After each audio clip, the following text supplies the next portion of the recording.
Buon pomeriggio, iniziamo la seconda parte del Consiglio Comunale del 5 di settembre. La seduta è pubblica ed è vista in diretta sul canale televisivo La Tenda TV, visibile su internet. Passo la parola al segretario per l'appello. Grazie. Balliana Mirella, Casagrande Andrea, Dareggiano Antonio, De Antoni Giulio, De Bastiani Alessandro, De Nardi Barbara, Dus Marco, Gomiero Maurizio,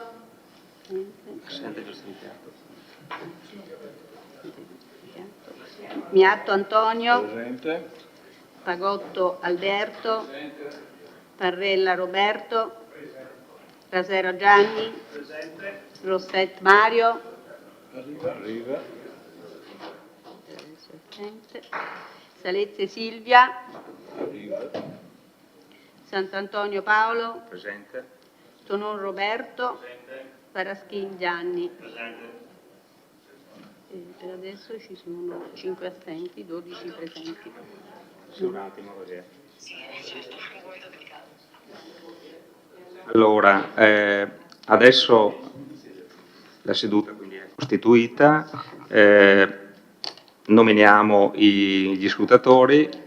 Pagotto, va bene, Rasera, va bene, e De Nardi, va bene, vero? Grazie. Sì. Grazie. Comunicazioni, non ce ne sono, erano quelle di ieri, e quindi apriamo i lavori con il punto numero 7 dell'ordine del giorno, società controllata Vittorio Veneto Servizi, esercizio del controllo analogo in fase successiva anno 2022. Lascio la parola all'assessore Antiga.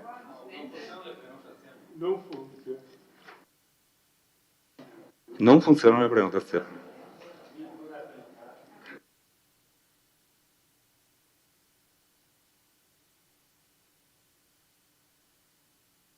Ora funzionano le prenotazioni. Ecco qua. Va bene, lascio la parola all'assessore Antiga per l'illustrazione della delibera. Prego, assessore Antiga.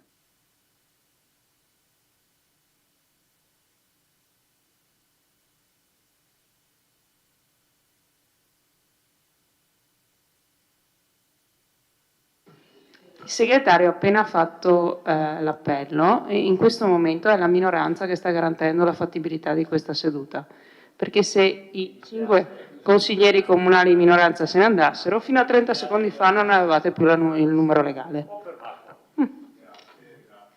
Grazie alla comunicazione. Prego, assessore Antiga.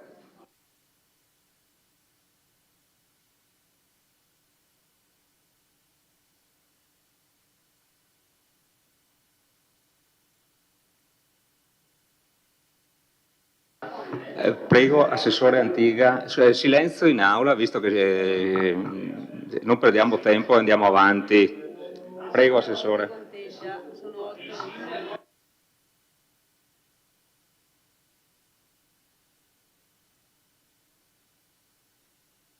E avanti tutti i presidenti del Consiglio qua dentro. Il prossimo giro faremo i presidenti del Consiglio tutti quanti. Prego, assessore Antiga.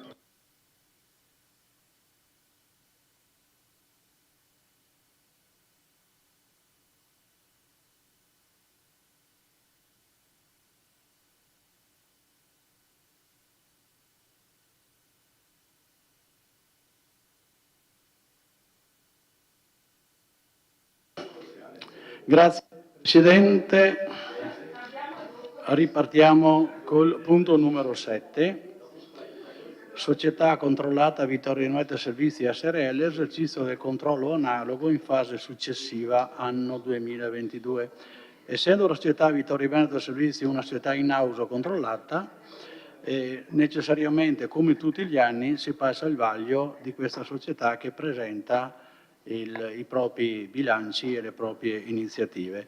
È presente il dottor Sarri, è presente anche il dottor Roberto Bizz come amministratore di unica società, che lascerei subito la parola per illustrare quanto. Grazie.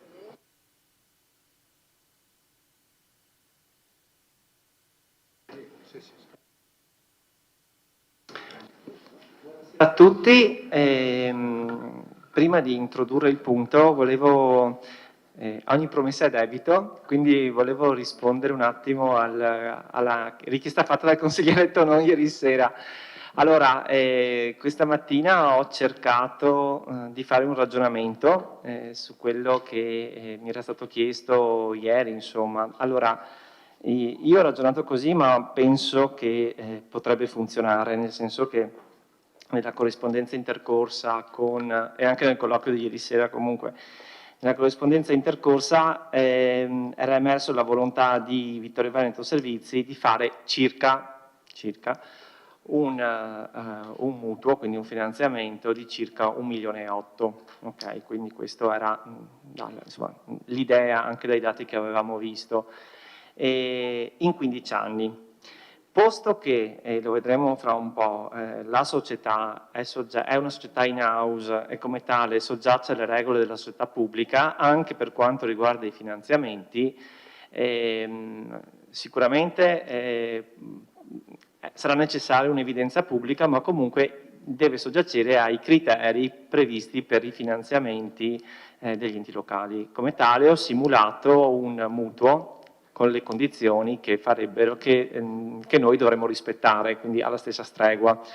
Il piano di ammortamento di 1,8 milioni, quindi ho simulato di fatto un piano di ammortamento con la Cassa Depositi e Prestiti, così ero già sicuro che sostanzialmente. Allora, da qui emerge che un finanziamento mutuo a 15 anni da 1,8 milioni con le condizioni attuali per gli enti locali presuppone nell'immediato, quindi come prima rata, posto che le rate sono tutte costanti, una rata di circa 171.000 euro. Bene, divisa più o meno a metà tra quota capitale e quota interessi attualmente.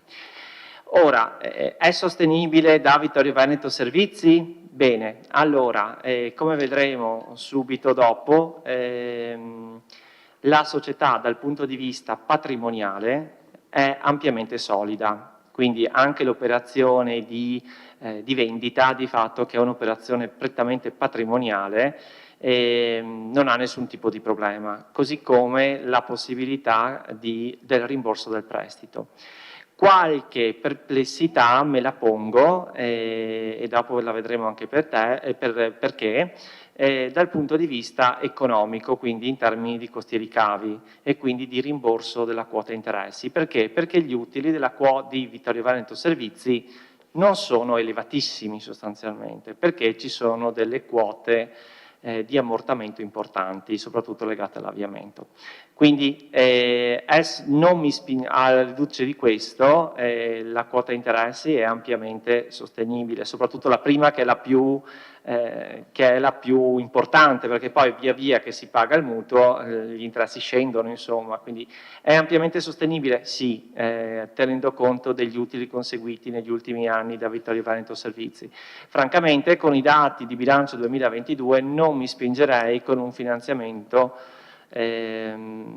superiore ai 2 milioni di euro. Ecco, questo con i dati che abbiamo oggi. Questo è il ragionamento che ho fatto stamattina, insomma, quindi per avere un metro di misura, questo è, tenendo conto dell'acquisto con fondi propri della scuola, che abbiamo detto è un'operazione patrimoniale, e anche i lavori, insomma, ecco. Quindi questo è il ragionamento che ho fatto, insomma, ma penso stia ampiamente in piedi, insomma, stia abbastanza in piedi, è anche motivato. Detto questo, controllo analogo. Diciamo che la metodologia che attualmente è in vigore presso il Comune di Vittorio Veneto è una metodologia un po' sintetica, ecco, sintetica. Quindi per fare il controllo analogo ci siamo un po' basati sui principi generali del controllo sostanzialmente. Quindi abbiamo fatto un controllo di carattere economico-finanziario sul bilancio 2022 e dopodiché siamo andati a guardare il grado di raggiungimento degli obiettivi stabiliti dal DUP e poi siamo andati un po' a guardare quelle aree che caratterizzano una società pubblica e di cui noi dobbiamo controllare, che di fatto sono la gestione del personale, la gestione degli appalti e l'anticorruzione e trasparenza. Ecco, queste sono le principali 3 aree che magari purtroppo per fortuna, insomma, le valutazioni non sta a me dirlo, sono quelle che caratterizzano la società in-house pubblica e che però appunto la va un po' a interseccare tra le due realtà pubblico-privato, insomma.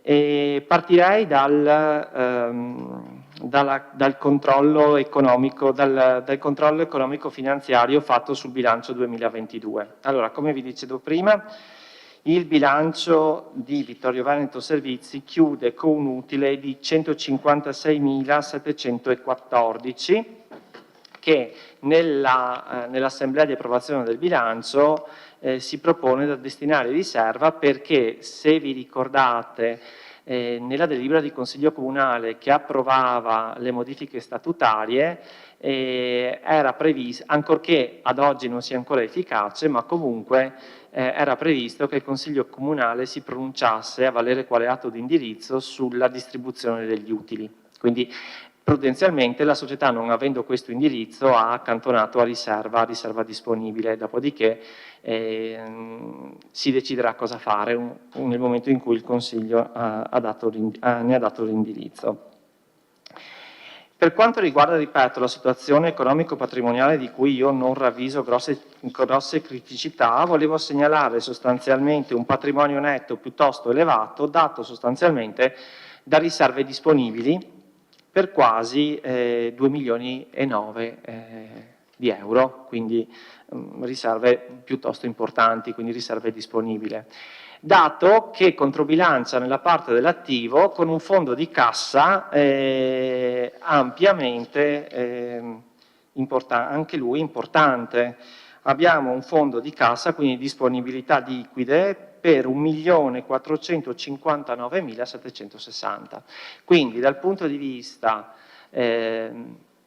patrimoniale e finanziario io non rilevo criticità importanti. Quindi abbiamo fatto una comparazione tra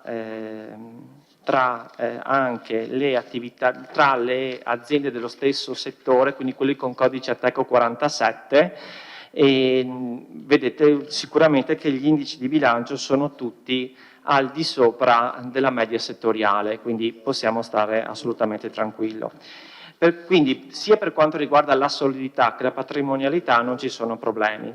Qualcosina c'è da dire appunto sulla redditività e quindi sulla capacità della società di remunerare il capitale investito dell'azionista. Ecco, su questo io rispetto alla media settoriale siamo un po' più bassi proprio perché l'utile, diciamo, è, fra virgolette, modesto, perché diciamo, la società ha dei costi relativamente agli ammortamenti piuttosto importanti. Francamente, essendo una società pubblica con un oggetto sociale volto alla gestione delle farmacie, il fatto che non produca, che abbia utili piuttosto modesti, di fatto non dico che non sia importante, ma comunque assume minor rilevanza perché di fatto la partecipazione che abbiamo in Vittorio Veneto Servizi non è certo quella di fare da stampella al bilancio del Comune di Vittorio Veneto, anzi, quindi se ci pervengono utili benissimo, altrimenti quando la società garantisce un buon servizio l'utile passa in secondo piano, anche perché ricordiamo che la detenzione della partecipazione per il solo fatto che la società produca utile non è di per sé sufficiente al mantenimento della partecipazione. Detto questo, sul controllo economico-finanziario io francamente non avrei nient'altro da dire, insomma. Ecco, sì, sempre sugli indici di redditività. È vero che sono sotto la media settoriale, ma è anche vero che questi andrebbero confrontati con gli investimenti alternativi a basso rischio, e quindi se andiamo a prendere questi rendimenti degli investimenti alternativi a basso rischio rispetto a quello che ha fatto dell'indice della società, siamo superiori, quindi anche questo è un dato da dire. Passiamo invece alle 3 aree famose dove insomma la società è un po' in sofferenza. Ecco, quindi abbiamo rilevato delle criticità e quindi in questa fase di controllo analogo abbiamo dato delle prescrizioni di fatto, perché le 3 aree sono aree non derogabili e in alcuni casi sono anche sanzionati. In particolare mi riferisco alla gestione del personale, che deve essere fatta secondo i principi del decreto legislativo 165 e quindi come sulla sorta dei principi stabiliti per i pubblici concorsi. Mi riferisco in particolare all'area appalti. Il TUSP prevede che le società in house siano soggette al codice appalti, con le conseguenze che ne derivano, e poi sempre il TUSP, quindi il TUSP, testo unico partecipate, tanto per chiarire, insomma, ecco il TUSP, anche quello soggiace al decreto legislativo 33, quindi il decreto anticorruzione e trasparenza. Ecco, su questi aspetti la società sicuramente sul lato del personale si può apprezzare rispetto agli anni passati diciamo l'adeguamento alla normativa dei concorsi pubblici mediante pubblicazione dei bandi e quant'altro, insomma la nomina di commissioni e quant'altro, quindi su questo io rilevo un miglioramento. Allora, per quanto riguarda invece l'area appalti, l'iscrizione all'elenco delle società in house presso ANAC non è stato fatto, ma comunque con la revisione del codice appalti tale elenco dal 1° luglio 2023 è venuto meno, quindi di fatto l'obbligo è venuto meno e non ce l'abbiamo più, insomma, quindi questo è. Fermo restando che soggiace al codice appalti a tutti gli effetti, e su questo la società si sta adeguando e dovrà intraprendere un percorso di adeguamento al codice appalti, che comunque sta già facendo. Per quanto riguarda l'area anticorruzione e trasparenza, notiamo già che si è di fatto parzialmente adeguata, nel senso che se entriamo nel sito della società troviamo l'albero della trasparenza implementato, non completamente popolato, e quindi manca ancora, ma è in corso, la nomina del responsabile dell'anticorruzione e trasparenza, nonché la nomina dell'organismo indipendente di valutazione o il controllo controllo analogo, nonché l'adozione del piano triennale per la prevenzione della corruzione e della trasparenza. Quindi queste sono le principali criticità e quindi le prescrizioni che abbiamo dato con questa delibera nell'ambito del controllo analogo. Per quanto riguarda le altre fattispecie previste, di oggetto di controllo previste di legge, che sono quelle sostanzialmente disciplinate dal TUSP, nel referto non abbiamo trovato comunque criticità di sorta, insomma, quindi per le altre fattispecie di controllo previste dalla legge, insomma, abbiamo trovato non abbiamo trovato criticità. Infine, sempre nel prospetto del controllo analogo, abbiamo riepilogato tutti gli obiettivi stabiliti dal DUP, dal DUP per l'anno 2022, abbiamo elencato nelle 3 colonne se gli obiettivi sono stati raggiunti, se sono in corso, quindi con la parte in parte, vuol dire che sono tuttora in corso, o seppure non sono neppure stati iniziati. Ecco, quindi questo dà una sorta di di referto sul grado di raggiungimento degli obiettivi della società stabiliti dal DUP. Io direi basta, nel senso che non voglio tediarvi ulteriormente con il referto del controllo analogo, insomma, e non avrei altro da aggiungere. Grazie.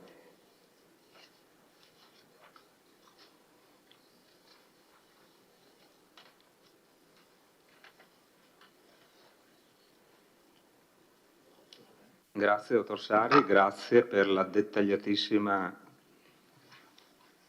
analisi della società. Vediamo se ci sono degli interventi.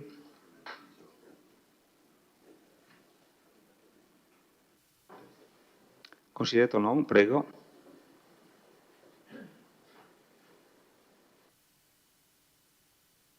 Grazie. Giusto per curiosità, nel ringraziarla per la cortese risposta che ha dato a me e a tutto il Consiglio, per cui credo sia, considerato l'impegno di cui si è parlato ieri, buona cosa sapere qual è, come dire, il limite di sicurezza entro cui può muoversi la società. Le chiedo, visto che lei ha sottolineato come gli utili rispetto alla media del settore Ateco siano inferiori, anche se ha poi anche evidenziato che strumenti, fra virgolette, sicuri non danno utili a altro tipo, diciamo, non danno uguali percentuali di utile. Le chiedo, siccome, come sottolineato da lei, l'utile è ridotto anche per gli importanti ammortamenti di cui, lo dico in senso buono, la società dispone, sono tutti ammortamenti obbligatori o sono anche facoltativi? Mi spiego.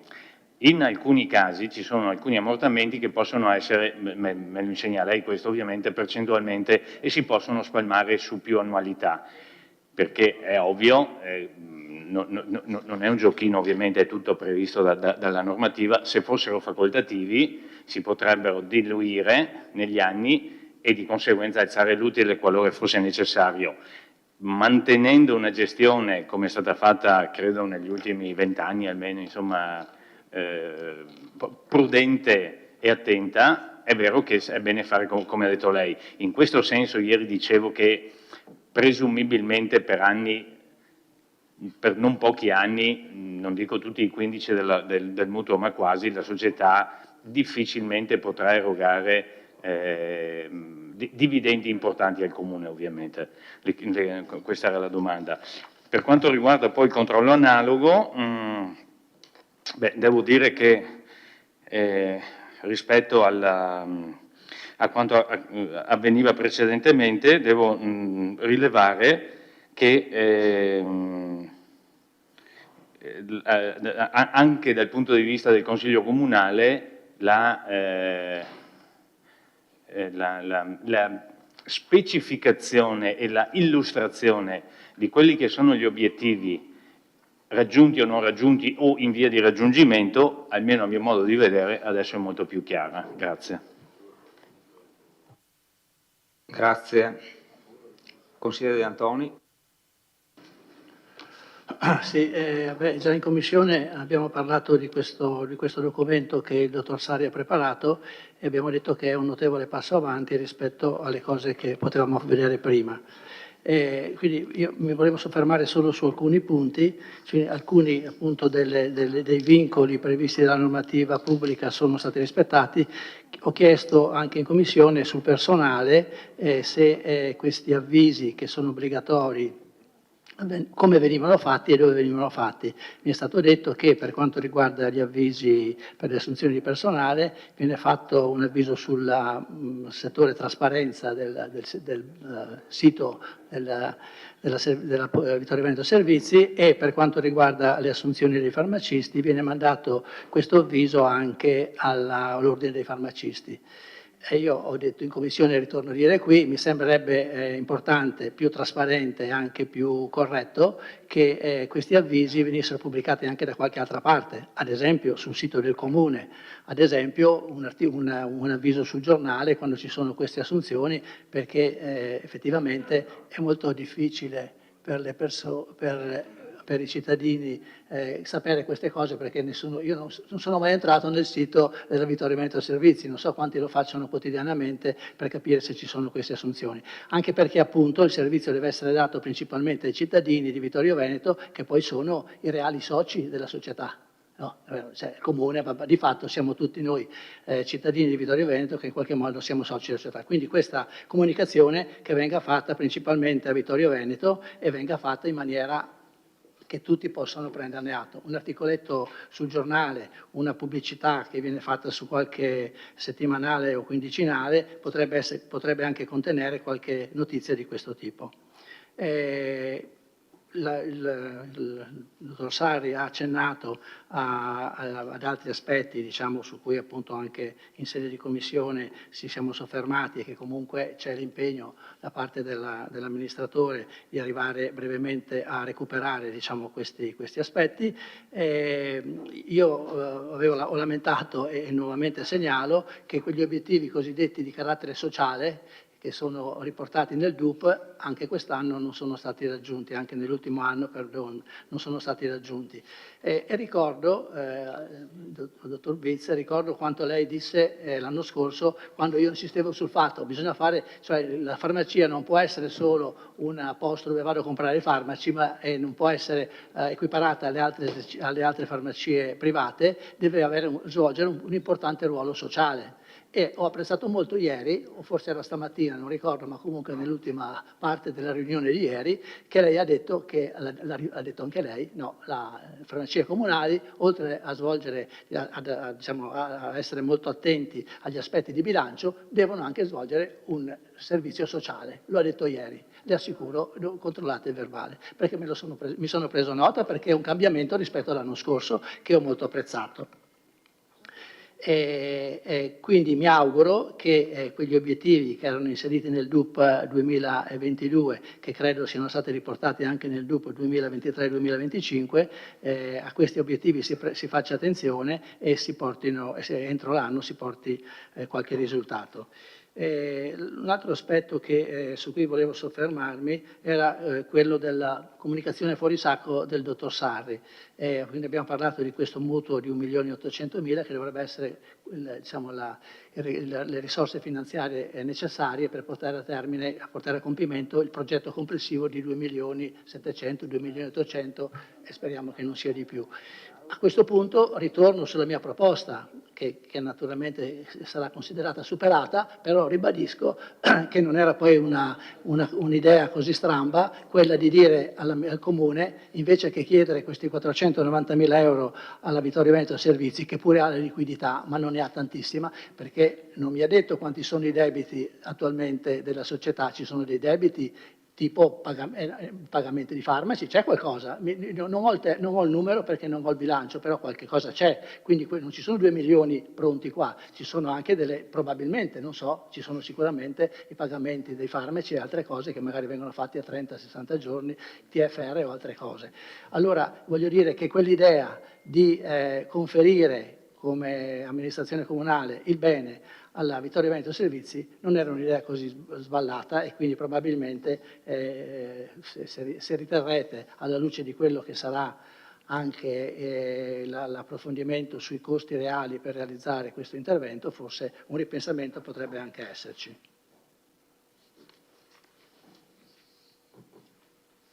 Ho finito, sì. Grazie. Consigliere Varaschin. Buonasera e grazie Presidente. Innanzitutto volevo ringraziarla per la chiara esposizione, è sempre molto chiaro e molto comprensibile, dottor Sarri. E ho anch'io una curiosità, praticamente nelle società private quando si fanno importanti investimenti, anche se per un po' di anni si va in perdita, non ci sono problemi. Per il pubblico è la stessa cosa? Grazie.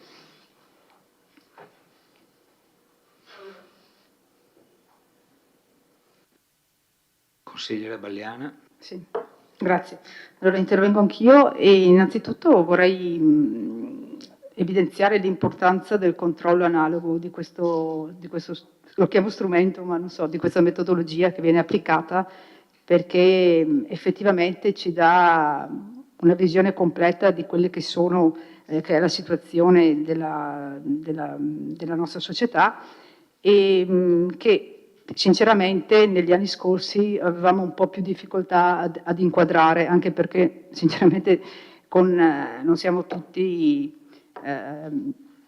voglio dire, affini alle tematiche del bilancio o di gestione per quanto riguarda il personale e agli appalti, e quindi questo strumento che la legge ci dà, cioè il controllo analogo, dal mio punto di vista aiuta noi come consiglieri, aiuta allo stesso modo, penso ci sia anche una reciprocità di aiuto con la Vittorio Veneto Servizi, lo stesso l'amministrazione della Vittorio Veneto Servizi, e quindi lavorando in sinergia si va a migliorare alcuni aspetti dove ci sono ancora delle criticità. Quindi dall'analisi che è stata fatta, mi sembra evidente che l'aspetto relativo al bilancio, alle economie, sia estremamente positivo e quindi insomma ci sentiamo anche di sottolineare questo aspetto positivo e che non è da poco oggigiorno, quindi sicuramente è stato fatto un buon lavoro sotto questo aspetto qua. A differenza delle alcune criticità che sono emerse, che un po' le avevamo anche individuate però a titolo personale, nel senso che soprattutto per quanto riguarda l'assunzione, ma non tanto, come diceva, mi ripeto, il consigliere De Antoni, dei farmacisti che magari hanno una strada di settore ben identificata, ben certa, nel senso rispondono all'ordine dei farmacisti, immagino, quindi ci sono stati magari delle pubblicità nei loro albi. Stavo pensando ad altre persone, personale di servizio, che magari effettivamente, sì, non tutti i cittadini, rivediamo questo discorso, sanno che Vittorio Veneto Servizi ha la possibilità di assumere anche altre figure oltre i farmacisti. Quindi è giusto che anche queste altre figure siano, cioè le assunzioni di queste altre figure siano pubblicizzate il più possibile, altrimenti diventa solo un passaparola o per pochi, voglio dire, cioè, era questa un po' la questione che è stata ribadita e mi sembra che si possa risolvere in modo semplice anche. Per quanto riguarda l'appalto, sì, gli appalti ha detto lei e quindi siamo d'accordo anche su questo, nel senso che è appunto giusto che una società al 100% partecipata risponda agli stessi criteri di un'amministrazione pubblica, mi sembra anche doveroso, e mi fermo qua, nel senso che, ripeto, sono molto soddisfatta di questo strumento a disposizione di tutti, e lo strumento di legge, e quindi grazie.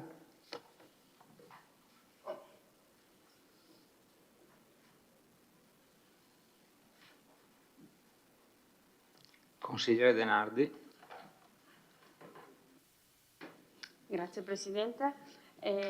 Anch'io sono particolarmente soddisfatta e ringrazio chi ha predisposto, chi ha voluto e predisposto questo schema che ci agevola nell'analisi sicuramente. Allo stesso modo anch'io nella mia vita personale e professionale svolgo un incarico di amministratore di società, anche se non amministratore non esecutivo, ovviamente per i limiti della mia professione. Credo che sia importante soprattutto per le società pubbliche rispettare e adeguarsi alle previsioni relative alla trasparenza e al codice degli appalti.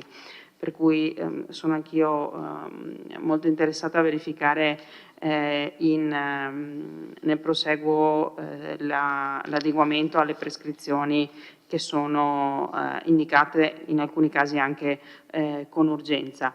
Mi si permetta una battuta che non è poi neanche tanto una battuta, visto la storia di non tanti anni fa di questo ente. Spero che la nomina dell'organismo di valutazione non diventi la nomina di un solo soggetto come organismo monocratico che abbiamo visto in Comune Vittorio Veneto nelle amministrazioni passate, tanto che mi pare che ci fu anche un'indicazione degli organismi superiori, adesso il consigliere Tonon ha memoria più lunga e migliore della mia, di correggere questa stortura dell'organismo composto invece che da più soggetti, da un soggetto solo per il Comune di Vittorio Veneto.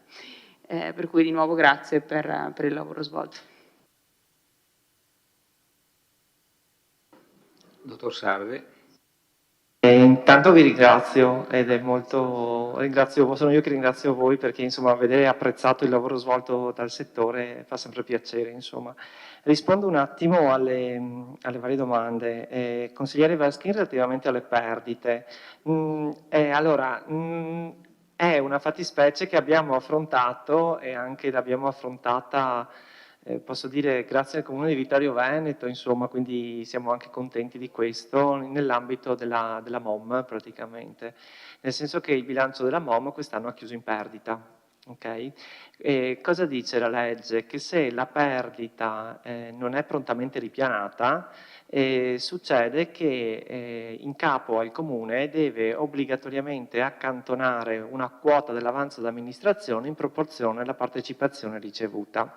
Il Comune di Vittorio Veneto ha segnalato prontamente questa cosa all'Assemblea di Soci di MOM che ha prontamente ripianato la perdita e quindi non abbiamo fatto l'accantonamento dell'avanzo d'amministrazione. E questa stessa cosa vale per Vittorio Veneto Servizi, con una differenza, nel senso che se nella malaugurata ipotesi Vittorio Veneto Servizi dovesse andare in perdita, ricordiamoci che abbiamo 2,8 milioni di riserve disponibili e quindi la perdita potrebbe sicuramente immediatamente essere ripianata con queste riserve disponibili e quindi il Comune di Vittorio Veneto non sarebbe costretto ad accantonare questa quota interamente la perdita, perché è tutta nostra, dell'avanzo d'amministrazione. Quindi su questa fase, insomma, da questo aspetto mi sento abbastanza tranquillo, ecco, dall'analisi fatta. Per quanto riguarda i vincoli di pubblicazione, penso che il Comune di Vittorio Veneto sia disponibile alla pubblicazione degli eventuali bandi fatti da Vittorio Veneto Servizi, insomma anche nel proprio sito internet istituzionale. Per quanto riguarda gli ammortamenti, allora non sono espertissimo in contabilità privata, tuttavia nel fare anche la valutazione che abbiamo fatto stamattina, relativamente all'assunzione del mutuo, io ho tenuto conto dell'ammortamento di legge che per i fabbricati strumentali è il 3% e l'abbiamo trovato anche nella relazione del sindaco unico di Vittorio Veneto Servizi. Che non credo possa essere allungato, insomma, quindi quello è la percentuale di ammortamento. A volte la normativa fiscale permette l'ammortamento anticipato, ma non è quello che serve a noi sostanzialmente, quindi di fatto l'aliquota di legge, insomma, che è il 3% nei fabbricati strumentali. Sicuramente per quanto riguarda gli utili, dicevo, non è mai accaduto in passato, però sapete che sicuramente dovremmo ritornare perché il Consiglio Comunale si è espresso con la modifica statutaria di dare un indirizzo a questo punto al socio unico su come destinare gli utili, quindi sicuramente dovremo esprimerci a breve su questa cosa, insomma. Direi che mi pare di aver detto tutto, insomma, e vi ringrazio ancora. Consigliere De Antoni. Quando ha parlato dello statuto mi è venuto in mente di quell'altro problema che è riportato nelle premesse, quindi se dobbiamo dare dei solleciti, diciamo, all'amministratore, se lei si è dimenticato, ma io lo surrogo, c'è anche da chiudere la partita dell'approvazione dello statuto. Lo statuto è stato approvato a dicembre, non è ancora registrato, non sarà causa certamente dell'amministratore, ma ci saranno delle pastoie burocratiche da superare, cioè è un po' strano che uno statuto approvato a dicembre, con i tempi così stretti stabiliti dal codice civile, non sia ancora pubblicato. Quindi sollecitiamo anche questa cosa, perché quando ho letto la relazione che ha fatto l'ingegner Sarri, dice beh, questo aspetto non può essere applicato perché lo statuto non è ancora pienamente in vigore. Una spinta anche su questo sarebbe auspicabile.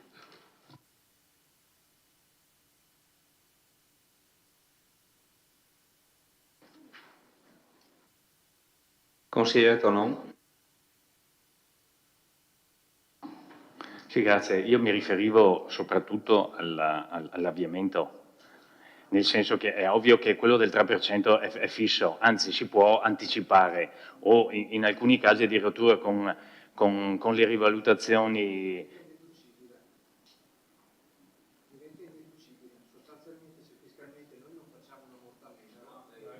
Sul microfono. Usate lo stesso. Sì.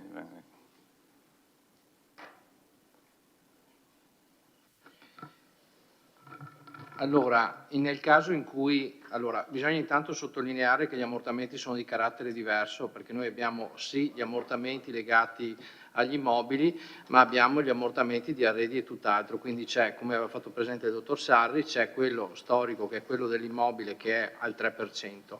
Nel caso dell'ammortamento delle immobilizzazioni materiali che fanno riferimento chiaramente all'avviamento, e qua mi riferisco perché, scusatemi se mi permetto, sì, gli utili sono bassi, ma ogni anno abbiamo 220.000 euro di avviamento, cioè non è che siamo più bassi, la realtà dei fatti è che l'utile sarebbe sicuramente ben più alto. Chiaramente noi abbiamo questa voce di spesa che finirà nel 2030. Se nel momento in cui c'è una decisione in sede di approvazione del bilancio che si decide di non procedere all'ammortamento completo, si può fare, lo Stato non ti dirà mai il contrario, perché in questo caso io vado ad aumentare la base del gettito.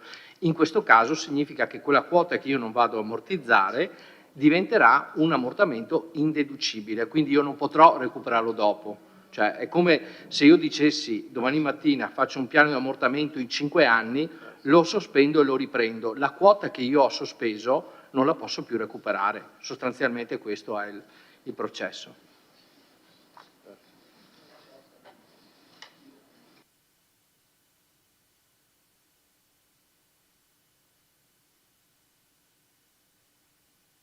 Grazie, ringrazio della spiegazione, così rende quanto detto dal dottor Vitz, rende, lo dico in senso buono, giustizia alla ristrettezza degli utili, nel senso che quando è stata fatta la trasformazione dalla società speciale, si chiamava se non ricordo male, a Vittorio Veneto Servizi SPA, quella creazione legittimissima, e lo dico sempre in senso buono, fittizia, creata con l'avviamento, è stata una riserva per fare in modo che la società fosse dotata meglio, per dirla molto semplicemente, si tenesse una parte degli utili, insomma, tanto per essere chiari senza doverli dichiarare. Punto, in maniera ovviamente del tutto legittima, ma in questo senso chiedevo qualora fosse necessario per il Comune avere degli utili, potrebbe comunque rinunciare a una parte di quell'ammortamento. Ovviamente diventa indeducibile, ma è una scelta, fra virgolette, fiscale, se il Comune ha bisogno, come è successo durante il primo e il secondo mandato del sindaco Scottà, che sono stati fatti prelievi dalla cassa della Vittorio Veneto Servizi, allora era in dire ancora, molto molto cospicui. Perché? Perché il Comune aveva necessità e la Cassa del Vittorio Veneto Servizi allora era molto capiente, ecco, diciamo così, per cui il Comune è stato in grado di prelevare utili non divisi durante gli anni precedenti, quindi utili accumulati. Del resto quello che si fa anche adesso, messi a riserva e rimasti là, come si dice una volta, per far musina, insomma, ecco. Grazie. Consigliere D'Arè. Riprendo giustamente quello che ha detto il collega Tonon. Giustamente, essendo una società, una partecipata al 100% del Comune, io mi ricordo quando l'allora Presidente Giovanni Braido è venuto in Consiglio Comunale portando un bel bilancio sostanzioso in più, dove noi poi abbiamo lasciato sul campo al Ministero di Roma delle Finanze una cospicua parte dell'utile. Quindi ho detto: caro Presidente, bravissimo, però siccome le società partecipate del Comune per legge possono prelevare e devono contribuire a quelle che sono le spese, diciamo, correnti del Comune, mi ricordo che la rotatoria dell'ospedale è stata fatta con l'allora 400.000 euro della Vittorio Veneto Servizi, che allora era ancora SPA. Ricordo i 500.000 euro della scuola di San Giacomo, che poi ci ha visti alla Corte dei Conti, ma che era legittima perché previsto nella finalità della legge che quei soldi delle partecipate potessero essere utilizzati nei fondi diciamo, del Comune. E quindi complimenti per questa operazione, andiamo avanti, anche perché andiamo a mettere a posto un'area, come ho detto ieri sera, del quartiere di San Giacomo, che giustamente va riqualificato, e questa è un'occasione per poterlo fare.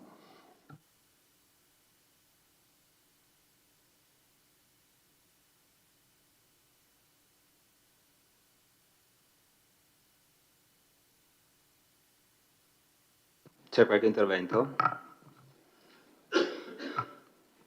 Bene, allora si può passare un attimo alla dichiarazione di voto.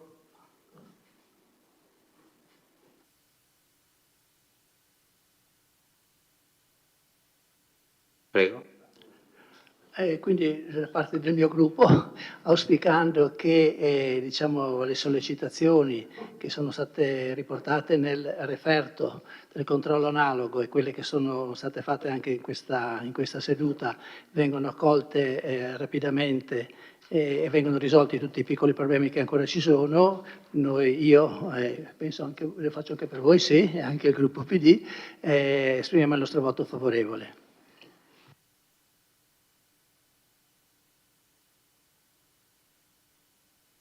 Prego.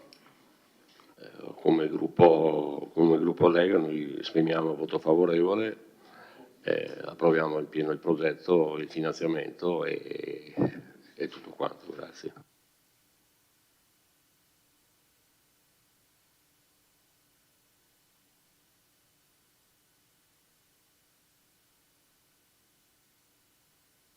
Bene, passiamo al voto.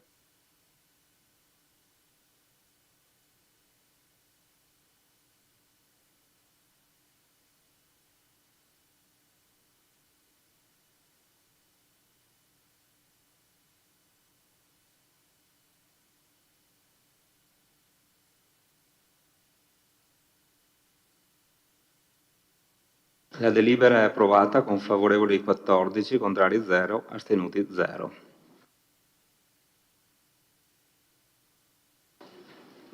Votiamo anche la immediata eseguibilità.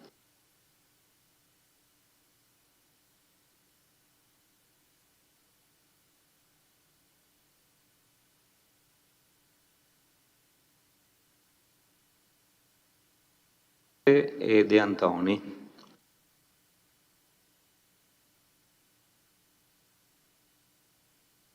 Ok. La delibera è immediatamente eseguibile con favorevoli 14, contrari 0, astenuti 0. Passiamo alla prossima Proposta di delibera, stazione unica appaltante della provincia di Treviso, conferma adesione ed approvazione del nuovo schema di convenzione. Lascio la parola al Sindaco che illustri la delibera. Prego, Sindaco.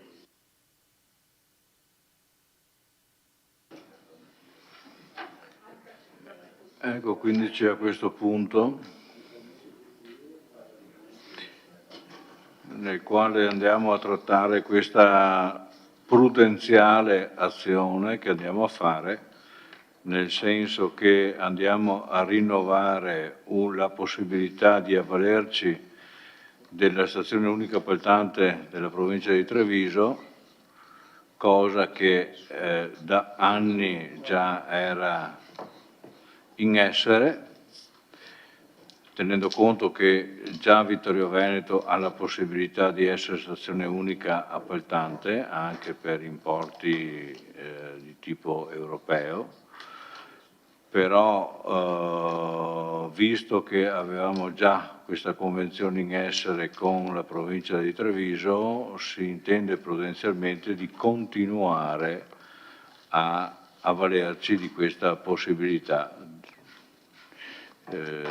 Tutto qua. Abbiamo allegato una convenzione nuova che ricarica la precedente, che non obbliga, non dà ulteriori costi per l'amministrazione comunale di Vittorio, non obbliga a avvalercene, ma c'è una possibilità di poterlo fare. Tutto qua. Grazie, Sindaco. Apriamo la discussione, prego se qualcuno si vuole prenotare. Consigliere De Antoni.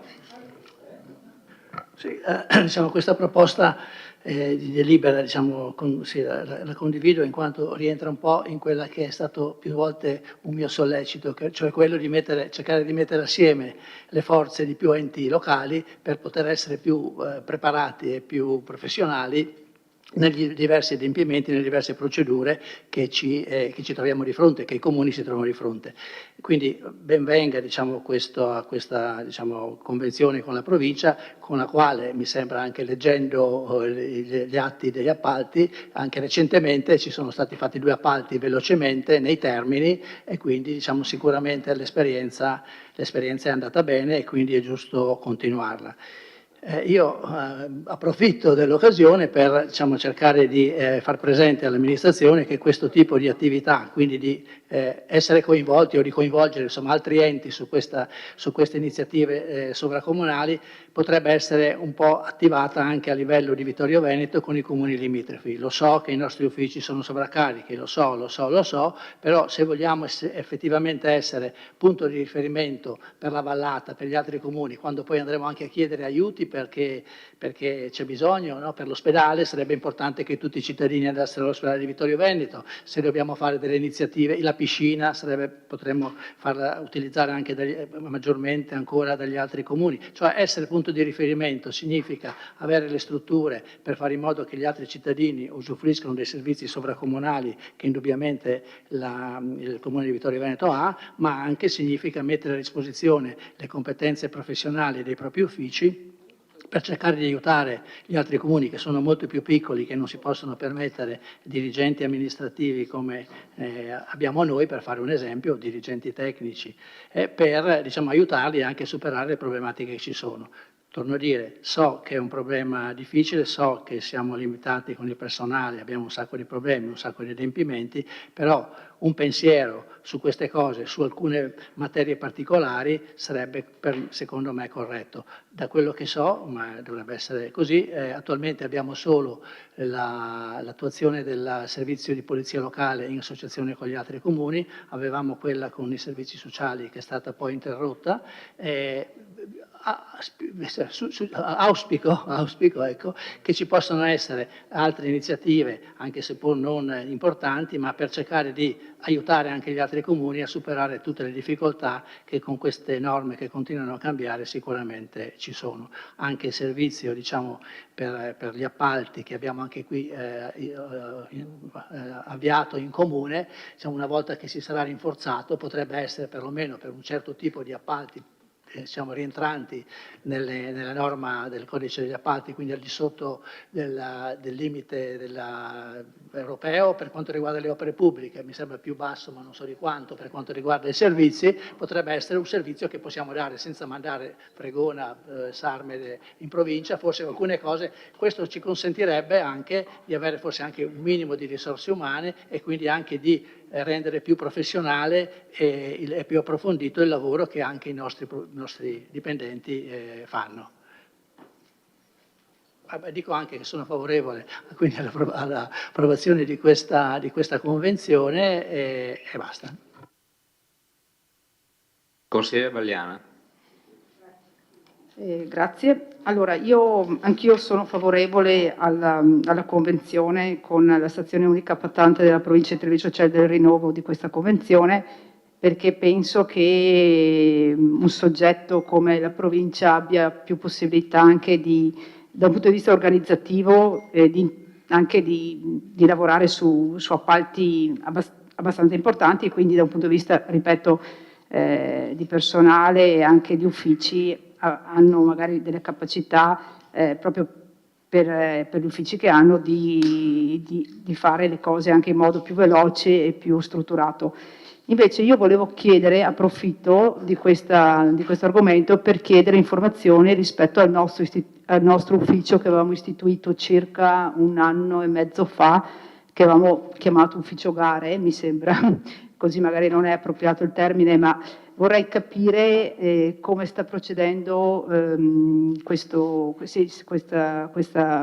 organizzazione e anch'io all'epoca sollevai la stessa questione rispetto a quella fatta adesso dal consigliere De Antoni, se questo ufficio poteva collaborare con uffici esterni di altri comuni limitrofi in modo da irrobustire la struttura e magari riuscire a intercettare anche dei fondi un po' più importanti e anche sia a livello europeo come in altri comuni della Bassa Trevigiana o di Treviso stesso sta avvenendo. Quindi ecco, se mi date anche delle indicazioni rispetto a come sta procedendo così, questo ufficio, se è utile, perché immagino molti adempimenti, molti appalti passino anche di lì, e quindi capire se queste due strutture, sia l'ufficio gare comunale che la stazione appaltante della provincia, possano essere più che sufficienti per il nostro comune, ecco, e anche produttive. Grazie. Grazie consigliere.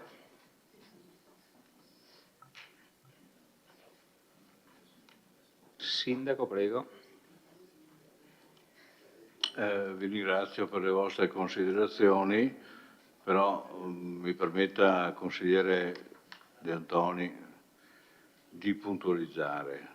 È chiaro che tutti sappiamo che Vittorio Veneto è leggermente più grande, non molto più grande degli altri comuni. Numericamente sì, però assieme ai numeri arrivano anche i problemi.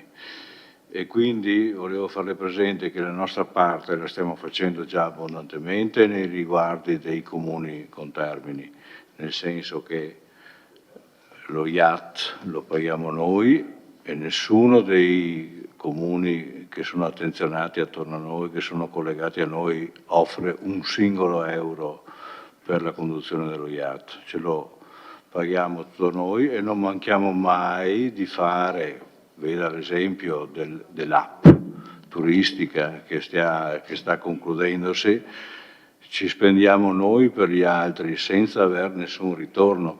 Le piscine comunali, se ricordo bene, saranno 2 anni che ho posto la questione, ci saranno una decina di comuni in provincia di Treviso che hanno le piscine con i costi collegati, usufruite da tutti. Ma nessun comune si sogna di aiutare questi 10 comuni nel loro sforzo di mantenimento. Noi abbiamo costi relativi a scuole, trasporti, che sono poi collegati ai comuni contermini in qualche modo, più o meno, però è sempre uno sforzo che facciamo noi per loro. Quindi questo ulteriore sforzo di dare personale che non abbiamo, che è in difficoltà, abbiamo uffici che sono oberati già dei fatti nostri e che comunque a ogni richiesta che ci viene dall'esterno rispondiamo con cortesia sempre di sì, è già tanto, cioè, il puntare ancora ad aiutare gli altri è nell'animo di tutti, anche nostro, però effettivamente guardi che già ci spendiamo di più. Controlli un pochettino in campo turistico, faccio per dire, e veda come noi ci spendiamo attraverso lo IAT, attraverso l'app per gli altri, veda se c'è un singolo caso in cui gli altri si spendano per noi. Non lo trova, perché i bravi sindaci pensano per casa loro. 100 volte in 100 incontri io mi sono speso per dire i sindaci, qua dentro ce ne sono troppi, fuori i sindaci, perché certi capitoli vanno trattati da professionisti senza i campanili, se vogliamo andare avanti, invece noi siamo un po' troppo legati ai campanili e questo non va bene, è un modo di ragionare che non porta da nessuna parte, dobbiamo lasciarlo indietro, dobbiamo abbandonarlo. Le faccio un altro esempio.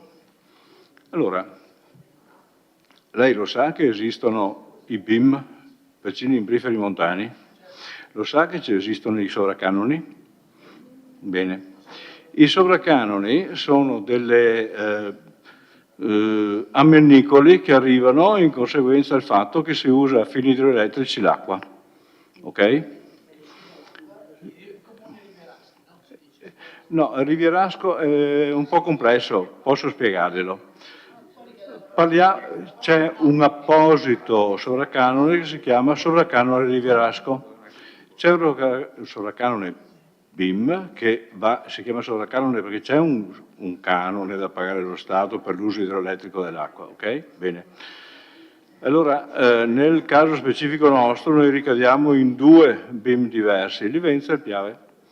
Le parlo del Piave perché è il più importante per noi. Sono 121 comuni che partono da Trento, Bolzano, Vicenza, Pordenone, Udine, Venezia, il grosso è a Belluno, Treviso è al 18,8% di questo. Bene, allora io le dico che dei circa 11 milioni l'anno che tutte le centrali idroelettriche con potenza superiore ai 220 kW pagano, come sovracanone BIM, vanno a confluire in un unico fondo che viene gestito dalla provincia principale, che è Belluno, e che viene da questa distribuito. La provincia di Treviso, alla provincia di Treviso, spetta il 18,8%, circa un 2 milioni l'anno.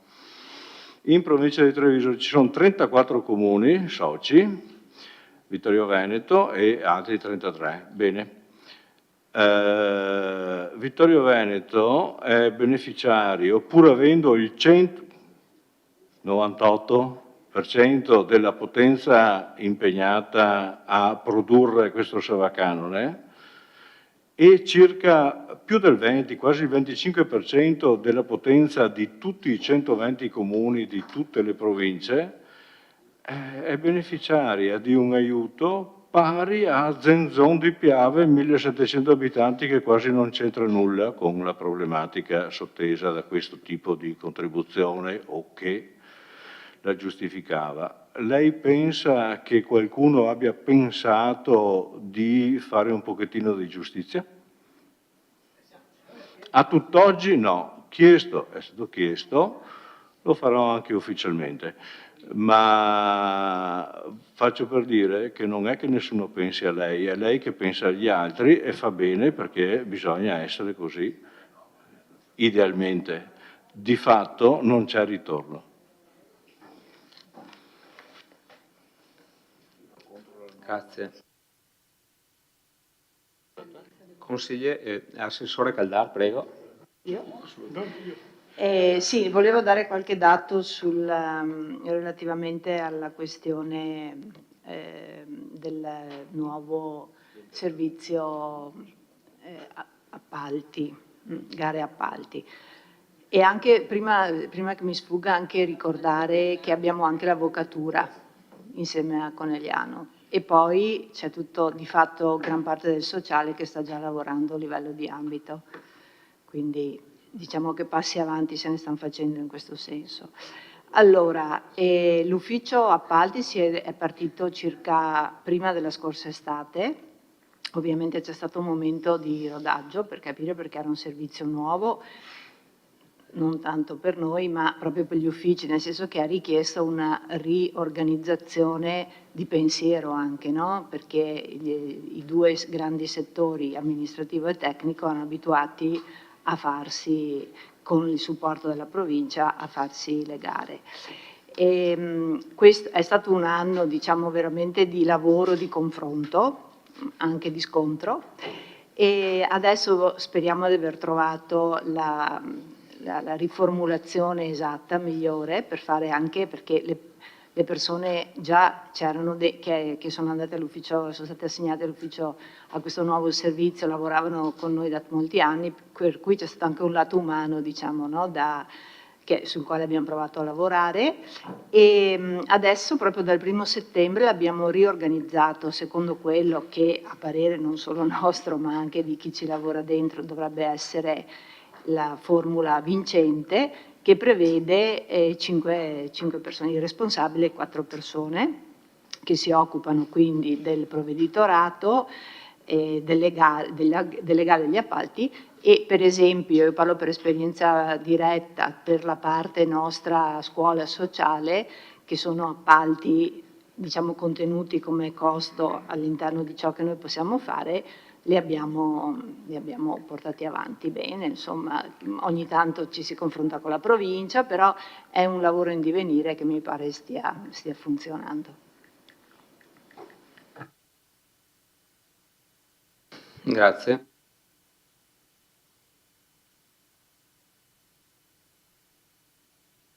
Consigliere D'Anton. Sì, diciamo, ho ascoltato attentamente, non posso dire lamentazioni, era brutto dire, no, insomma, comunque le osservazioni malinconiche del sindaco, e capisco bene quello che dice. È chiaro che non si sa mai se è nato prima l'uovo o la gallina, no? Nel senso che quei comuni più piccoli si sentono un po' anche abbandonati, cioè nel senso, io ho avuto modo di partecipare una volta con l'assessore Pozzocco, una volta con il consigliere Varaschin a Cappella Maggiore, c'era lei, a Cappella Maggiore, a una riunione quando discutevamo di come realizzare dei servizi, offrire delle opportunità alle persone che venivano a correre alla Maratonina della Vittoria, no? E quindi si diceva come si può coinvolgere anche i comuni di Cappella e Sarmede, per fare un esempio, che sono sul tracciato sul percorso della maratonina, sì, quindi va benissimo, no? Cercare di fare questo. Abbiamo fatto delle riunioni e in quella riunione è emerso, adesso non in maniera critica o pesante, comunque alcune persone che erano lì hanno detto che effettivamente i rapporti con lo IAT, per esempio, non sono così proficui, positivi, cioè sono uno di qua e uno di là.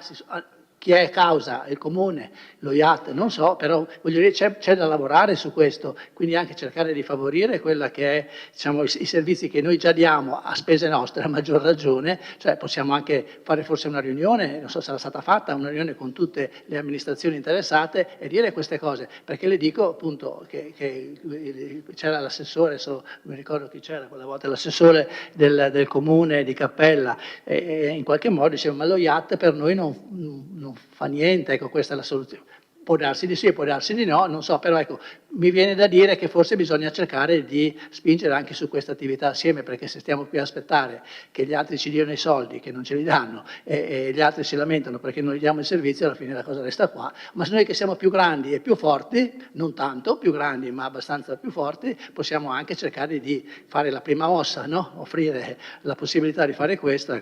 Analogamente per le altre cose, quindi mi rendo conto di tutto, l'esempio che avete fatto sul servizio appalti, sì, magari c'è qualche comune che potrebbe anche darci una mezza risorsa per potenziare ulteriormente il servizio, cioè noi gli diamo un servizio e magari un comune ci distacca mezza persona che magari è particolarmente preparata sul settore, cioè mettiamo assieme anche le forze, perché ci sono alcuni comuni che hanno il ragioniere bravissimo, altri che hanno il tecnico bravissimo, mettiamo vicino alle forze importanti e cerchiamo di metterle assieme.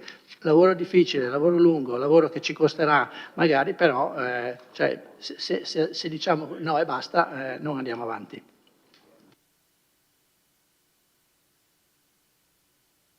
Consigliere Tonon. Grazie. Visto che ero seduto sullo stesso posto, capisco benissimo e condivido quelle che sono definite le lamentazioni del sindaco dottor Miato. Sono però anche convinto che non so se serva più il bastone o la carota, o entrambe, a livello legislativo, e onor del vero, adesso francamente non ricordo neanche quale governo le avesse proposte, credo di vari colori, le unioni o fusioni di comuni, eccetera, perlomeno di servizi. Poi alcune sono andate molto bene, altre addirittura sono retrocesse, vedi Refondolo, Pieve di Soligo, quindi non tutti i matrimoni vengono bene, però per esempio Longarone e Castellavazzo, o quelli della bassa padovana, alcune funzionano. La prospettiva credo sia quella di tentare, cominciando come aveva fatto l'amministrazione precedente alla mia, come ha tentato di fare quella in cui ero presente anch'io, appunto con l'avvocatura che abbiamo fatto appunto a quel tempo, come ha ricordato l'assessore Caldart, fra noi e l'allora sindaco Zambon, quello di cercare di mettere assieme alcuni servizi. Per esempio, prima ancora c'era un servizio che dava il Comune di Vittorio Veneto, a pagamento ovviamente, ad altri comuni, che era quello sugli espropri, perché comuni piccoli sugli espropri, siccome è una materia non facilissima da gestire, per cui non tutti i comuni hanno le competenze, come ha detto il collega, alcuni hanno bravi tecnici, alcuni bravi amministrativi, eccetera.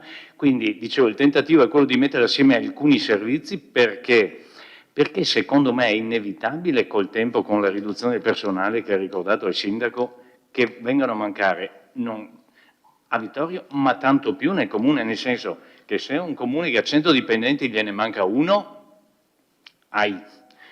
se un comune ha 10 dipendenti e gliene manca uno, è un problema molto più grosso. È un problema molto più grosso. Per cui mettere a fattor comune, e questo davvero indipendentemente da qualsiasi posizione, come dire, colore di amministrazione, credo sia una prospettiva da non tralasciare. Del resto credo che anche questo comune in alcuni ambiti lo abbia continuato a farlo. Accelerare un po', secondo me, non farebbe male. Grazie.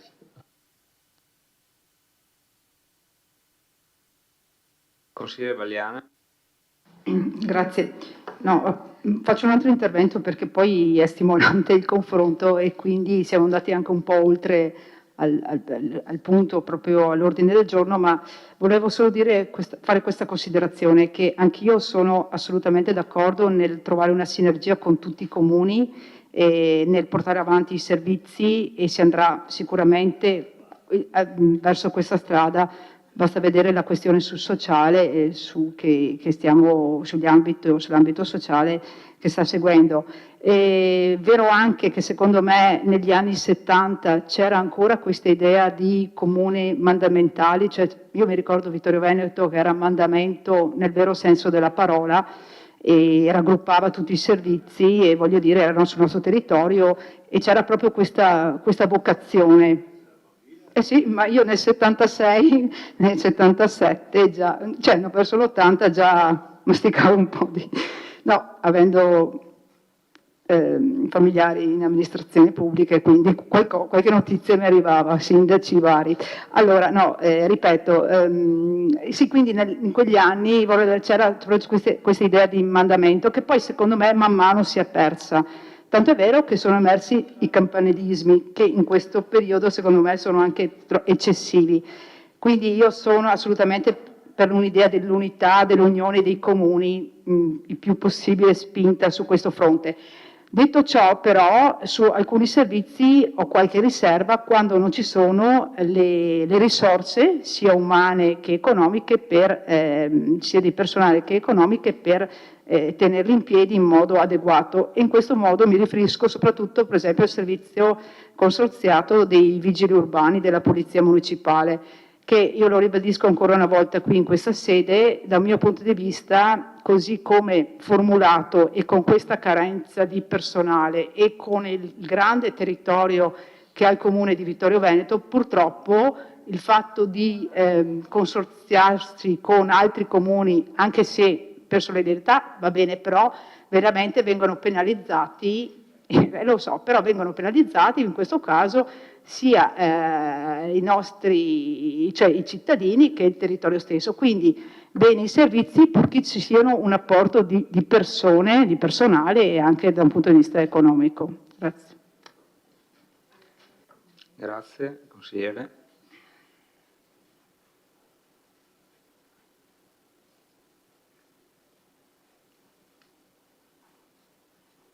Rispondo per la seconda volta. Prego. Sì. Consigliere De Antoni, sì, la prima mossa l'abbiamo già fatta, grazie. Il discorso è che per dialogare bisogna essere in due. Non è che noi possiamo offrirci al dialogo offrendo, non abbiamo granché da offrire. Dall'altra parte ci dovrebbe essere anche una richiesta e un'offerta di aiuto. Abbiamo qui il consigliere Rosset che ha vissuto l'esperienza in diretta di un grande disegno di unificazione della polizia locale che poi è stato abbandonato dai comuni contermini per motivi che, a dire la santa verità, non conosco, forse Mario lo ricorda, però di fatto siamo partiti alla grande mettendoci tutto l'impegno, il Comune di Vittorio Veneto si era speso per questa cosa qua e per motivi a me non noti, ma forse, ripeto, ricordati dal consigliere Rosset, potrebbero essere riportati in questo Consiglio, però tutti abbandonarono, oppure altre esperienze nel campo del sociale, non so, di altri comuni, dove la cosa veniva vissuta come con una consegna di pacchi di carte da gestire e la telefonata per dire quando sono pronte che vengo a riprenderle. Cioè, c'è modo e modo, non è che per definizione le cose debbano funzionare in questo modo qua. Quindi ogni capitolo, ogni voce va gestita una per una. È chiaro che potendo mettere insieme forze comuni per svolgere compiti fondamentalmente comuni è auspicabile, però non sempre è possibile.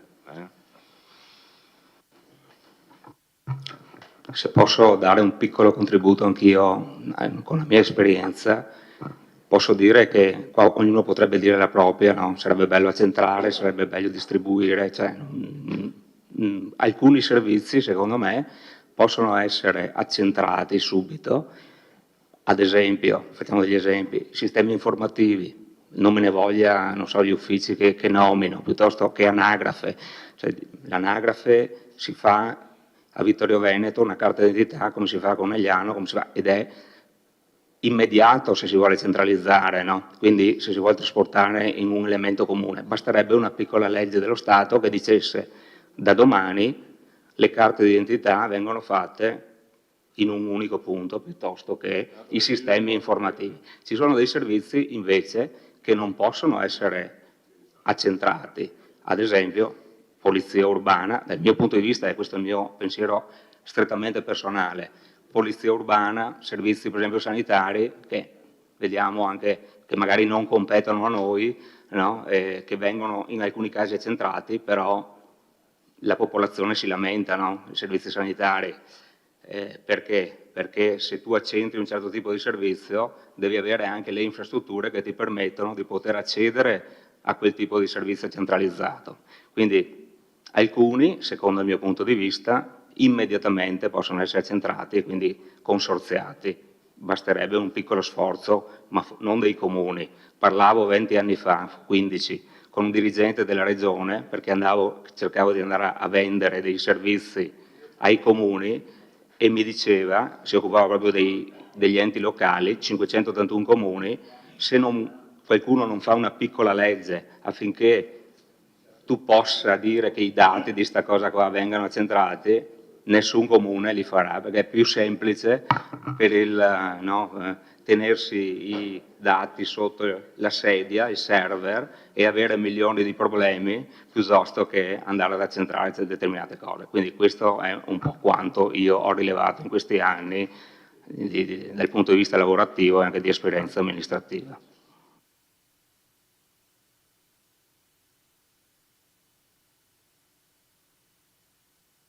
Consigliere Denardi. Grazie Presidente.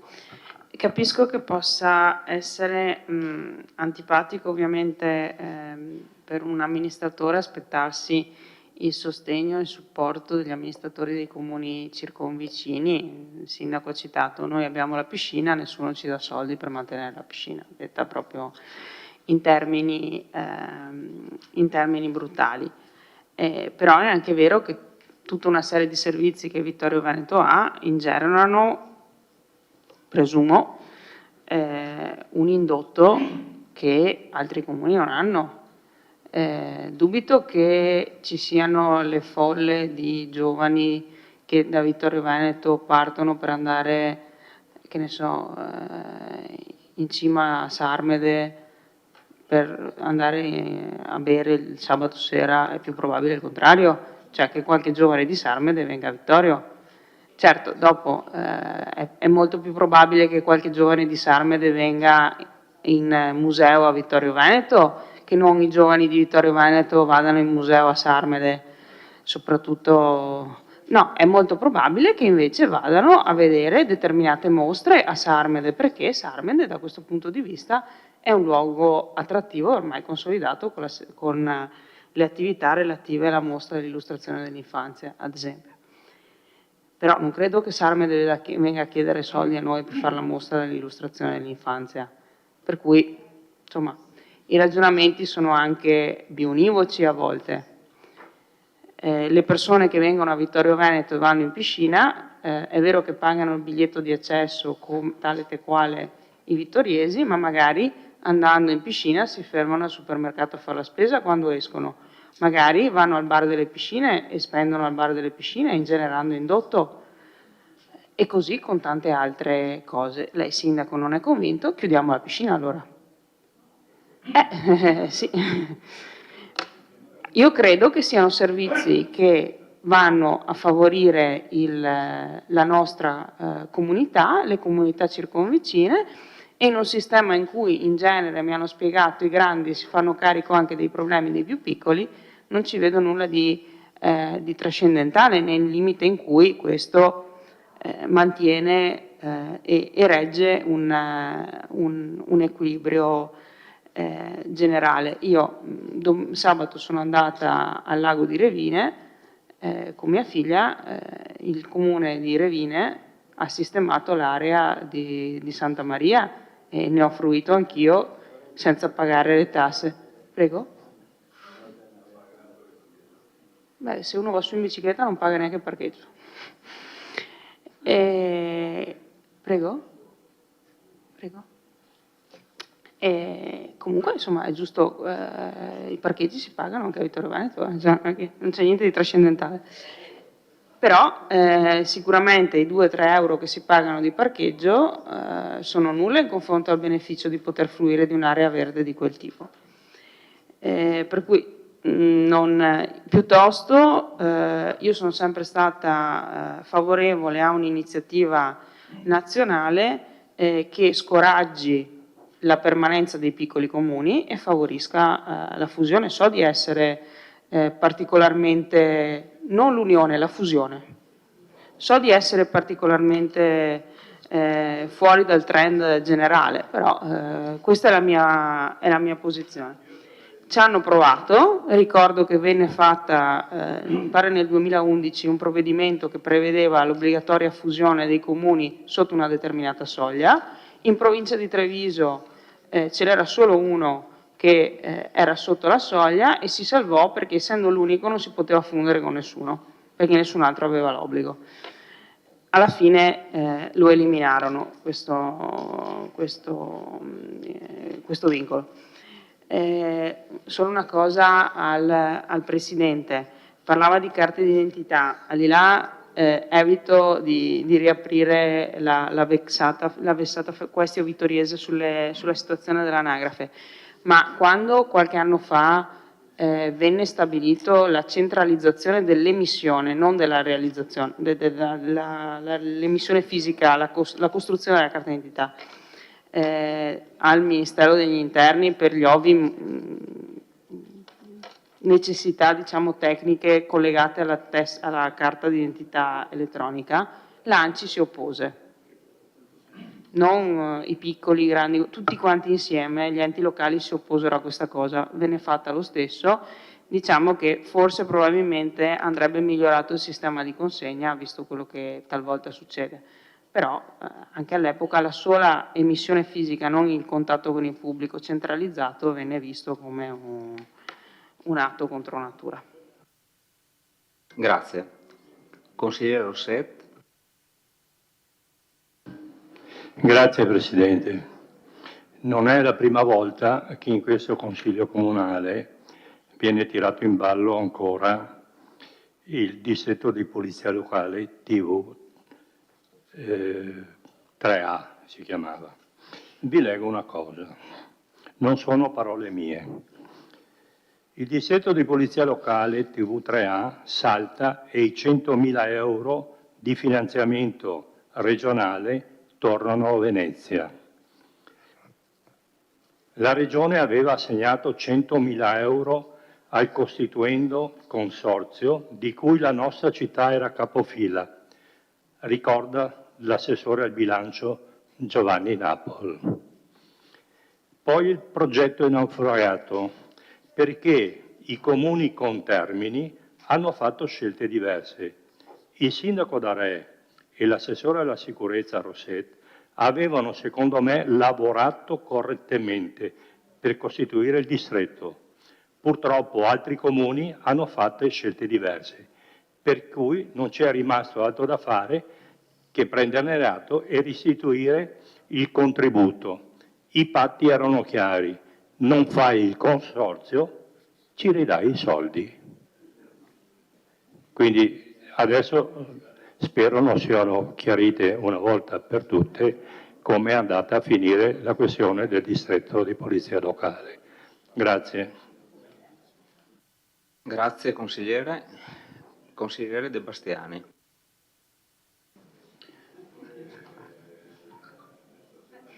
Sì, vabbè, siamo andati fuori tema e purtroppo anch'io faccio un piccolo intervento fuori tema riferito appunto al lamento del sindaco, che non è la prima volta, no, di questi oneri che ha la nostra città per l'Interland, no? Ma io voglio ricordare, magari avessimo un Interland a 360 gradi, la nostra disgrazia è quella di averlo a 180 gradi, perché Conegliano, che ha un Interland, cioè ha dei comuni attorno a 360 gradi, quella è la fortuna e è il vantaggio di Conegliano rispetto a Vittorio Veneto. Quindi avere dei comuni vicino non è una disgrazia, ma anzi consideriamo. Lei per esempio non considera per niente l'aspetto del commercio, ma lei pensa che un cinema a Vittorio Veneto potrebbe esistere senza i paesi limitrofi, oppure ci potrebbero essere 3 librerie, oppure ci potrebbero essere tutti i supermercati che ci sono? Lei pensa che il mercato del lunedì starebbe in piedi solo con i cittadini di Vittorio Veneto? È escluso, lo sappiamo tutti quanti. Come non avremo un ospedale se non avessimo tutti i comuni che fanno... A parte che forse qua non so se abbiamo ancora un ospedale, perché è una situazione che dovremmo analizzare. Secondo lei avremmo gli studi notarili se non avessimo e studi di avvocati eccetera, e le assicurazioni, se non avessimo questo bacino, se non fossimo, no, capoluogo di un distretto? Ovvio, ci sono anche degli oneri, ma ci sono degli onori e ci sono dei vantaggi. Valutiamo i vantaggi, che secondo me sono molto superiori agli oneri. E finisco il mio intervento fuori tema. Grazie.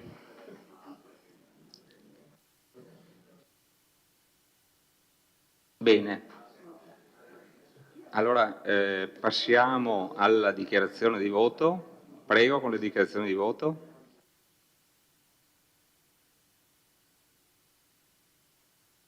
Consigliere De Antoni, prego. Il nostro voto è favorevole, è il nostro fino al PD. Okay.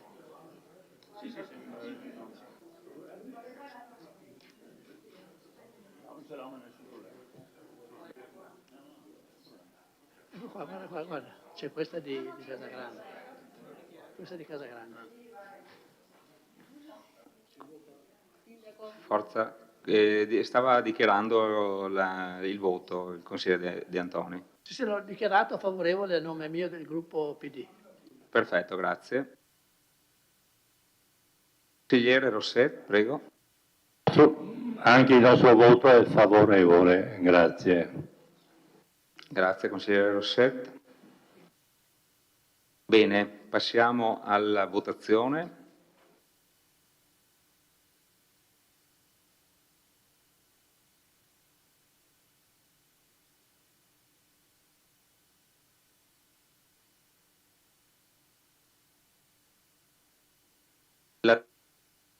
La delibera è approvata con 15 favorevoli, 0 contrari e 0 astenuti. Votiamo per la immediata eseguibilità.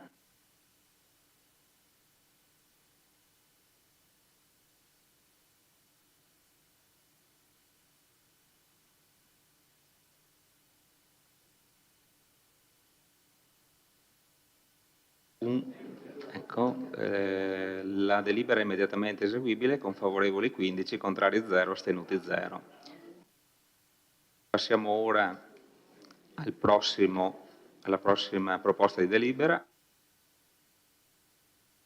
ovvero permesso di costruire in deroga ai sensi dell'articolo 14,1 del DPR 380-2001 ESMI per la costruzione di numero 2 coperture per campi da padel presso il Marco Polo Sporting Center. Lascio la parola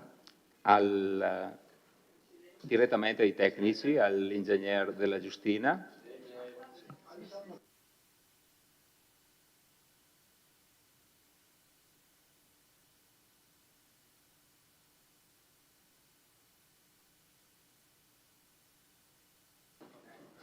Prego. Grazie Presidente. Allora, nell'agosto del 2002, alle 8 di sera fra l'altro, fu convocato, il colore dei capelli fa capire da quanto sono qua. Nell'agosto del 2002 fu presentato un piano particolareggiato, il comparto 5 cosiddetto opere PIE, e io in quella seduta era l'unico punto all'ordine del giorno, mi presentai per dichiarare che non avrei partecipato alla discussione e alla votazione del punto all'ordine del giorno. Metto fra parentesi una premessa. L'aria a livello nazionale era un po' diversa, si parlava di legittimo sospetto, c'erano leggi in fieri, diciamo così. In quella, come dire, con quell'aria che tirava, preferì dichiarare apertamente la volontà di non partecipare alla votazione di quel punto all'ordine del giorno, anche se, e chiedo anche in questo caso conferma alla segretaria generale del Comune, non c'era alcun impedimento dal punto di vista giuridico. Parlo ovviamente di questioni di parentela, ma per evitare qualsiasi dubbio, quella volta, e così farò anche stasera, io uscirò dall'aula. Perché? Perché ritengo che sia doveroso anche dare qualche segnale, e dico perché. In questa stessa sala qualcuno era stato accusato, quando io ero sindaco, dall'allora minoranza, di un comportamento non lineare, uso un eufemismo, perché, e dico anche nome e cognome di chi era, il Presidente del Consiglio Comunale, allora, era l'ingegner Silvano Tocchetta, era Presidente dell'Associazione Astrofili, la quale aveva dato un contributo e faceva parte dell'associazione del Palafender, associazione che aveva raccolto dei fondi per continuare, diciamo così, il grande progetto dell'area Fender. Il Comune, proprietario dell'area Fender, proprietario di tutti gli immobili dell'area Fender, il Comune di Vittorio Veneto, diede un contributo per il proseguio dei lavori. Qualcuno disse che era incompatibile il ruolo del Presidente del Consiglio Comunale. A parer mio una stupidaggine grande come una grande casa, ma l'aria in quegli anni era questa. Ora io ritengo di confermare la mia scelta del 2002 e assentarmi durante la discussione e la votazione di questo punto all'ordine del giorno, ribadendo la richiesta al segretario comunale che, ritengo sia ancora così, non ci sia comunque giuridicamente alcuna incompatibilità. Grazie.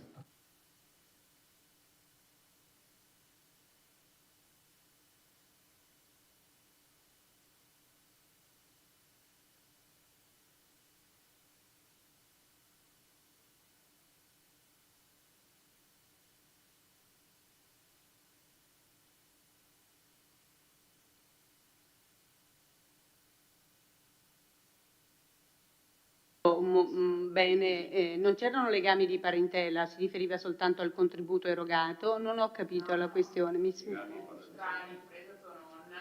Sì. Ah, ecco, ho capito. Come sono parenti? Cugini? Non sicuramente nei gradi di incompatibilità, sì. È ovvio, se rientra. Va bene, capito il collegamento.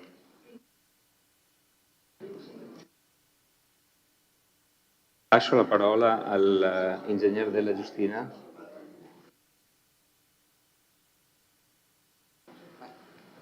Buonasera a tutti. Il punto riguarda la richiesta presentata dall'impresa Tonon SPA di Colle Umberto per un permesso di costruire in deroga ai sensi dell'articolo 14, scusate, comma 1 del DPR 380, testo unico per l'edilizia. Siamo nella zona comunemente nota come area ex opere PIE, nella quale sono già esistenti dei campi sportivi e una vasta area verde in parte destinata a campo da golf. Il permesso di costruire in deroga riguarda la possibilità di realizzare la copertura di numero 4 campi da paddle, campi che sono già stati realizzati come superficie e la richiesta riguarda appunto quella di coprirli in maniera continuativa. La richiesta è fatta appunto ai sensi dell'articolo 14, comma 1 del DPR 380. Tale articolo consente di rilasciare il permesso di costruire in deroga agli strumenti urbanistici vigenti esclusivamente per edifici ed impianti pubblici o di interesse pubblico, previa deliberazione di Consiglio Comunale. Quindi il Consiglio Comunale è appunto chiamato ad esprimersi sulla valenza pubblica, sull'interesse pubblico dell'intervento proposto. Le coperture previste dal progetto della richiesta sono due. La prima, che già si può vedere perché è stata installata quale opera temporanea mesi fa, ha una dimensione in superficie di 967 metri quadrati ed sarà costituita da una struttura in legno lamellare con un telo in PVC e copre 3 campi di allenamento. La struttura è questa che vedete già in foto. La seconda ha una dimensione di 530 metri quadrati circa e sarà costituita da una struttura portante in acciaio, anch'essa coperta da un telo in PVC e coprirà quello che viene chiamato campo panoramico, dotato già di 2 tribunette laterali che sono state realizzate contestualmente alla realizzazione dei campi. Ecco, questo è il campo esistente con le tribunette laterali, questa insezione è la struttura metallica. Alcune considerazioni che abbiamo fatto nel corso dell'istruttoria e mi richiamo e vado soprattutto al piano particolareggiato denominato Opere PIE, quello approvato in Consiglio Comunale con la delibera 58 del 2002. Questo piano particolareggiato prevedeva la realizzazione massima di un numero 20 costruzioni del volume di 100 metri cubi ciascuna, quindi un totale di 2000 metri cubi. Parzialmente queste costruzioni da 100 metri cubi ciascuna sono già state realizzate, alcune accorpate con dei vecchi permessi di costruire in deroga. Sono quelle, per intenderci, per chi conosce la zona, che costituiscono il bar attuale, degli spogliatoi e basta, perché non ne sono state fatte altre. La volumetria richiesta per la copertura dei campi da padel, che a nostro avviso è una volumetria a tutti gli effetti, a tutti gli effetti edilizi urbanistici evidentemente, non è prevista dal piano particolareggiato, da cui la richiesta appunto di procedere in deroga al piano regolatore, quindi al piano particolareggiato. Un'altra premessa: nel 2005 la stessa ditta Tonon fu autorizzata a realizzare quella che è la stazione di lancio del golf, okay? Anche quello con lo stesso meccanismo in deroga, sempre articolo 14 del PR 380-2001. E sulla copertura, tra l'altro, recentemente sono stati realizzati anche dei pannelli fotovoltaici. La dotazione di parcheggi è, secondo la nostra istruttoria, ampiamente soddisfatta. Noi abbiamo fatto, sia il professionista che ha redatto la proposta di intervento, sia noi abbiamo verificato, sia ai sensi della normativa, delle norme tecniche di attuazione, sia ai sensi della legge 122/89, la cosiddetta legge Tonioli. E in entrambi i casi, considerando comunque tutte le superfici coperte, presenti e future, la dotazione di parcheggi è ampiamente soddisfatta. Come dicevo in apertura, il permesso di costruire potrà essere rilasciato solo una volta che il Consiglio Comunale si esprima in maniera favorevole a proposito del beneficio pubblico. Beneficio pubblico che la ditta proponente individua nella mettere a disposizione le strutture così realizzate, quindi i campi coperti, per delle lezioni collettive, chiamate giornate dello sport, da dedicare alle scuole, per un totale di 7 giornate all'anno, con orari dalle 9 alle 12, 14:30 e 16:30, per un totale che noi abbiamo calcolato su 8 anni, sempre proposti dalla ditta, di 280 ore complessive. Quindi il beneficio pubblico proposto dalla ditta Tonon sono appunto queste 280 ore a disposizione delle scuole cittadine a titolo gratuito. Quindi il permesso di costruire per 8 anni, sì, per 8 anni, sì. No, 280 ore complessive in 8 anni, quindi 280 diviso 8, 40 all'anno. 280 ore in 8 anni. Questa è la proposta.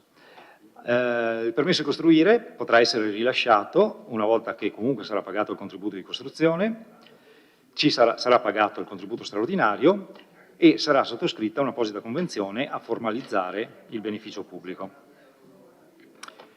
Il contributo straordinario è stato quantificato dalla ditta ai sensi della normativa nazionale e della delibera di Consiglio Comunale numero 8 del 2016 in 31.466 euro. Ad avviso degli uffici che hanno condotto, del mio ufficio, del nostro ufficio che ha condotto l'istruttoria, la documentazione è sufficiente per poterla presentare in Consiglio Comunale e la determinazione del contributo straordinario è congrua, per cui sottoponiamo al vostro parere e al dibattito il progetto presentato dalla ditta Tonon SpA. Grazie. Grazie, ingegnere Della Giustina. Passiamo alla discussione. Consigliere De Antoni.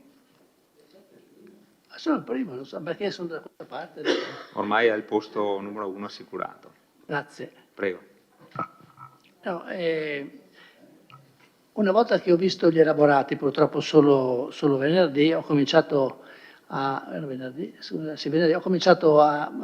interloquire, come dice il sindaco, con gli uffici per cercare di capire qualche cosa, perché onestamente dagli elaborati che ci sono stati consegnati non si capisce granché. Adesso vi ha detto l'ingegnere come avviene la copertura, la mellare, la testatura in acciaio, la copertura in PVC, eccetera, la copertura del nuovo campo, quello con le tribune, non ho capito come verrà, la struttura di acciaio, la copertura non ho capito, ma dagli elaborati che ci sono stati consegnati, onestamente sono carenti secondo me, tant'è che ho chiesto con forza, c'è una relazione tecnica. La relazione tecnica non c'è, in genere nella relazione tecnica ci sono tutte le cose che poi l'ingegnere oggi ha detto. L'ingegnere oggi, dopo le mie insistenze, abbiamo parlato a lungo di questa cosa, mi ha detto: ma lei non ha visto la relazione che ho fatto io di presentazione dell'atto? No, dico, non c'è stata mandata, quindi questa relazione che ha letto adesso l'ingegnere, che è stata pubblicata, mi è stata inviata oggi a mezzogiorno circa, dopo che abbiamo parlato a lungo e mi ha dato un sacco di informazioni su questo progetto. La prima osservazione quindi che io faccio, il progetto è assoluto, per quanto mi riguarda e per quanto capisco io, è carente. Sfido anche voi che avete un computer a casa con uno schermo anche gigante, a capire quello che viene fatto in quello spazio. E questa è la prima osservazione. Poi ho chiesto però, allora, standard, devono essere rispettati degli standard. Allora c'è una tavola in cui sono segnati in colore verdino, se riesce l'ingegnere a pubblicare la tavola, sono indicati in verdino, mi sembra esatto, giallino, verde, quel colore lì, sono indicati tutti quei parcheggi segnati che vanno a essere standard dei campi da padel. Allora mi sono chiesto, ma gli standard per il bar, gli standard per il campo da golf, lo standard per i 2 campi da calcio, dove sono gli standard per i parcheggi? Cioè, quando hanno realizzato l'opera evidentemente hanno presentato quei parcheggi che sicuramente coprivano quell'intervento che era stato fatto, ma c'è un modo per calcolare quali sono i parcheggi necessari per le attività dei campi da calcio, del bar e del campo da golf? Mi è stato detto che solo quelle attività che occupano degli spazi coperti hanno un certo standard che deve essere applicato, altrimenti non c'è. Però è possibile adesso che con questi campi da padel vadano a occupare tutti i parcheggi e tutti quelli che prima utilizzavano quei parcheggi per il calcio, eccetera, eccetera, non abbiano più parcheggio? È una domanda, chiederei che almeno venisse presentato un prospetto in cui si dice tanta superficie, tanti parcheggi, li andiamo a contare e vediamo se ci sono tutti. Questo documento non c'è. Poi, guardando un po' meglio quello che è stato realizzato con le foto che adesso ci sono, leggo che l'autorizzazione per realizzare quel pallone, chiamiamolo così, dove sono adesso che ricopre i 3 campi da padel, quel tendone è stato autorizzato con una CILA? Con una CILA, no, è stata fatta una richiesta di CIL, con un CIL è stato autorizzato l'apposizionamento di quel tendone, capannone, non so come, tendone, ed era una costruzione provvisoria che, secondo quello che so io, dovrebbe durare per 6 mesi. Io frequento il campo là perché porto il nipotino a giocare a calcio, però mi sembra che ci sia sempre stato nell'ultimo anno. Chiedo agli uffici se hanno verificato che il tempo dei 6 mesi sia trascorso, se è trascorso o meno, e se questa struttura è ancora legittima oppure sanzionabile, non so cosa si deve fare in questi casi. L'ingegnere ha detto così che quei cubetti, che sono quei cubi, quelle costruzioni a piccoli cubi di circa 100 metri cubi l'uno, erano previsti nel piano particolareggiato. Ho chiesto di sapere quando è scaduto il piano particolareggiato, quello delle opere pie, che io non conoscevo, comunque è scaduto nel 2012 o 2013, è stato prorogato per 2 anni e quindi nel 2015 è definitivamente concluso. Mi domando, è possibile a piano particolareggiato scaduto realizzare cubature previste dal piano particolareggiato stesso che è scaduto? No, non so se c'è una norma che l'autorizza, ma avrei piacere che mi fosse indicata. Cos'altro? C'era su una tavola, quella eccola, c'è una voce che si legge piano, è linea di inviluppo, come si chiama? Può essere lei sulla cosa? Se legge la leggenda, per favore. Sotto, a metà circa, c'è una cosa, linea del massimo sviluppo. Qual è il massimo sviluppo nella carta che non lo trovo segnato? Non l'abbiamo trovato segnato. Ha visto questa cosa? Mi sono spiegato? Cioè c'è scritto massimo sviluppo, però l'inviluppo non lo leggo là. Non trovo quella linea, pur ingrandendo molto il file, non riesco a trovare quella linea che definisce questo inviluppo. L'altra domanda è con quelle autorizzazioni dell'anno scorso, è stata autorizzata anche la costruzione dei 2 blocchi delle gradinate, diciamo, del campo, quello che loro chiamano campo panoramico. Sono state realizzate due gradinate in calcestruzzo. Fanno volume queste strutture? Mi chiedo e chiedo ai nostri tecnici. Queste sono le domande che ho fatto e sì, sono dispiaciuto per la verità che questo documento, che in parte chiarisce un po' dei miei dubbi, non sia stato legato alla documentazione che è stata fornita a tutti i consiglieri. È stata consegnata solo oggi. Oggi perché gentilmente l'ingegnere della Giustina mi ha detto guarda che io l'ho fatta la relazione per spiegare un po' meglio la cosa, però se non ce la mandate è difficile, ho controllato e ho fatto controllare dai colleghi, nessuno l'ha ricevuta.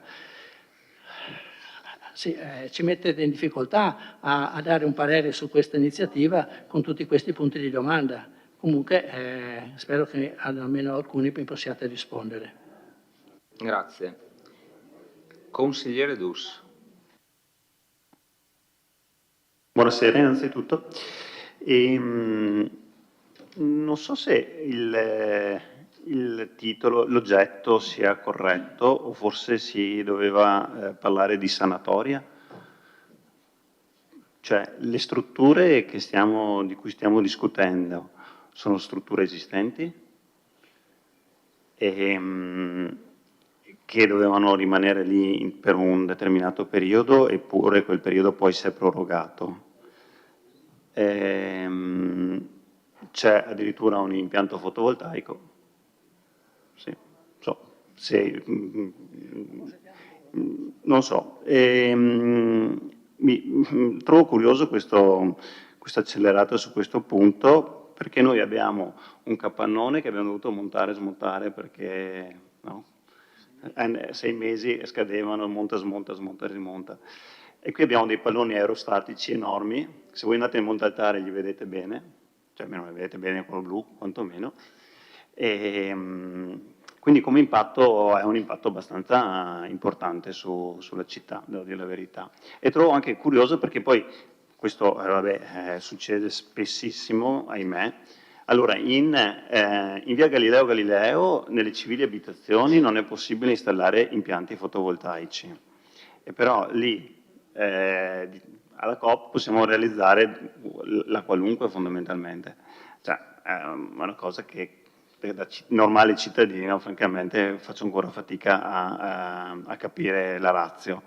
Come faccio fatica a capire la ratio che mi giustifica come beneficio pubblico le 35 ore annue.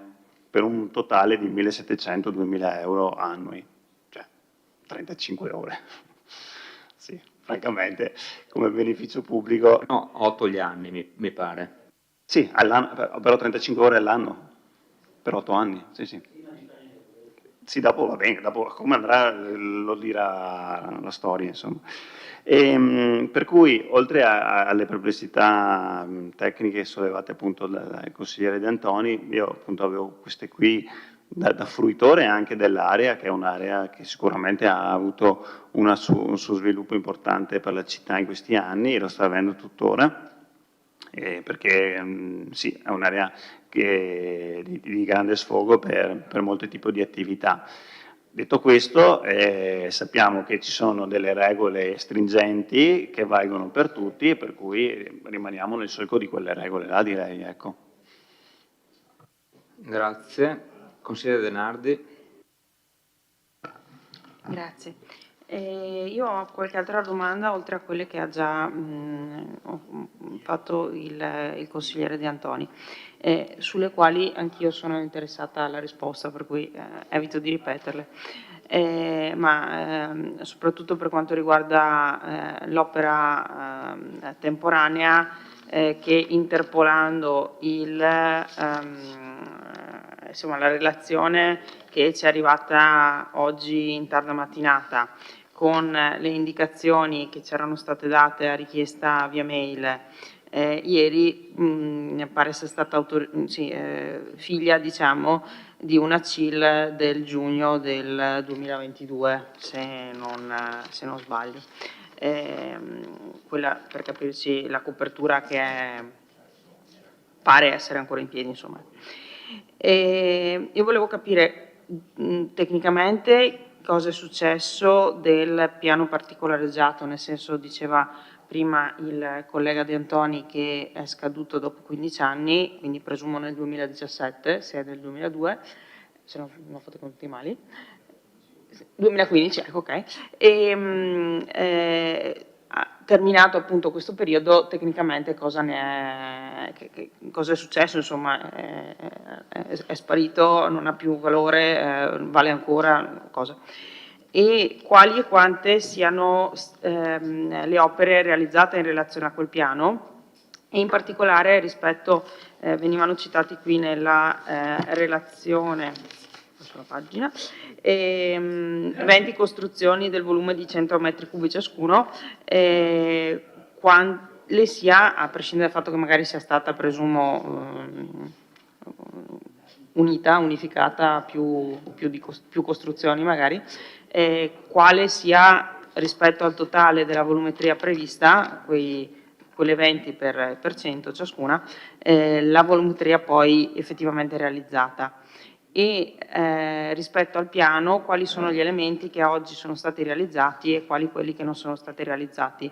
Faccio queste domande perché capisco la risposta che ci è stata data ieri alla richiesta di avere copia del piano particolareggiato. Ci è stato detto che non era disponibile perché il personale dell'urbanistica non era... Sì. No, non sto... sì, ve lo chiedo non avendo potuto verificare, se no l'avrei verificato da sola andando a guardare a occhio, diciamo, gli immobili, anche perché io nel 2002 ero al primo anno di università, quindi non ho partecipato all'approvazione della delibera. Scusate, potete... Grazie. E quindi non ho memoria personale. Ricordo che all'epoca ci furono una serie di polemiche per una serie di cambiamenti nelle previsioni via via dei vari benefici pubblici, però oltre a questo nel dettaglio non riesco a ricordare molto altro. Ecco. Grazie. Grazie consigliere. Prego, ingegner Curti. Grazie Presidente, buonasera. No, io non rispondo alle domande, risponderà poi il collega, ma volevo riallacciarmi a quello che diceva il consigliere De Nardi. Intanto per scusarmi, ma purtroppo io ieri sono arrivata tardi in ufficio, quando ho visto la sua richiesta, l'unica collega che sa dove mettere mani, perché ce ne sono due in questo momento che seguono sta roba, era già andata a casa. È un periodo un po' strano questo, siamo ancora un po' a regime ridotto e abbiamo provato comunque, a onor del vero, abbiamo mandato una persona a cercare in archivio. Io stesso. Punto.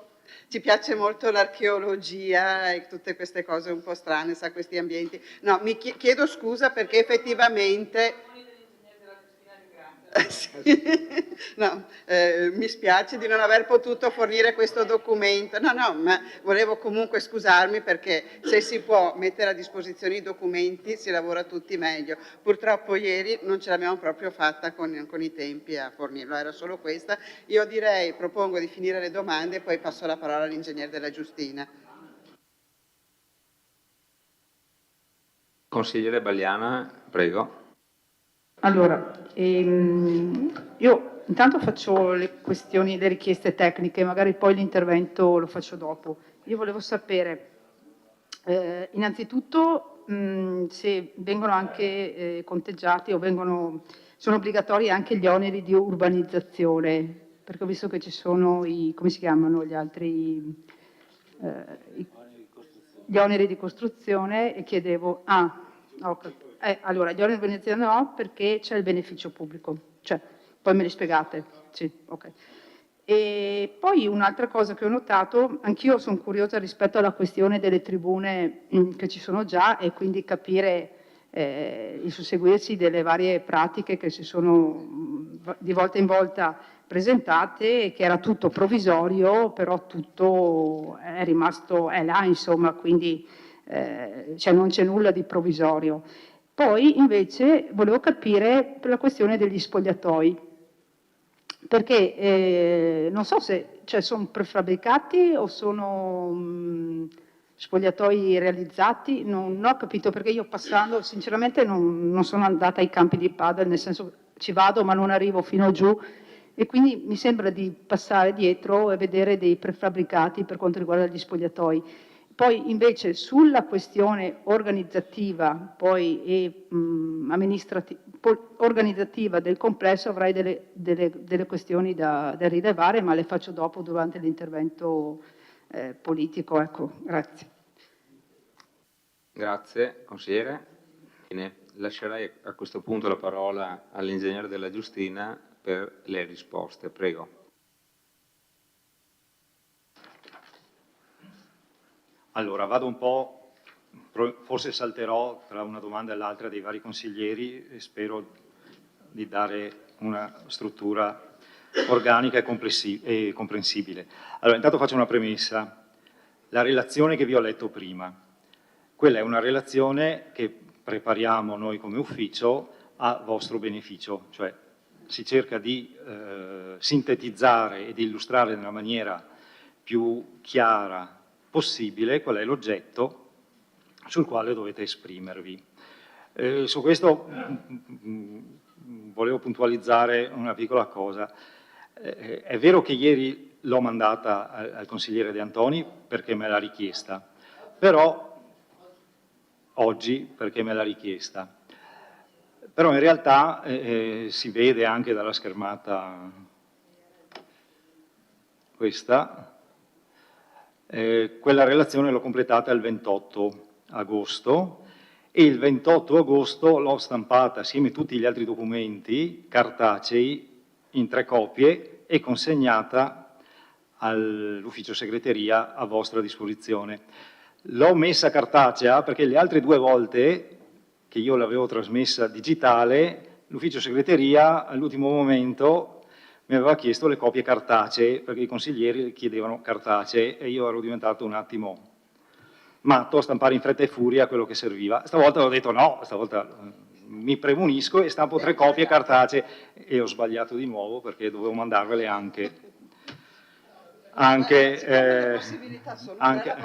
prossima dovrei fare giusto. Questo per dire che non è che ho fatto la relazione perché mi è stata richiesta, io l'avevo preparata da tempo perché è mio costume farlo ogni volta che devo relazionare in Consiglio Comunale. Ciò premesso, andiamo a vedere i punti che sono stati sollevati. Allora, cominciamo da quello più corposo, almeno secondo me, quello del piano particolareggiato. Il piano particolareggiato è stato approvato nel 2002. Giustamente è stato osservato che un piano particolareggiato, come tutti i piani particolareggiati, ha durata validità 10 anni, c'è stata una legge intermedia che l'ha prorogato di 3 anni, quindi 2002, 2012, 2015, quindi nel 2015 è decaduto. Per cui anche noi ci siamo chiesti cosa ne facciamo di questo piano particolareggiato. Entriamo in un argomento, in una materia che è quella squisitamente urbanistica, che non è propriamente il mio pane quotidiano, però lo era nel 2018 dell'allora dirigente architetto Wanda Antoniazzi. E io leggerei un'istruttoria sottoposta alla Giunta Comunale di allora, proprio sull'argomento. I piani particolareggiati hanno una validità decennale, pertanto nel 2012 è scaduto, poi rinnovato fino al 2015. Il piano particolareggiato è stato redatto in un ambito di comparto edificatorio, previsto dalle norme tecniche del PRG, all'articolo 109,3.5. Il primo comma dell'articolo 17 della legge 1150 del 1942 recita: decorso il termine stabilito per l'esecuzione del piano particolareggiato, questo diventa inefficace per la parte in cui non abbia avuto attuazione, rimanendo soltanto fermo a tempo indeterminato l'obbligo di osservare nella costruzione di nuovi edifici e nella modificazione di quelli esistenti gli allineamenti e le prescrizioni di zona stabiliti dal piano stesso.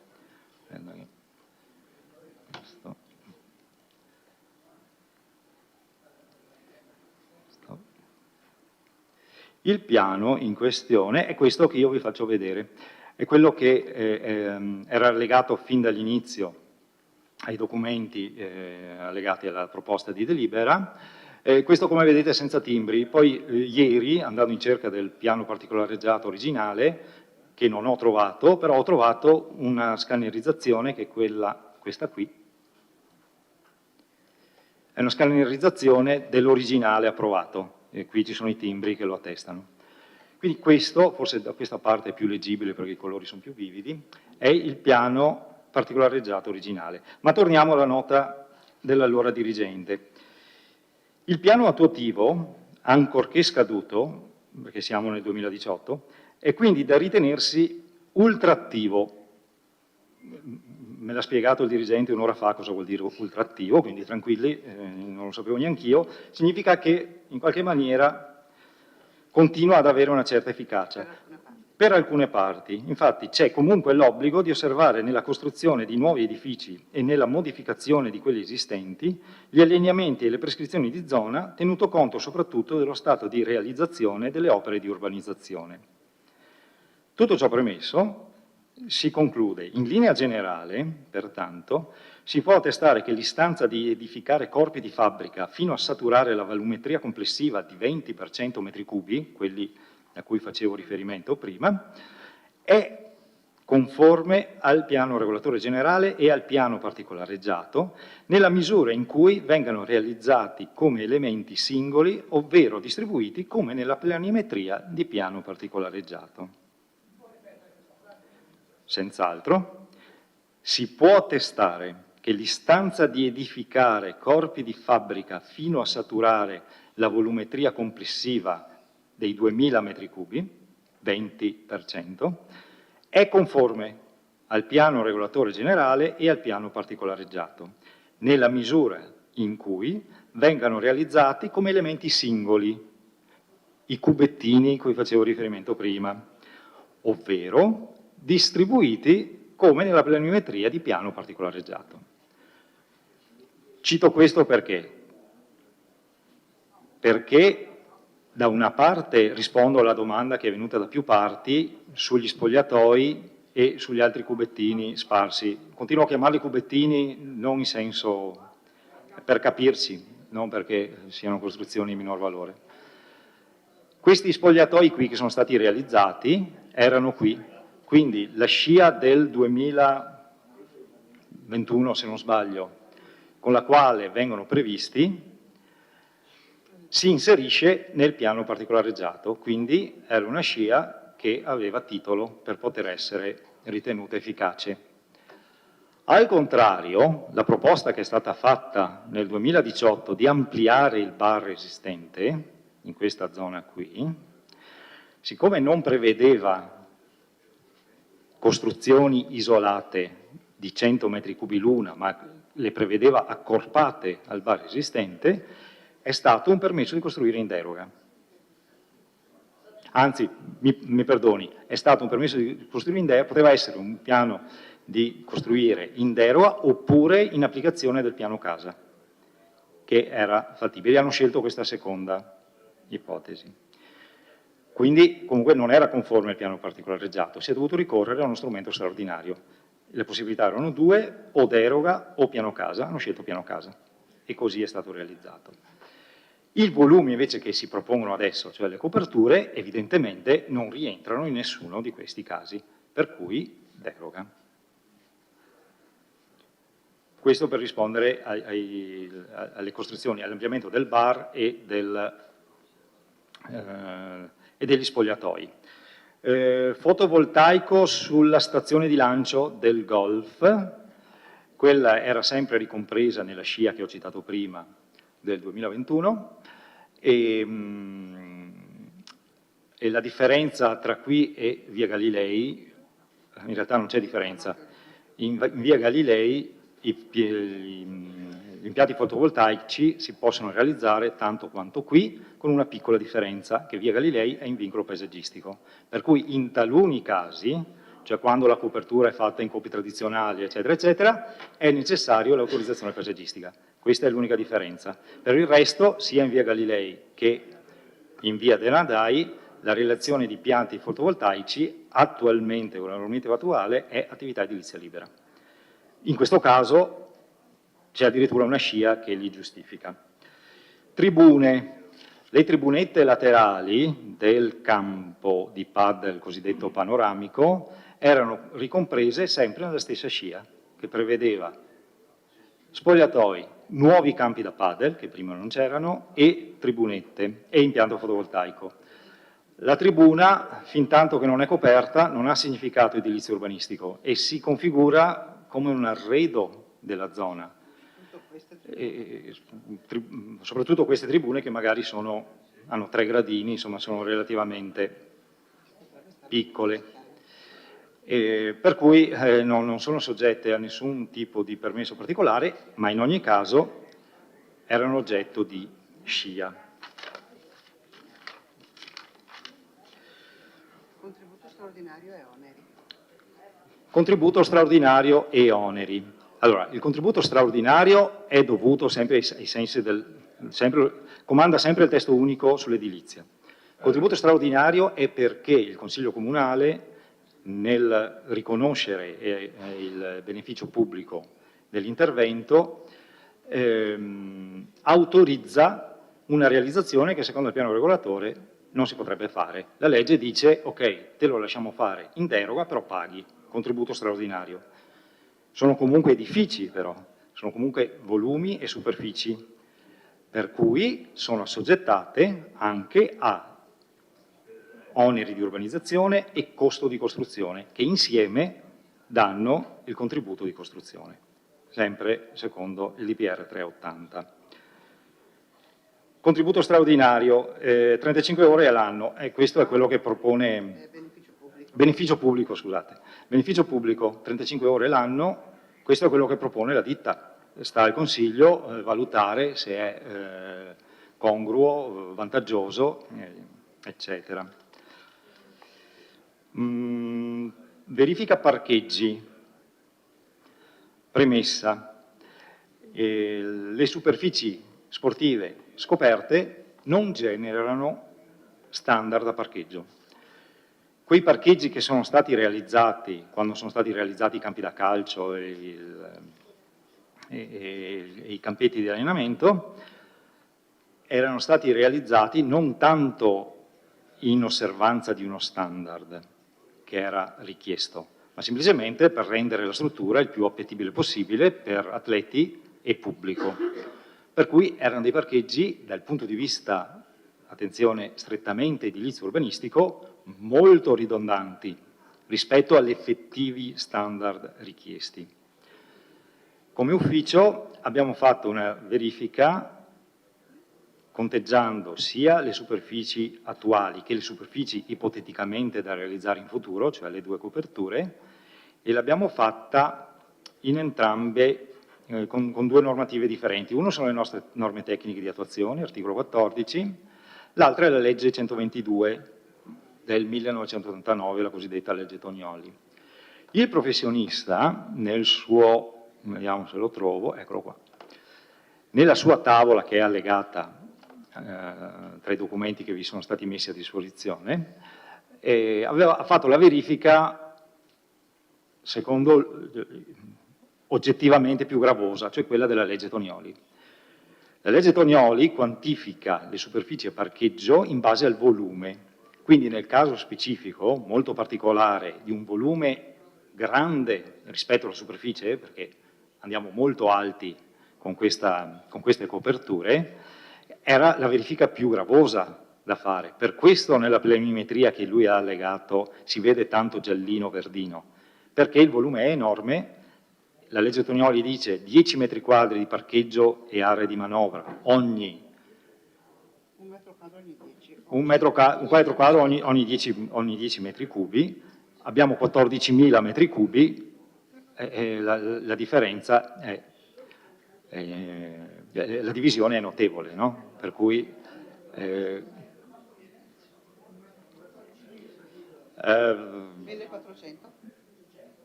14.000 diviso 10, 1400 metri quadrati. Sì, metri quadrati. Sì, parcheggi per il momento ricalcoliamo Sì, i metri quadrati. Sì. Comprese le aree di manovra però. Quindi servono, grosso modo, se togliamo le aree di manovra, se vuole faccio un conto al volo. Ma li abbiamo fatti sti conti? No, ma li ho fatti i conti, Se vuole li dico anche.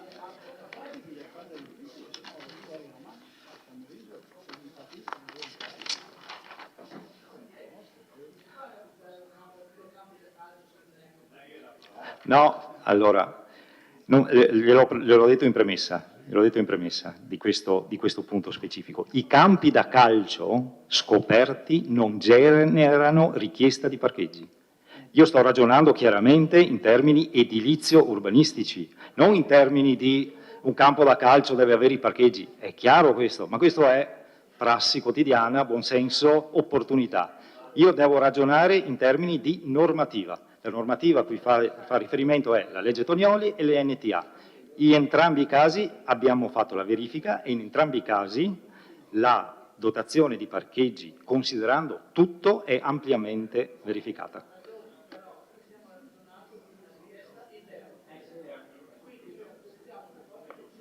Ma bisogna, scusi, non è registrato. Allora, prego. Si prenoti. Cioè io dico, sono d'accordo con lei, la normativa, mi fido di quello che lei dice, non ho niente da dire, però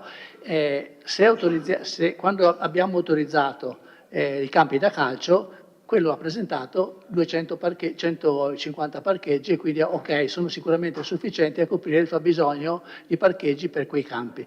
Adesso viene un'altra struttura in deroga.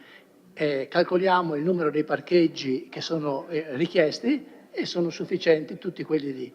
Però di fatto di fatto noi andiamo ad annullare la possibilità di parcheggiare le macchine a quelli. Insomma, Assessore Antica, significa che noi andiamo a mettere in difficoltà il traffico in quella zona dove vanno a parcheggiare. Quando c'è il campo la partita la domenica, non so se ha visto, quando fanno le prede la domenica, le macchine è tutto pieno, durante la settimana è tutto pieno il parcheggio, e se vengono a giocare anche 5 campi da padel, 4 campi da padel, sarà ancora peggio. Allora, cioè, il compito nostro non è solo quello di rispettare le norme, giusto, però anche teniamo conto delle esigenze della gente che ci... Silenzio, silenzio in aula. Allora, già è difficile andare avanti con la discussione e, per cortesia, prendete i vostri posti e prego.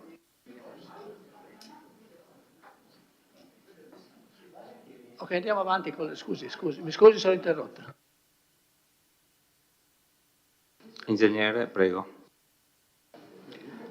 Capisco il punto di vista e per certi versi è condivisibile, gliene propongo un altro. Secondo la planimetria proposta dal professionista, ai campi paddle sono assegnati 68 posti auto. Abbiamo 4 campi paddle. Non sono un praticante, ma credo che a paddle al massimo si giochi 2 contro 2. 4 per 4 sono 16 persone. Al massimo, ma dico massimo, sono 16 macchine e abbiamo 68 posti. Quindi va bene, c'è la fidanzata che arriva un po' più tardi, benissimo, 20 macchine.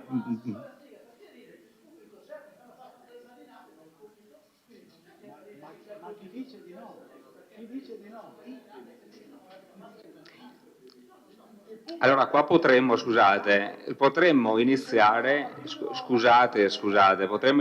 disquisizioni tecniche e non finire, perché lei dice ci sono le gradinate, io dico magari sono eventi eccezionali, e avanti, e potremmo andare avanti ore, lei con la sua teoria, io con la mia, l'assessore Antica con la sua, l'ingegnere con i calcoli. Allora, cerchiamo di, secondo il mio punto di vista, altrimenti i consigli comunali diventano disquisizioni di tipo tecnico, di rimanere con buon senso all'interno di alcune domande che ci diano l'idea di massima di quello che sta avvenendo, e dopo bisogna portare anche la delibera in approvazione, altrimenti sì, in votazione, consigliere Dus. Prego, ingegnere. Manca un solo punto di quelli, se ne ho perso qualcuno scusatemi, me lo ricordate.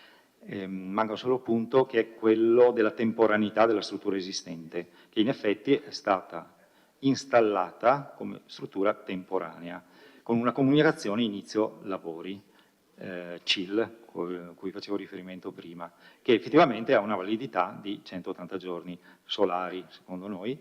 Comunque la struttura evidentemente è lì installata, quindi faremo sicuramente una verifica sulla tempistica, e se non verificata, gli strumenti li abbiamo l'ordinanza, abbiamo le sanzioni secondo il regolamento edilizio e sicuramente verrà applicata. Credo di aver sviscerato... Ah, giusto.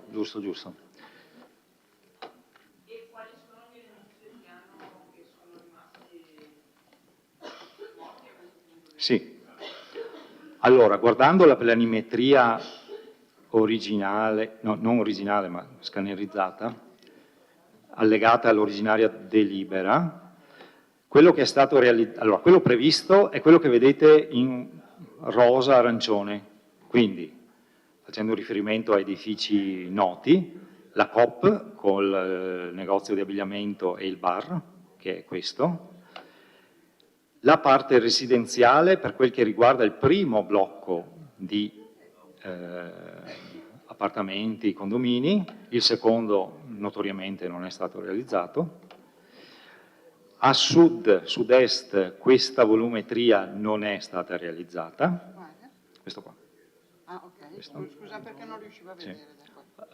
Sì, spero riusciate a vedere. A me sono orgo, scusate. Non è stata realizzata. Dei, tra virgolette, cubetti previsti sono stati realizzati 3 del bar, 1 qui in reception, se non sbaglio, qui all'ingresso, 3, anche se non disposti così ma accorpati, che fungono da spogliatoi e gli ultimi, i due container, perché sono 2 container, però della volumetria sempre inferiore ai 100 metri cubi. Questo è tutto quanto realizzato secondo il piano particolareggiato. Extra piano particolareggiato abbiamo la copertura della stazione di lancio con i pannelli fotovoltaici e l'ampliamento recente del bar con il suo Deor. Il primo, come dicevo prima, in deroga, stesso meccanismo di questa sera. L'altro avvalendosi della facoltà del piano casa. L'altra domanda, quella sul massimo inviluppo residenza, quel retino strano, è quello che leggete sulla parte residenziale, evidentemente, nel quale, questo però lo interpreto io perché al tempo non c'ero a valutare questi aspetti, la parte residenziale poteva essere realizzata tutta all'interno di questo retino. Poi il progettista, che successivamente ha fatto i progetti esecutivi, avrà scelto la forma architettonica funzionale che meglio si confaceva alle esigenze della sua committenza. Però quello che era importante è che la volumetria doveva essere realizzata all'interno dell'area indicata con questo retino. Io gli do questo significato.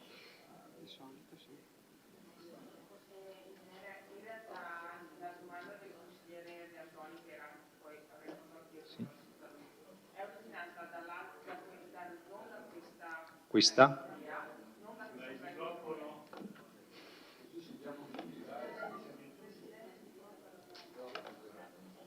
Scusi.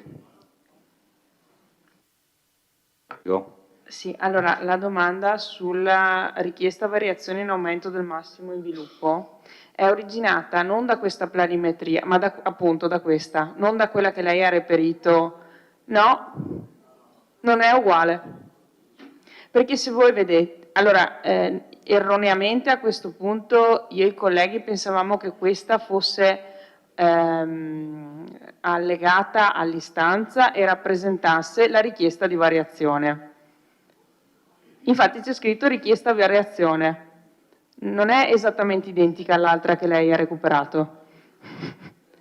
E noi non riuscivamo a individuare all'interno della planimetria quella che è reperibile nell'area riservata, nella parte ovviamente relativa all'area sportiva, qualcosa che avesse quel...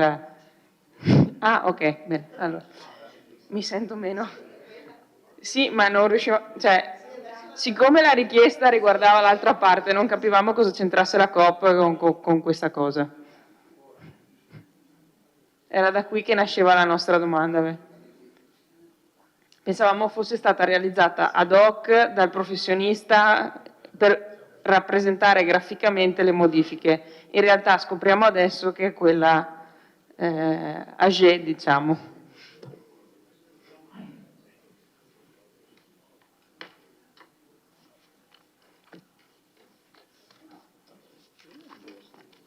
Scusate, ma stavo parlando un attimo. Ora, prego. Ingegnere della Giustina, mi è sfuggita la risposta sugli spogliatoi. Cioè, fanno cubatura? Cioè, voglio dire, quelli... Allora, adesso ci sono dei prefabbricati e quindi sono momentanei, immagino. Ma com'è? Ma non spogliatoi, non quelli segnati qui. Ci sono degli spogliatoi dietro ai campi attualmente. Vabbè, li ho visti io in prefabbricato. Chiedo eventualmente, quindi, quando verranno realizzati, per questo c'è scritto spogliatoi, se faranno cubatura, anche questi? Ah. Ma dove sono già realizzati? No, no.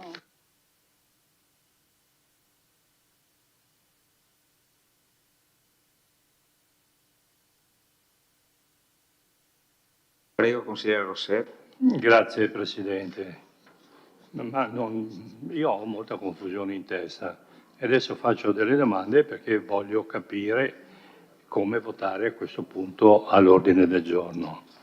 Ci viene presentato un punto dell'ordine dove è messo permesso di costruire in deroga. Se non ho capito male, Ingegnere della Giustina, lei ha detto che le strutture sono già, non sono... o sì o no, o parzialmente o no. Perché? Perché andrò a vedere quello che ha detto, perché forse non ho capito bene, ma comunque agli atti, perché è registrata. Perché se sono costruite anche parzialmente, noi non possiamo votare questo punto del giorno, perché siamo a conoscenza di un abuso. E quindi, e qui chiedo ovviamente al segretario e chi ne sa più di me, cosa rischiamo se andiamo a votare di costruire in deroga quando la cosa è già costruita? Datemi delle spiegazioni chiarite, veramente mi sembra di essere caduto dal pero questa sera. Grazie.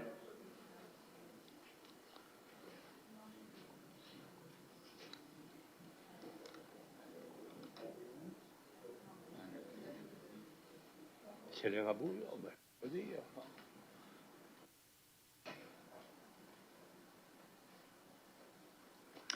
Allora, spogliatoi. Ok, sì.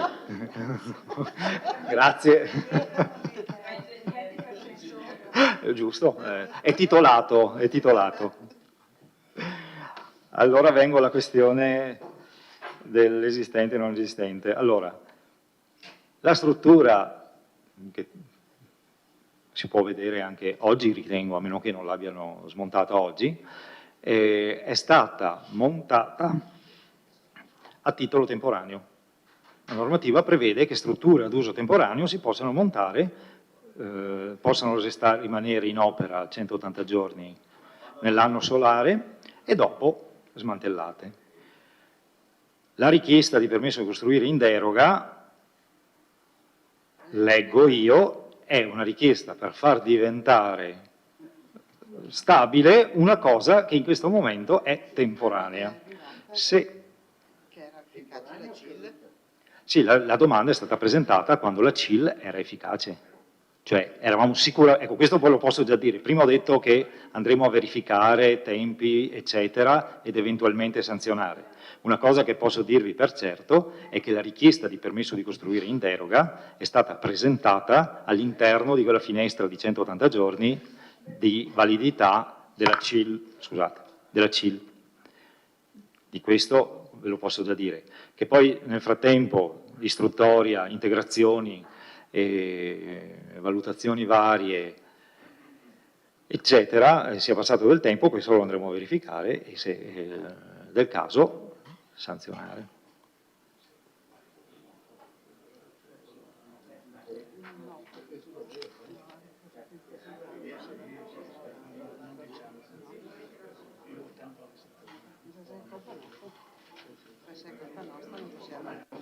Consigliere De Nardi. Grazie.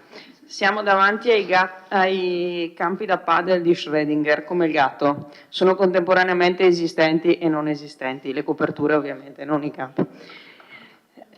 Allora, no, due altre domande. Una originata dalla risposta che l'ingegnere ha appena dato al collega Rosset. Il fatto che sia stata presentata la richiesta nella costanza dei 180 giorni risolve tutti i problemi per chi cioè, perché se una volta scaduti i 180 giorni non sono state eliminate le costruzioni temporanee, cioè, in qualche modo diciamo, questa notizia del fatto che la richiesta è stata fatta nell'ambito temporale dei 180 giorni modifica la situazione dal punto di vista giuridico o è semplicemente una nota informativa per noi che ci dà notizie sulle tempistiche della ditta?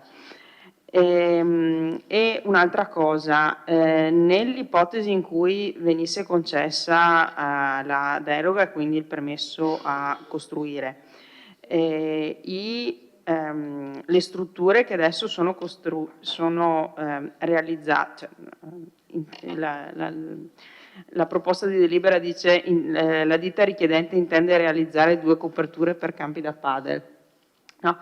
Allora, queste strutture la cui deroga ci viene chiesto di votare sono poi permanentemente vincolate all'utilizzo a campo da padel, oppure una volta perfezionatasi, diciamo, la procedura relativa alla deroga, passati 1 anno, 2, 3, finita la smania per il padel a livello globale, possono poi, non so, un po' stratini per il campo, comunque, possono poi essere utilizzati ad altro scopo e eventualmente quali potrebbero essere gli scopi ammissibili in quell'area. Grazie.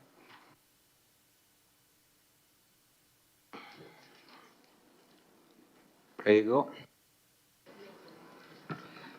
Allora, partiamo dall'ultima domanda. Queste strutture in questo momento vengono valutate perché si ritiene, o meglio, il Consiglio dovrebbe ritenere che c'è un interesse pubblico per quello che ci viene chiesto, quindi campi da paddle. Fermo restando che, come anticipava prima il collega, prima del permesso di costruire ci sarà comunque la convenzione per questi 8 anni di utilizzo, quindi se poi vengono trasformati in qualcos'altro bisogna rivedere anche questa convenzione, se no diventano degli abusi. Detto questo, in ogni caso non è detto che un domani non diventano la copertura di un campo da tennis. Adesso io dico bestialità perché non gioco né a paddle né a tennis, quindi non conosco le misure dei campi. Però quello che non possono diventare sono appartamenti. Cioè loro potrebbero diventare comunque coperture di qualcos'altro, però sportivo, finché non cambiamo il piano regolatore, perché in questo momento, ancorché decaduto, lì vale quello che prevedeva il piano particolarizzato. Quello è un impianto sportivo. Se dobbiamo fare qualcosa di diverso si deve venire in Consiglio Comunale. Poi, se fra 5 anni, 6 anni, 10 anni, il piano degli interventi decide che lì non serve più un impianto sportivo ma bisogna fare una lottizzazione, quella è una cosa diversa, ma si passa per una scelta del Consiglio Comunale. In automatico non può essere fatto alcun tipo di modifica di questo tipo, scusate i bisticci di parole, quindi quello rimane la copertura di qualcosa di sportivo, perché non ha modo con una pratica edilizia diretta di essere trasformato, quindi non possono presentarci una SCIA, un permesso di costruire, assolutamente, o meglio, lo possono presentare ma si boccia, perché non è comunque conforme a quella che è la previsione urbanistica. Vuoi fare l'altra? Sull'altra questione, cioè sul fatto che il permesso di costruire in deroga sia stato richiesto nel momento di validità della CIL e questo in qualche maniera congeli la struttura temporanea fino a che non ci si esprime su questo, mi riservo di verificarlo. Cioè io ritengo di sì, personalmente, così a sentimento. Nel senso che, per carità, integrazioni richieste, tempo per produrre i documenti, insomma, i mesi passano e quindi magari i tempi della temporaneità sono scaduti, sono finiti. Però io credo che il fatto che abbiano comunque presentato una richiesta in deroga per tempo, tra virgolette, salvi la costruzione temporanea, ma, ripeto, lo approfondiremo, perché è un tema, sì, perché è un tema che va valutato attentamente, anche alla luce di quanto è emerso questa sera, insomma.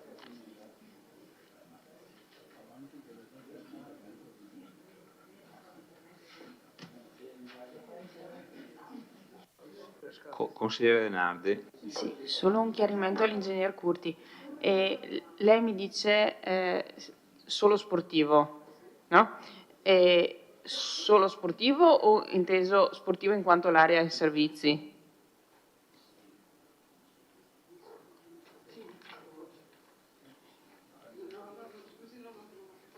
No, nel senso solo sportivo o cioè, perché normalmente le aree sportive fanno parte delle aree servizi, che però non, è un sottoinsieme della no, se non ho capito, sì, o più in generale, cioè,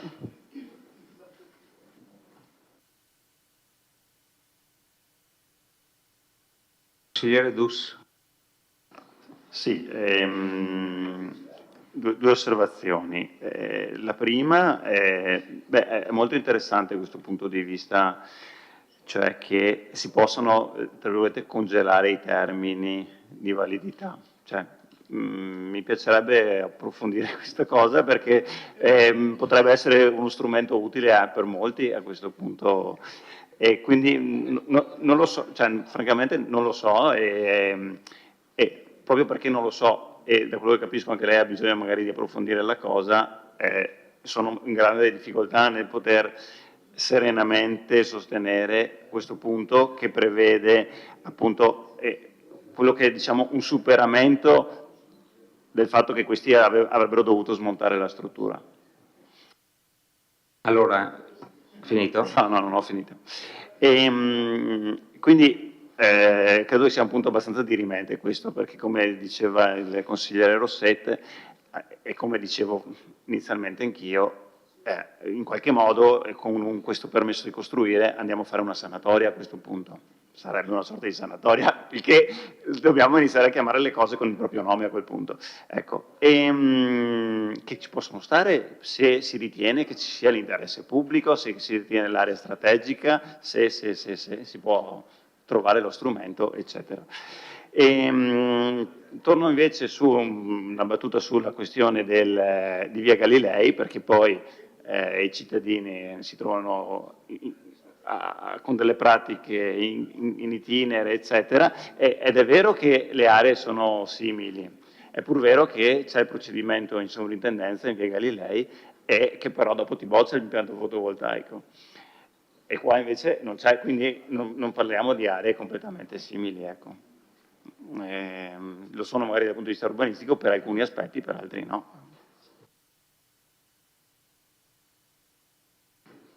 Ecco, finiamo con le domande, prego, e deve fare l'intervento? Dopo basta, però, perché sennò, siccome dobbiamo gestire anche il Consiglio Comunale, mi sembra che abbiamo perso abbastanza tempo per le domande. Andiamo avanti. Prego. No, allora, due questioni. Innanzitutto, ricollegandomi all'osservazione del consigliere Denardi sulla finalizzazione di questa struttura, sulla convenzione c'è scritto finalizzata all'esercizio di attività sportiva e o ricreativa.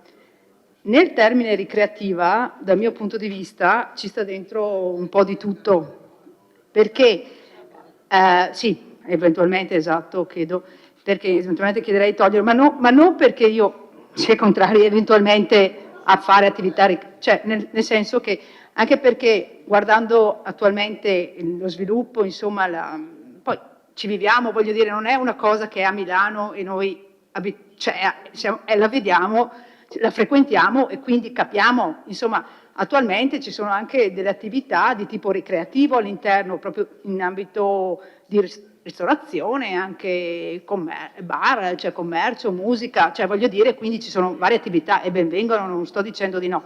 Però ecco, allora questa è la prima osservazione e la seconda è relativa sempre ai parcheggi. Io ho capito che praticamente questo piano non prevedeva degli standard, possiamo dirla così, nel senso che i parcheggi all'epoca... Però consigliere, una domanda è veloce, non un intervento, altrimenti non gestiamo più il Consiglio, basta. Praticamente, voglio dire, in una situazione reale, effettivamente i parcheggi attuali non sono sufficienti, lo vediamo in più occasioni. Quindi, voglio dire, da un punto di vista urbanistico, gli standard che sono richiesti per quell'attività effettivamente sono sottodimensionati. La domanda. Ha capito? La domanda non c'era, non importa. Andiamo avanti. Consigliere Rosset. Grazie Presidente. Io farò una domanda anche all'intervento, e sarà il mio ultimo, così poi lascio la parola. Così va bene. Sì. Cioè, mi piacerebbe che le cose fossero chiamate col proprio nome e cognome. Poi, in genere della Giustina, lei chiede a noi di dichiarare questa sera se l'evidenza pubblica è congrua per noi, ma io non ho metri di misura, perché se voi tecnici mi dite che va bene, personalmente per me non è un'evidenza pubblica ma è una elemosina, questo è il mio pensiero. Poi voglio fare una domanda alla dottoressa Napolitano. Cioè, siamo venuti a conoscenza stasera che forse c'è un abuso edilizio, perché ovviamente è agli atti adesso. Non ho niente contro questa cosa, non gioco a padel, ma però per me va bene, mi va bene queste cose qua, ma voglio una garanzia se posso votare a cuor sereno, insomma è lei qui preposta per dirmi queste cose qua, di fronte a una cosa che ci può essere un abuso edilizio. Cioè, io voglio dormire tranquillo di notte, no, mica... Prego?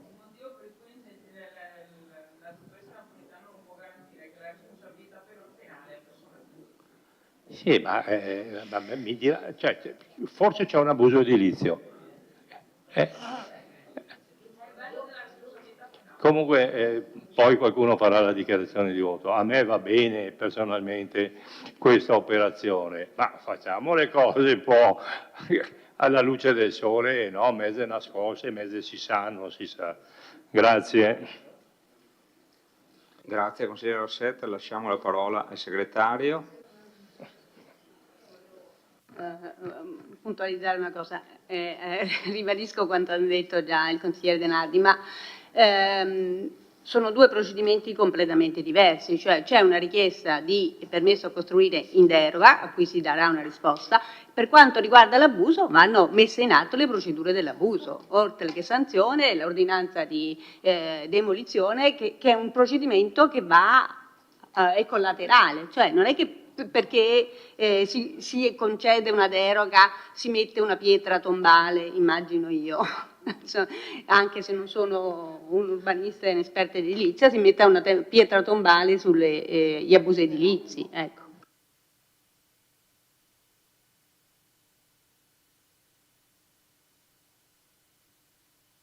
Qua deve rispondere l'ingegnere, no? Allora, passiamo la parola all'intervento adesso del consigliere De Antoni. E silenzio per cortesia.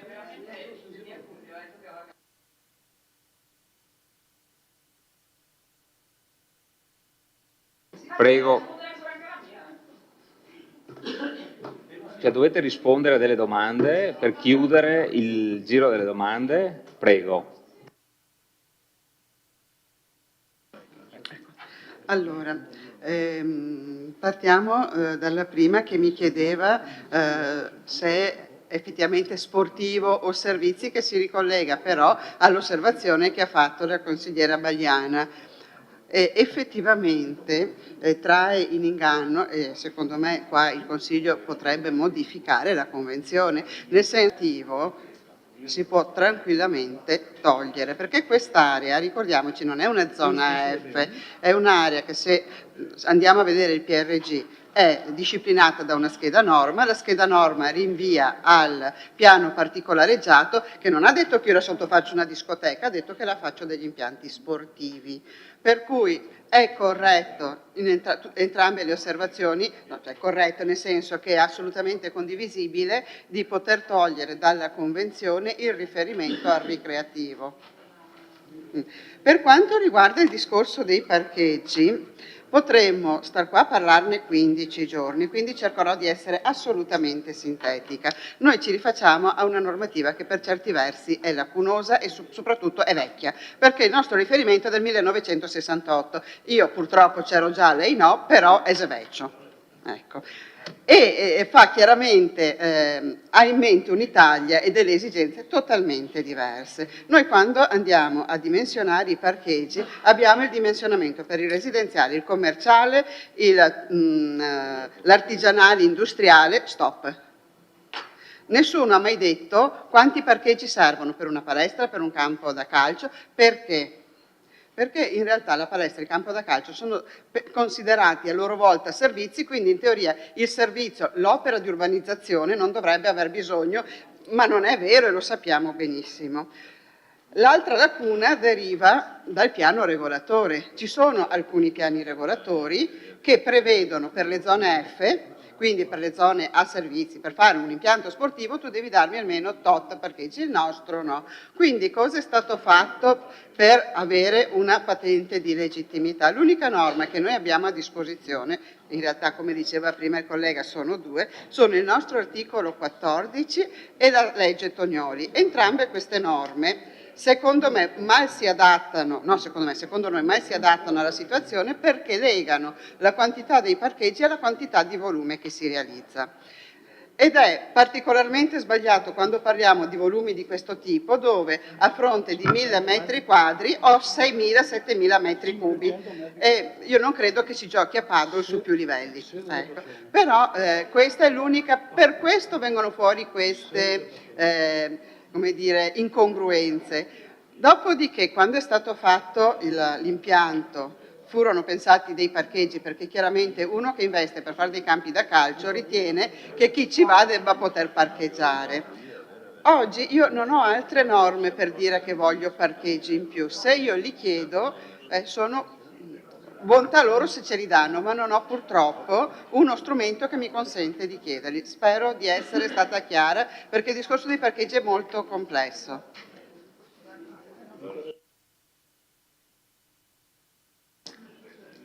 Va bene, primo intervento del consigliere De Antoni.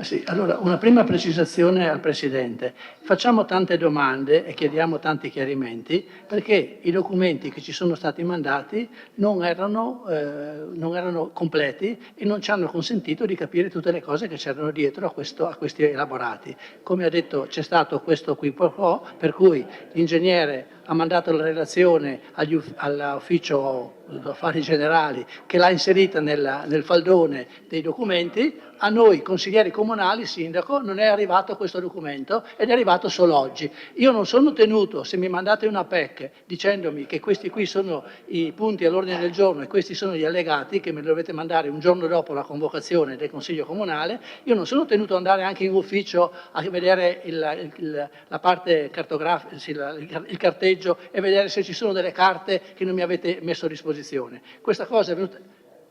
Guardi, posso rispondere subito? Risponde anche lei. Come fa a me? Allora, poi mi risponderà. Quindi il motivo di tutte queste richieste è dovuto a una difficoltà di capire, uno, gli elaborati progettuali, due, non avendo a disposizione tutti i documenti che sembrava fossero stati messi a disposizione, che giustamente l'ingegnere aveva preparato, ma che noi non abbiamo potuto vedere. Questo è il primo punto. Il secondo punto, ingegnere Curti, è vero che ci possono essere delle carenze nella normativa che definisce ad esempio i parcheggi, però qui c'è il comune, c'è l'amministrazione, c'è l'ufficio urbanistico che deve gestire, deve gestire il territorio e quindi nell'ipotesi in cui, faccio l'esempio, ci sia un campo da calcio dove non è previsto alcun parametro per i parcheggi e il richiedente non mi propone di realizzare dei parcheggi, compito dell'ufficio e dell'amministrazione è dire, siccome probabilmente almeno X persone verranno, ci vogliono almeno 100 parcheggi, perché altrimenti mi blocchi tutte le strade che sono lì. Quindi questo non è un problema quello di superare queste carenze normative, cioè l'ufficio e l'amministrazione possono definire quelli che devono essere comunque gli standard da rispettare. La terza cosa è questa. Anche per rispondere, non posso rispondere io al posto del segretario, ma noi siamo chiamati a deliberare di riconoscere l'interesse pubblico dell'intervento che prevede la realizzazione in deroga al PRG, eccetera, eccetera, di strutture che sono state già realizzate e forse sono illegittime, forse sono illegittime. Non sappiamo, come ha detto l'ingegnere, se quella richiesta di permesso inoltrata in tempo utile, perché era inoltrata in ottobre e la CIL era di giugno, quindi sicuramente rientrava nei 6 mesi. Non sappiamo, e nessuno ce lo dice, se è si può considerare legittima l'opera per cui è arrivato un permesso a costruire che in qualche modo risolve l'illegittimità. Questo non lo sappiamo, ce lo direte, ma chiamarci a votare questa delibera in assenza di una certezza sul fatto che non stiamo facendo un atto che potrebbe ritornare contro di noi, onestamente non è possibile. Allora è per la seconda volta, dopo il Consiglio di ieri, che io chiedo di rinviare questo argomento, perché si trova ce lo presentate in termini che non sono ancora chiari sulle opere che sono da realizzare e sui rischi che corriamo nell'approvare questa delibera. Quindi la mia proposta è di rinviare l'esame di questa delibera una volta che saranno esaminati tutti gli aspetti che sono sorti in questa discussione. Va bene, grazie. Prego. Altre prenotazioni? Consigliere De Bastiani, prego. Grazie. Prima il consigliere Rossetta ha parlato di elemosina, no? Sul beneficio pubblico. Sì, effettivamente anch'io non vedo. Allora, c'è un privato che viene a chiederci una deroga, no? Viene a chiederci qualcosa e ci dice: per questo qualcosa io ti do in cambio questo. Ma non è detto che perché lui ha fatto... No, io capisco che lui faccia la proposta, ma probabilmente farà una proposta a suo vantaggio, no? È normale. Cioè, se... No. Perché ha del parla? No, fa la beneficenza. Vabbè, fa beneficenza. Perché... Se io faccio una proposta, cercherò di curare un attimo i miei interessi, no? E lo capisco ed è legittimo. Io credo che noi qui siamo chiamati a interpretare e a curare gli interessi dei cittadini. Per esempio, vabbè, dopo non capisco una cosa, ma spiego.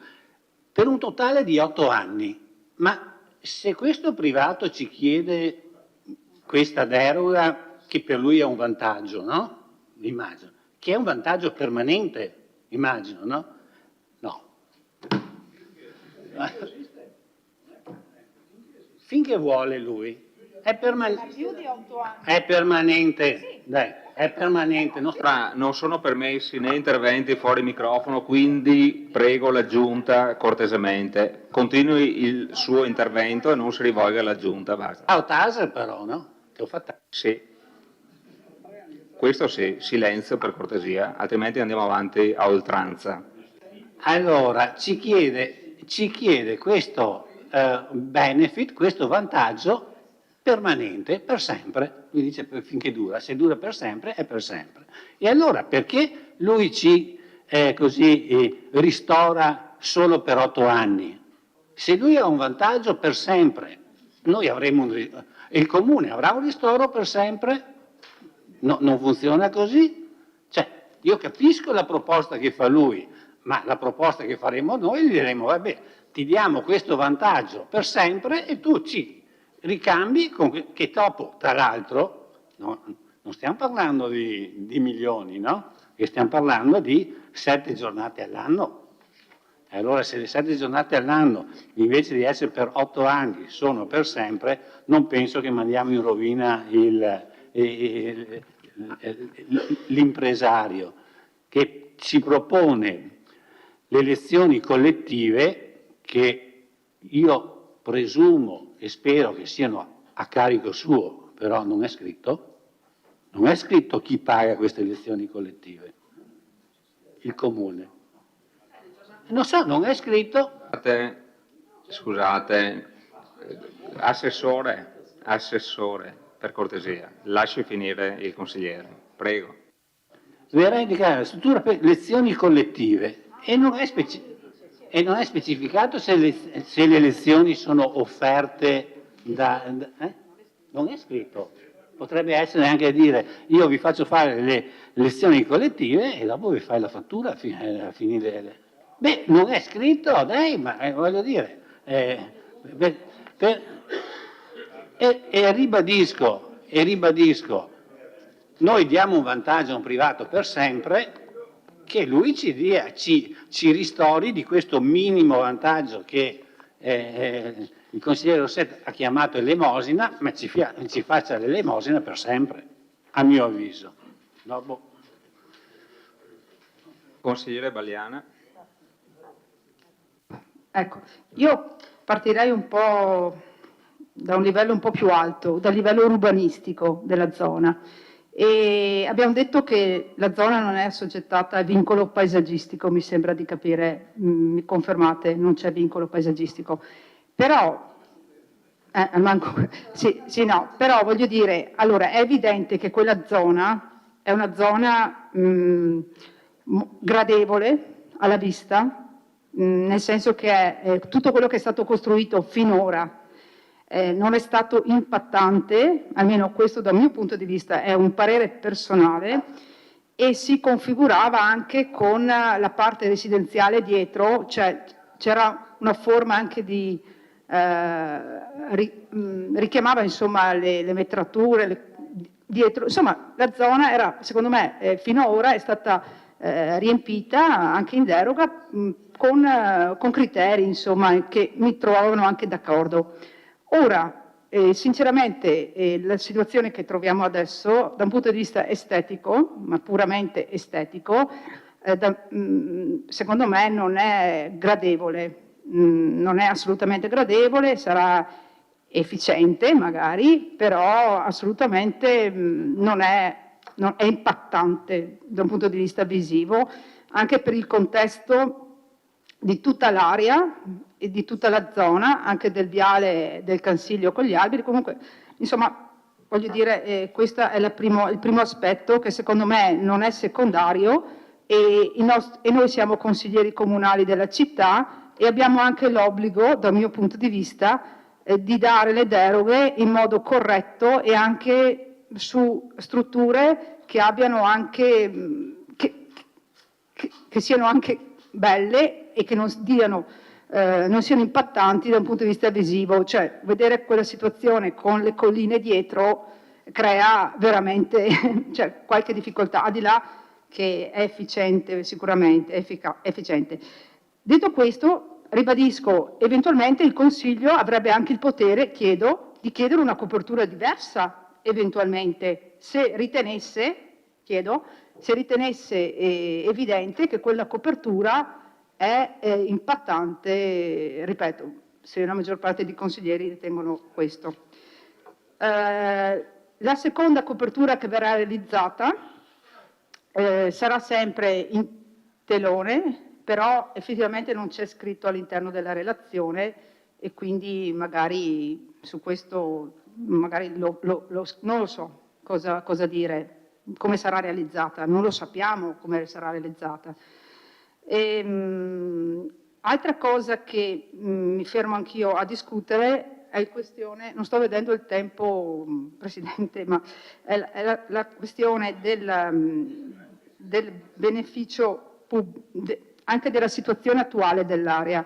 Allora, quando andiamo ad approvare qualcosa, dal mio punto di vista, dobbiamo considerare anche la situazione attuale dell'area. Quell'area è molto frequentata sia in ambito sportivo, quindi alla domenica ci sono le partite di calcio su più campi, ci sono quindi c'è un accesso, ci sono parecchie persone che frequentano, tanto è vero che alla domenica gran parte del parcheggio della Coop viene occupato da persone che vanno i genitori che accompagnano i ragazzi a giocare la partita o il pubblico che assiste. Quindi ecco perché prima si faceva riferimento ai parcheggi, perché effettivamente i parcheggi della Coop sono anche pubblici, quindi sì, va bene, si possono usufruire, però teniamo in considerazione questo. Stessa cosa quando avvengono eventi ricreativi, serali, che, ripeto, sono favorevole entro certi limiti e con certe frequenze acustiche, e anche in quel caso i parcheggi interni all'area non sono sufficienti, ma si usufruisce di tutti i parcheggi limitrofi, e qui sono anche d'accordo perché sono parcheggi a servizio pubblico. Quando il supermercato è chiuso, ecco che i parcheggi vengono usufruiti per altre cose. Mi trovo in disaccordo per quanto riguarda la questione del beneficio pubblico, e mi collego a quello che ha detto il consigliere De Bastiani. Se il beneficio, la convenzione, c'è scritto che la convenzione dura fin tanto che sarà, aspettate, dove c'è la durata della convenzione, l'avevo sottolineata prima, fin tanto che sarà in atto l'attività, ok?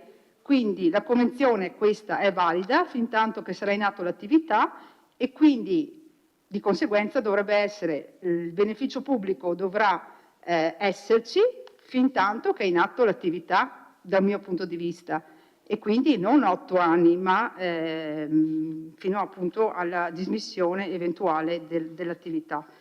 Grazie. Consigliere Varaschin. Grazie. Allora, niente, volevo dire che mi trovo perfettamente d'accordo. Sicuramente si è espresso il segretario, ha detto che sono due cose distinte, una è appunto la richiesta di questa sera, uno è l'eventuale abuso edilizio. Volevo parlare però per quello che riguarda l'ambito sportivo. Diciamo, questi campi di padel riportano molta gente a praticare sport, perché ho la fortuna di conoscere gente che lo frequenta, e riportano gente a praticare sport. E ben vengano quindi queste iniziative, logicamente, che sia tutto in regola. E per quello che riguarda, quello che ritorna al comune, sono d'accordo anch'io che hanno avuto un po' il braccino corto, se magari ci fosse la possibilità di chiedere qualcosa in più. Grazie.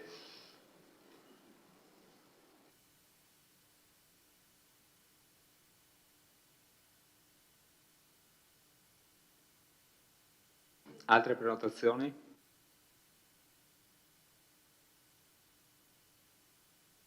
Se non ci sono altri interventi, a questo punto passiamo in dichiarazione di voto. Prego, consigliere. Allora, farei un attimo un passo indietro. Credo che il timore espresso dal collega Rossetto, il motivo per il quale fuori microfono gli ho ricordato che il motivo per il quale il segretario non può garantire nulla a noi è che la responsabilità penale, positivamente anche direi, è personale, è che credo il consigliere Rossetto sia preoccupato dalla possibilità di incappare nell'omissione dell'obbligo di denuncia nel caso in cui noi veniamo a sapere. Ecco, il consigliere Rossetto annuisce, quindi nonostante siamo diametralmente opposti posizionati, ogni tanto colgo i contenuti delle sue... Prego? Sì, riesco a leggere vis-à-vis tra le righe dei suoi ragionamenti. Quindi forse non so se il segretario vuole, alla luce di questa esplicitazione, meglio rappresentare il suo ragionamento. Una cosa però, su una cosa però sicuramente non concordo tra quelle che ha detto il collega Rossetto. Diceva l'ingegnere della Giustina ci chiede di valutare la congruenza del beneficio pubblico. Non è l'ingegnere della Giustina che ce lo chiede, perché non è l'ingegnere della Giustina che ha portato nell'ordine del giorno questo punto, collega, è la Giunta, è la maggioranza che legittimamente pone all'ordine del giorno un ragionamento. Personalmente ritengo che sia del tutto insufficiente, per non dire ridicolo, quello che è il beneficio pubblico che va alla collettività vittoriese in ragione di questa proposta. E spiego anche il perché, non è che lo dica così come assunto senza motivarlo. Siamo, credo, tutti quanti favorevoli allo sport, c'è chi lo pratica di più, chi lo pratica di meno, anche all'interno di questa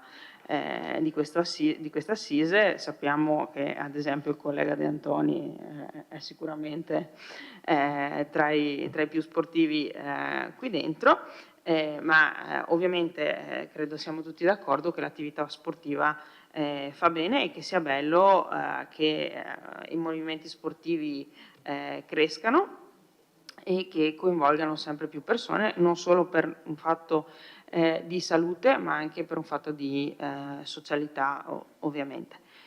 Va però ricordato, come hanno anche detto altri colleghi in questa sede, che la struttura che viene proposta ha un impatto visuale sul paesaggio urbano, a prescindere dal fatto che vi sia una tutela giuridica su quell'area, di tipo particolare, abbastanza pesante, cioè, credo ci rendiamo conto tutti quanti che insomma l'impatto sia assai evidente. L'assessore Antiga prima rideva quando aveva da obiettare sul fatto che il consigliere De Bastiani dicesse che il beneficio è permanente. Ora, posto che secondo me esistono solo due ipotesi, cioè, o meglio, la norma che riguarda le autorizzazioni in questo caso parla di opere temporanee e di opere permanenti, o siamo su una temporanea o siamo su una permanente, non credo che ne esistano un terzo genere. Sì, è vero che sì, in Italia non c'è più permanente di ciò che è temporaneo, però insomma rimanendo nell'alveo della legalità, ecco, non credo esistano oltre al binomio permanente e temporaneo, non penso esista una terza opzione.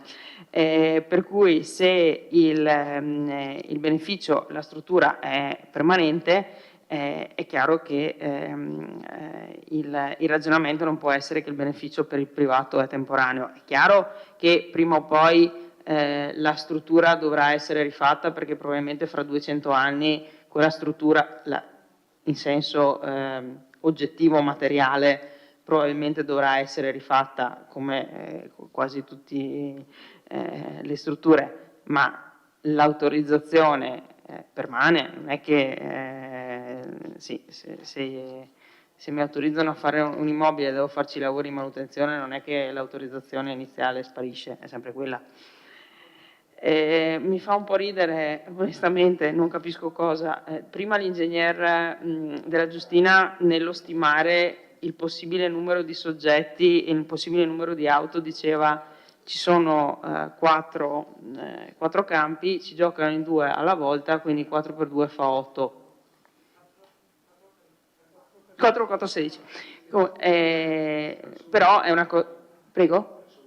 Sì, no, assolutamente. No, ma era per dire che non capisco come possono essere lezioni collettive di uno sport che viene fatto, cioè capisco i gruppi di cammino in cui l'insegnante del gruppo di cammino, che abbia 10 persone, 15, 20 o 30, la collettività c'è, ma è uno sport. Non riesco a immaginarmi le lezioni collettive di uno sport, non so, tipo il tennis, dove giocano in 2, ecco. Ma probabilmente la consigliera Balliana è in grado di spiegarlo meglio di chiunque altro.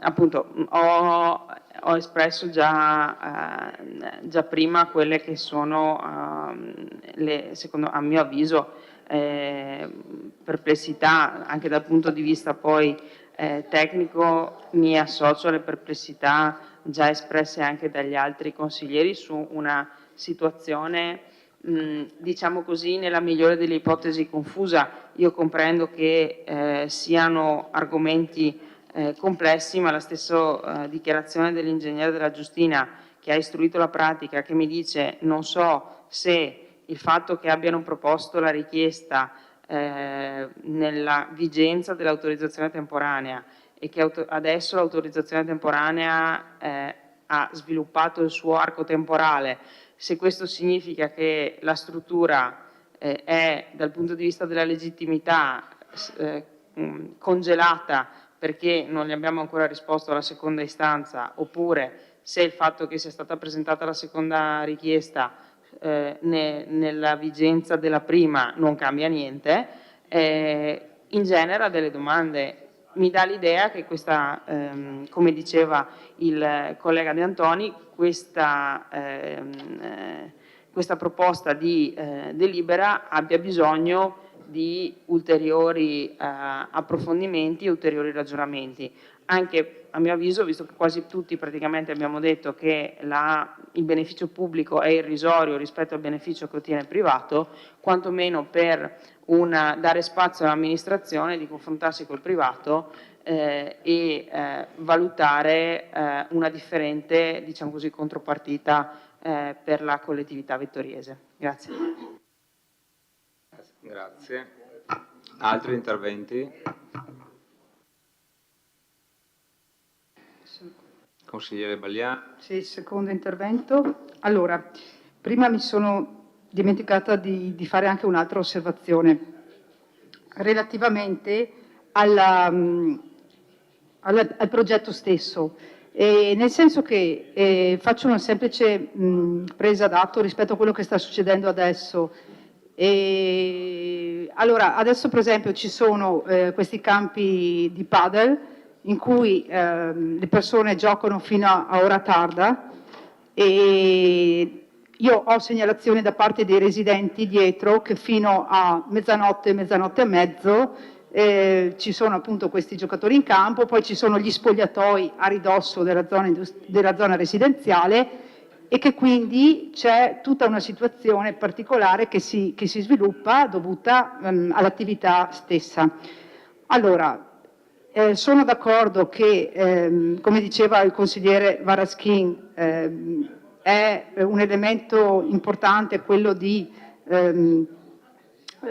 come si può dire, aiutare chi fa delle strutture per attività sportive. Io sono d'accordissima e ci mancherebbe altro, siamo tutti favorevoli, però è giusto che anche queste attività, queste società che poi sono private, rispettino quantomeno dei parametri, dal mio punto di vista, che vadano un po' ad mitigare quella che è anche la vicinanza, ad esempio, alle zone residenziali.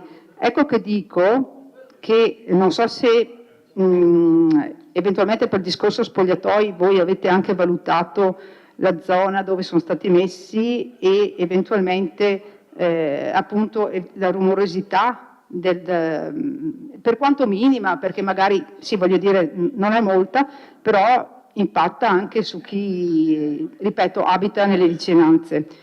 Detto questo, un'altra considerazione che volevo fare è sulla gestione poi delle attività, no?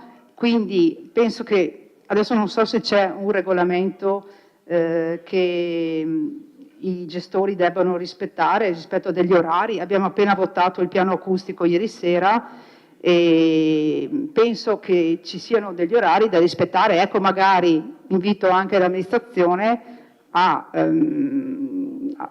avvisare che questi orari siano rispettati, insomma, rispetto all'attività svolta.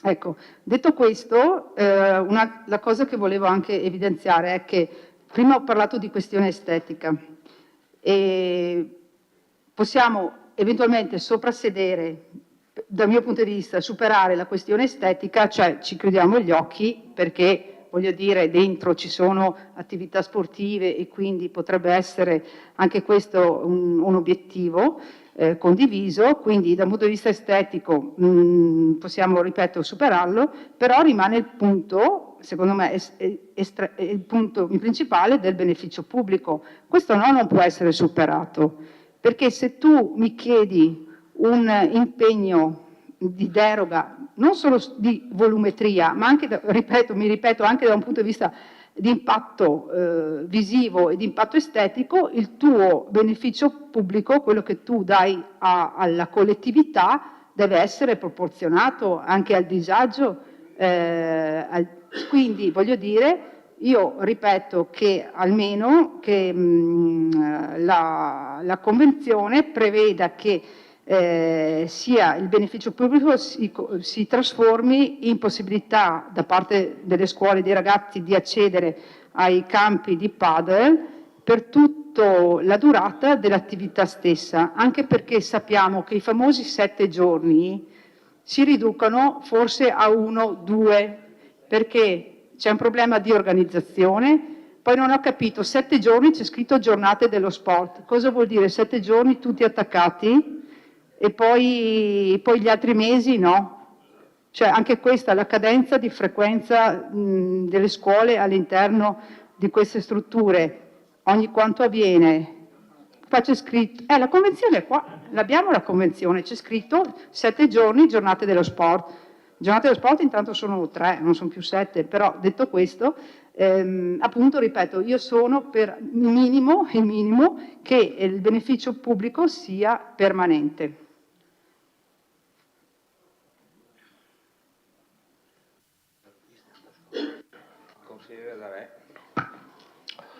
Sì, faccio un intervento che è anche una dichiarazione di voto. Innanzitutto dico che siamo favorevoli a questa delibera, anche perché diciamo che questo ampliamento sportivo è situato su un'area tra l'altro residenziale e anche commerciale, ma soprattutto sportiva.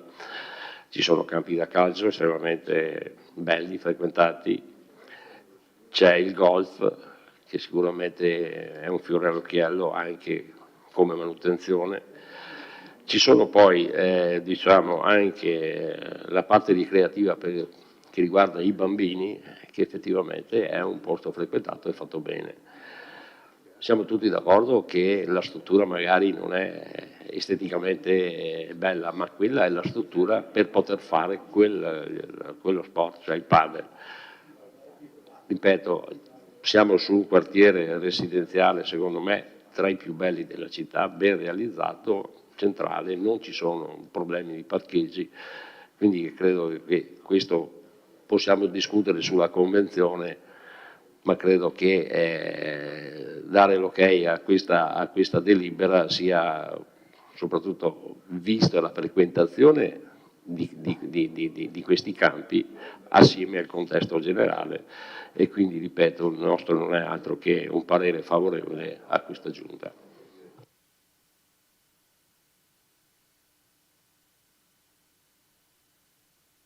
Consigliere Dus?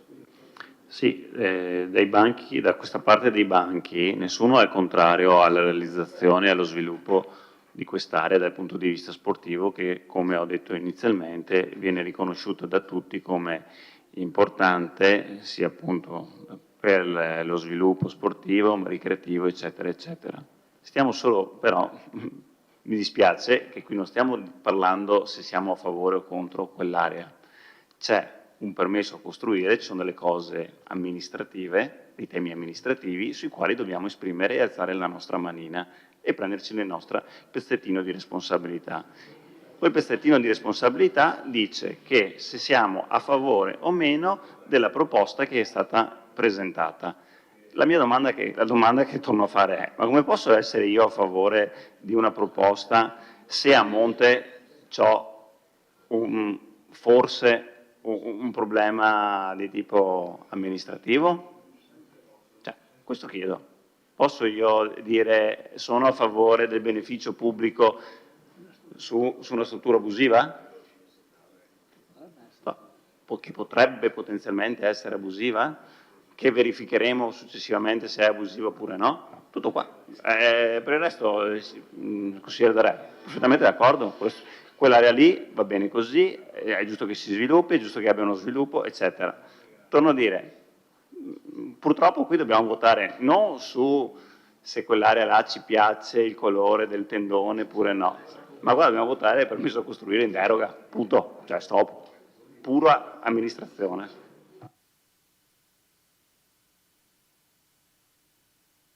Grazie consigliere Dus. Passiamo alla dichiarazione di voto. Dichiarazione di voto. Non vedo dichiarazione. Prego. Sì, alla luce di questa lunga discussione, noi chiediamo, visto che ci sono delle cose che devono essere chiarite, se questo punto può essere ripresentato oppure no. Ecco. Quindi chiediamo il rinvio del punto, che si può, e se lo può mettere ai voti il rinvio. Ecco. Per chiarire questo dubbio qua, dopo torno a dire, nel merito della vicenda siamo tutti a favore dello sviluppo dell'area, però...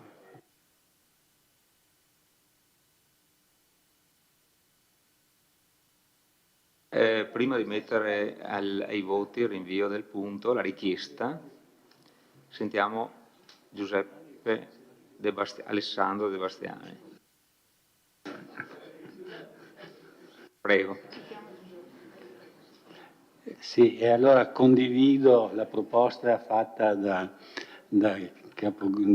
capogruppo Dus, anche noi chiediamo un rinvio che non credo generi problemi a nessuno, non credo che creiamo un danno, che non credo che ci siano scadenze, non credo che ci siano problemi di sorta. Noi chiediamo di rinviare per valutare appunto la faccenda dell'eventuale abuso e anche, a mio avviso, la congruità del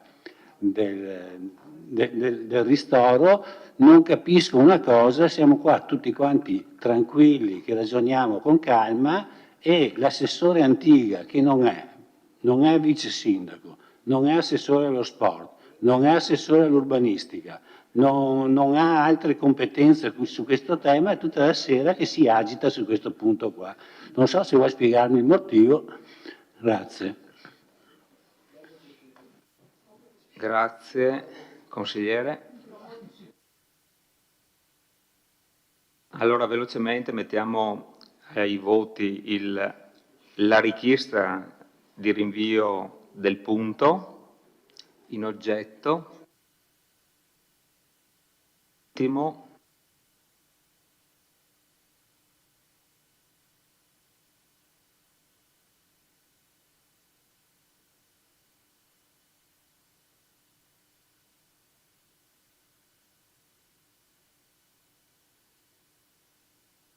Ma la domanda è questa. La domanda è questa. Siete favorevoli al rinvio del punto in oggetto?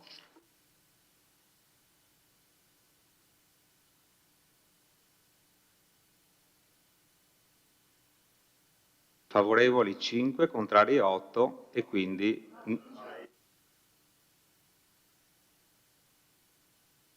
Scusate. Favorevoli 5, contrari 9, quindi il punto non sarà rinviato.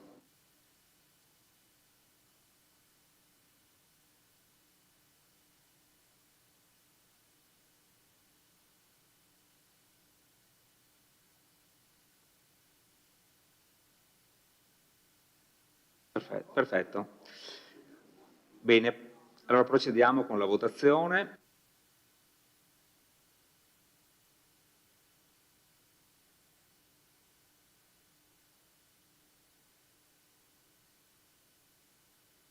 No.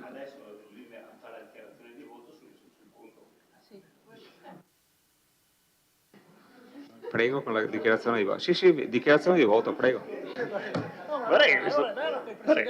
Complesso di Edipo.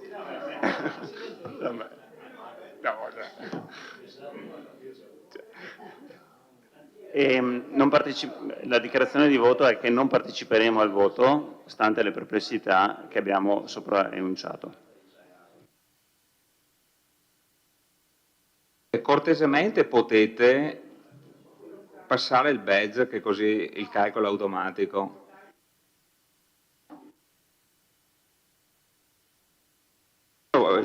sì, di uscire dal sistema, vabbè, insomma.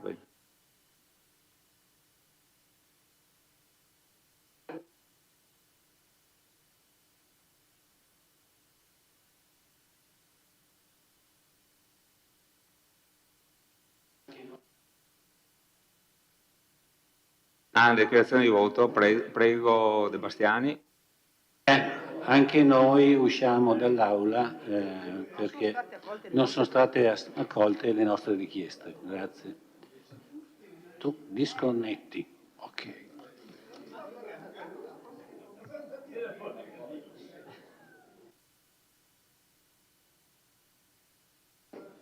Bene, procediamo alla votazione.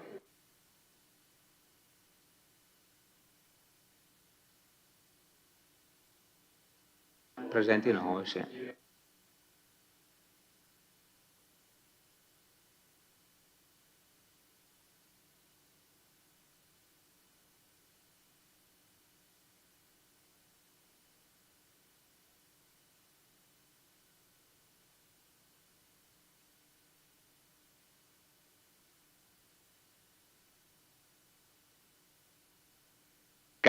Sto cercando. Prego, vota.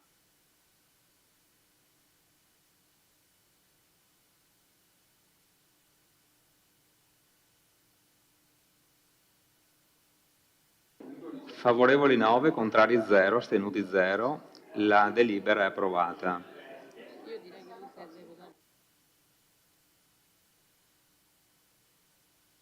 Bene, passiamo al prossimo punto.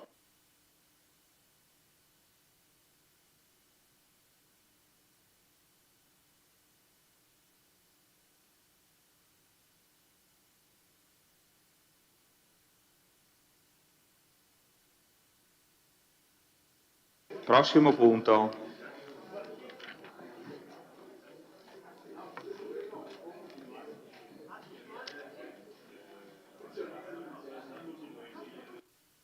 Allora, passiamo al prossimo punto. Variante numero 69, il PRG per la riclassificazione di area lungo via Menarè. Analisi, osservazioni e controdeduzioni. Forza, dai che finiamo. Avanti.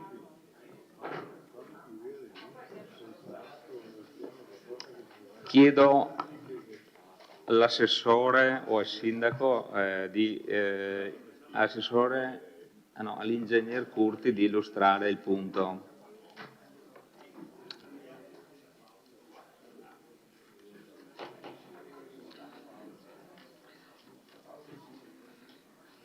Variante numero 69, il PRG per la riclassificazione di area lungo via Menarè. Analisi delle osservazioni e controdeduzioni. Come ricorderete, lo scorso marzo, con una delibera di Consiglio Comunale numero 9, è stata adottata la variante per la riclassificazione dell'area lungo via Menarè.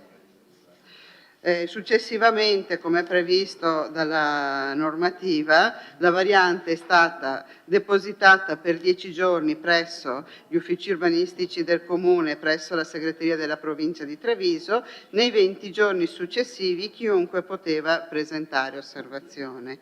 La scadenza per la presentazione delle osservazioni era fissata al 3 maggio di quest'anno. Entro quella scadenza sono pervenute 2 osservazioni. Vi è da dire che non ve ne sono pervenute fuori termine. L'esigenza di questa procedura diversa da quella che seguiamo di solito nelle varianti che abbiamo fatto, tipo le varianti verdi, dove vediamo le osservazioni e approviamo. Scusi, ingegnere, un attimo. Chiedo ai consiglieri di rientrare nel sistema. Grazie. Scusi, ingegnere. Scusi. Allora, normalmente, dicevo, nelle varianti, tipo le varianti verdi che abbiamo visto in questi ultimi anni, quando portiamo l'analisi delle osservazioni approviamo anche la variante. In questo caso non può essere così perché questa è una variante assoggettata a valutazione ambientale strategica. e quindi siccome assieme a tutta la documentazione della VAS noi dobbiamo anche inviare le osservazioni e la proposta di controdeduzioni, per questo motivo portiamo questa sera in Consiglio Comunale le 2 osservazioni pervenute e la proposta di controdeduzione predisposta dagli uffici. Allora, scusate, questa è la 2, mi manca un'osservazione.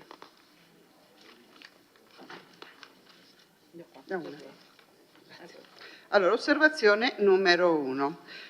L'osservazione numero 1 è stata acquisita al numero 16304 di protocollo del 28 aprile del 2023. L'osservazione numero 1 è stata presentata dai signori Lucchetti Emiliano, Zanon Graziano, Garatti Carla, Cursio Michele, Darosso Gildo, Denadai Augusta, Zanon Domenico, Martorell Laura, Pizzol Sabrina, Zanon Marisa, Bolzan Federica e Nadai Pasqua. L'osservazione è articolata e quindi l'abbiamo suddivisa per temi seguendo l'ordine con cui è stata presentata. Scusate, mi manca un foglio. Trovato il mio foglio, scusami. Allora. Do lettura veloce dell'osservazione, poi punto per punto della proposta di controdeduzione predisposta dall'ufficio. L'area verde in questione ha finora rappresentato un cuscinetto tra la zona produttiva e i confinanti insediamenti residenziali in coerenza con quanto previsto dal piano degli insediamenti produttivi a suo tempo adottato, all'interno del quale erano state inserite talune zone verdi attrezzate a protezione degli abitati e delle zone più sensibili. Si vede a tale riguardo, per esempio, l'area di rispetto vicino allo Sporting Club, l'area di rispetto di via Sabottino, l'area di rispetto di via Rovarè, zona PC, e l'area in questione lungo viale Menarè, posta a rispetto del versante sud dell'abitato di San Giacomo e a tutela della strada statale 51 via Menarè.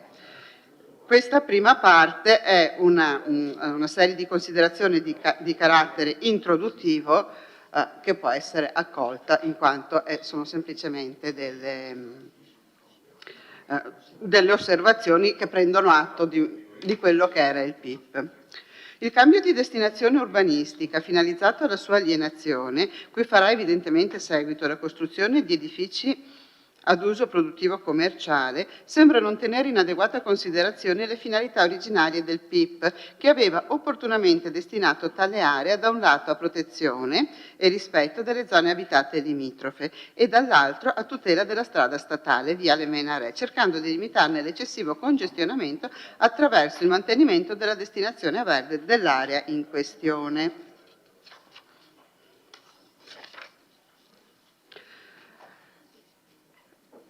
Anche qui non c'è nulla da dire, diciamo che la parte di osservazione arriva dai punti successivi.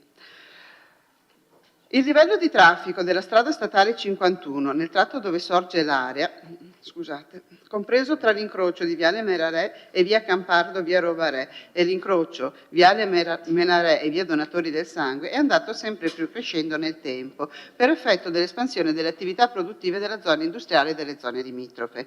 Ciò ha comportato un progressivo peggioramento del livello di inquinamento sia atmosferico, qualità dell'aria, che acustico della zona compresa tra l'incrocio di Viale Menarè, Via Campardo, Via Rovarè e l'incrocio Viale Menarè, Via Donatori di Sangue, nonché un incremento del livello di pericolosità dell'arteria stradale in questione. Punto successivo, leggo alcuni punti perché poi la proposta di controdeduzione li mette insieme e dà una stessa risposta. Quindi, punto successivo, la vicina cantina sociale ha enormemente incrementato il volume di attività, estendendo la superficie occupata dai propri impianti anche attraverso l'acquisto e abbattimento di 4 edifici residenziali prospicienti via Campardo, con conseguente aumento di traffico di autobotti, camion e trattori per trasporto uve e vino, che hanno incrementato il livello di inquinamento sia atmosferico, qualità dell'aria, che acustico, e aumentato il livello di pericolosità della strada statale 51, soprattutto nel tratto compreso tra l'incrocio di via Menarè e via Campardo, via Rovarè.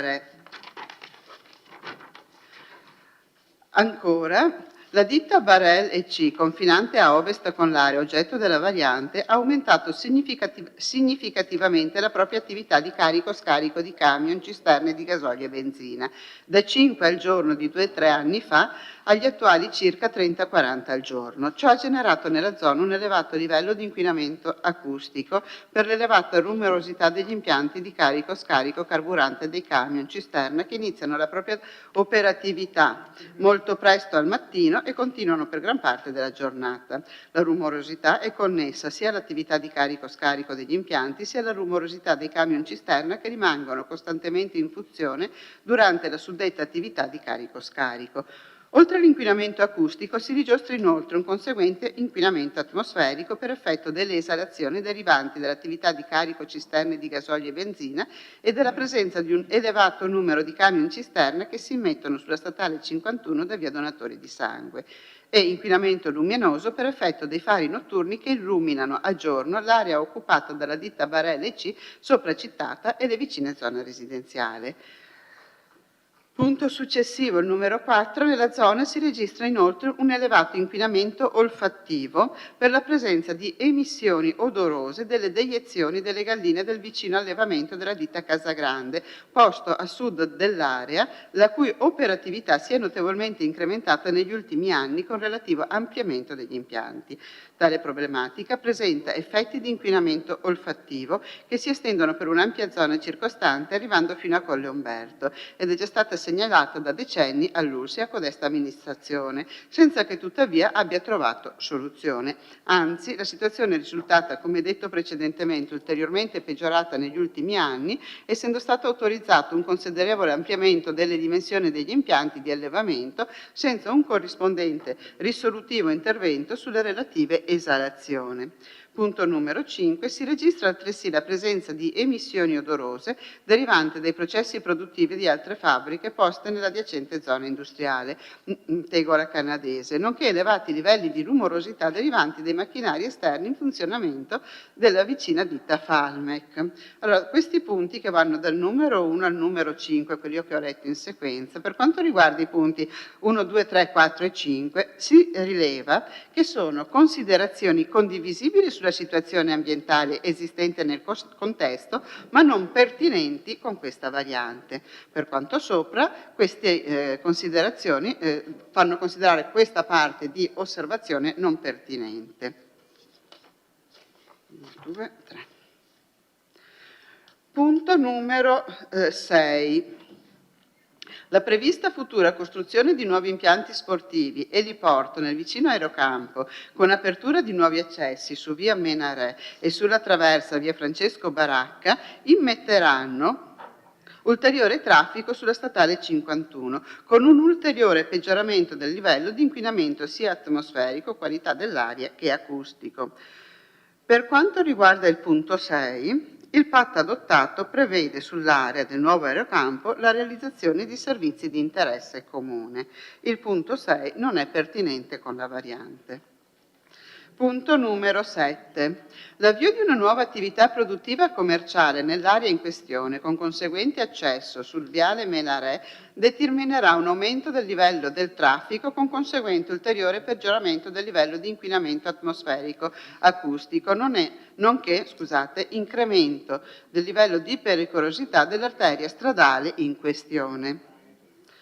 Per quanto riguarda il punto 7, la stessa prescrizione dell'ULSS rileva che, a seconda dell'attività che andrà a insediarsi, deve essere considerata l'eventualità di effettuare una valutazione previsionale del traffico e della mobilità veicolare nell'area.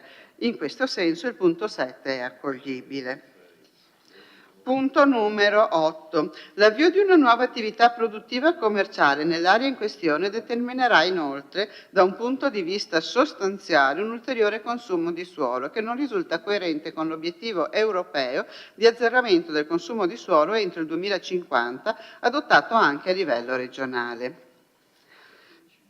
Per quanto riguarda il punto 8, L'area in questione, da riclassificarsi in ZTO D2, ha una superficie di circa 4.000 metri quadri. Ai sensi dell'articolo 58 delle NTA del vigente PRG, il rapporto massimo di copertura è del 60%. Inoltre, l'area in questione ricade all'interno del perimetro dell'ambito di urbanizzazione consolidata ai sensi dell'articolo 2, comma 1, lettera E della legge regionale numero 14/2017 e la trasformazione di tale area in ZTO D2 è coerente con gli obiettivi dell'articolo 3.d della medesima legge.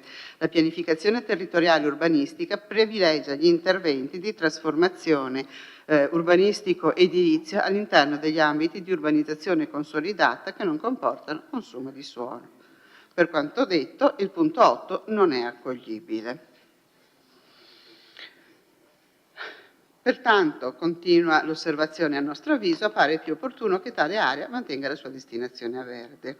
Un ulteriore punto, qualora tuttavia il Comune decida comunque di procedere al cambio di destinazione urbanistica dell'area, oggetto della variante, e alla successiva messa in vendita, l'amministrazione comunale dovrebbe garantire, con riferimento all'area oggetto della variante, verso nord e ovest, a confine con l'abitato preesistente ed eventualmente verso est, a confine con la statale, un'ampia zona di rispetto consistente in una fascia di almeno 20 metri lungo tutto il suddetto confine, che andrebbe mantenuta a verde con piantumazioni di alberi ad alto fusto, come è stato fatto in altre zone. Vedasi l'area della ditta Falmec, confinante con via Rovaré, dove da PRG è stata mantenuta una fascia di 20 metri a verde, e come avviene normalmente oggi nelle zone industriali a confine con aree residenziali preesistenti. Questa schermatura cuscinetto verso le zone abitate era stato tra l'altro il motivo della destinazione a verde dell'area nell'ambito del PIP di questa zona. Come già sopra indicato, allo stato attuale risulta presente una fascia arborea di mitigazione piantumata all'interno della ZTO a verde di rispetto tutelato in area privata posta a confine con il lato ovest del lotto. La prescrizione dell'ULSS vengano messi in essere adeguati interventi di mitigazione, ad esempio barriere verdi al confine con l'area residenziale posta a nord, al fine di limitare eventuali rumori o emissioni di altro tipo, odori, polveri, va quindi implementata affinché qualunque attività vada a insediarsi nel lotto preveda 2 fasce arboree di mitigazione profonde almeno 10 metri lungo i lati ovest e nord dell'area, adeguatamente piantumate con essenze autoctone. In questo senso, questo punto dell'osservazione si può ritenere accoglibile. Ancora, andrebbero imposti inoltre adeguati limiti di rumorosità ad eventuali insediamenti produttivi commerciali che impediscano un ulteriore aggravio del già elevato inquinamento acustico della zona e limiti di luminosità. A tal fine si richiede a codesta amministrazione di prevedere idonee misure di mitigazione dei livelli di rumorosità attraverso l'installazione di barriere fonoassorbenti lungo il lato nord e ovest dell'area oggetto della variante. L'eventuale posizionamento di barriere fonoassorbenti sarà oggetto di valutazione in fase di progetto edilizio. Questa parte dell'osservazione non è quindi pertinente. Ultimo punto dell'osservazione. In modo analogo, soprattutto con riferimento alle problematiche sopra evidenziate, in relazione all'operatività della ditta Barel EC, inquinamento acustico e luminoso, alla Falmec, inquinamento acustico, e alla ditta Casagrande Tegora Canadese, inquinamento olfattivo, si chiede che codesta amministrazione preveda idonee misure di mitigazione dei corrispondenti livelli di inquinamento, quali ad esempio l'installazione di barriere fonoassorbenti per riduzione dei livelli di rumorosità, modifica delle direzioni dei fari di illuminazione affinché venga ridotto l'impatto sulle aree residenziali limitrofe, adozione di filtri per la riduzione dell'esalazione degli odori o altri sistemi similari. L'osservazione non è pertinente per quanto riguarda le criticità già esistenti generate da attività in essere nella zona sud delle aree residenziali di via Rovaré. Questa variante non entra nel merito di tali problematiche e per questo questa parte dell'osservazione presentata non è pertinente. Quindi, riassumendo l'istruttoria Sì, è abbastanza complesso perché è molto articolata l'osservazione. Riassumendo un po' l'istruttoria, come ufficio abbiamo considerato accoglibile la parte introduttiva, non pertinenti i punti che nell'osservazione sono indicati con i numeri da 1 a 6 per i motivi che ho letto precedentemente, accoglibile il punto 7, non accoglibile il punto 8. I punti successivi che non appaiono però numerati, abbiamo una prima parte accoglibile per quanto riguarda le fasce di mitigazione, con la proposta di una fascia di mitigazione di 10 metri lungo i lati ovest e nord, e non pertinenti le ulteriori 2 porzioni di osservazione. Okay. Osservazione numero 2. L'osservazione numero 2 è stata acquisita al protocollo numero 16387, sempre del 28 aprile del 2003, ed è stata presentata dalle signore Casagrande Maria, Zanon Nadia e Zanon Laura.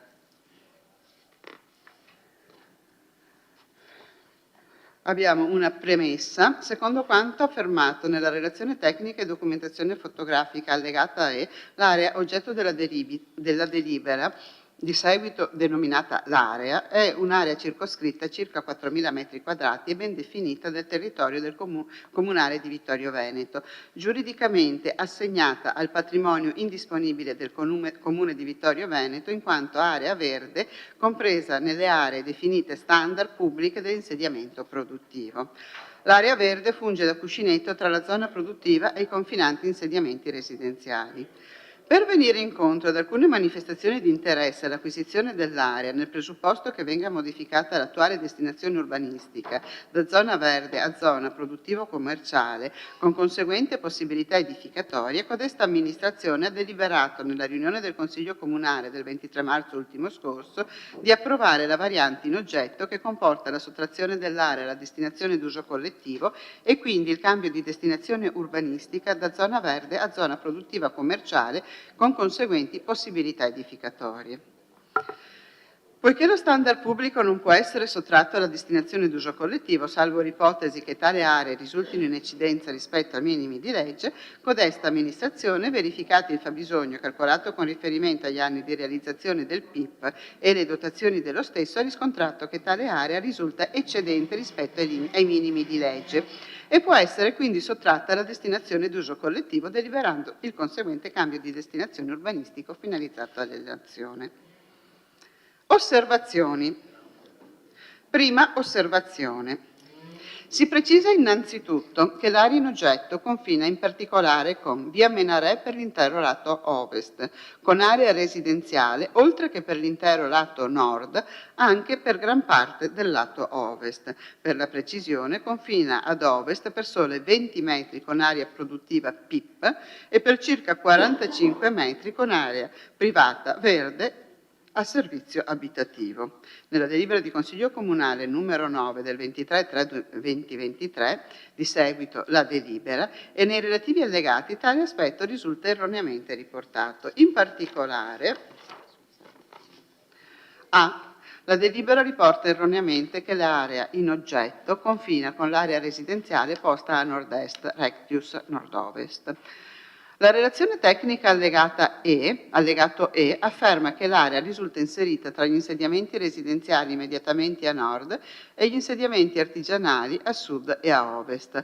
In realtà, come sopra detto, confina a ovest prevalentemente con area privata verde a servizio abitativo. La relazione tecnica documentazione fotografica, e lo studio di valutazione di compatibilità idraulica riportano che l'area è delimitata lungo il lato est dalla strada statale numero 51 di Alemagna, denominata via Menarè, definita dal piano urbano del traffico come viabilità primaria e passaggio della linea di trasporto pubblico extraurbano. Lungo il lato ovest dal PIP, compreso nella zona industriale denominata Prealpi, a nord dalle pertinenze di un edificio residenziale e a sud da un lotto commerciale. In realtà, come detto sopra, confina a ovest prevalentemente con area privata verde a servizio abitativo.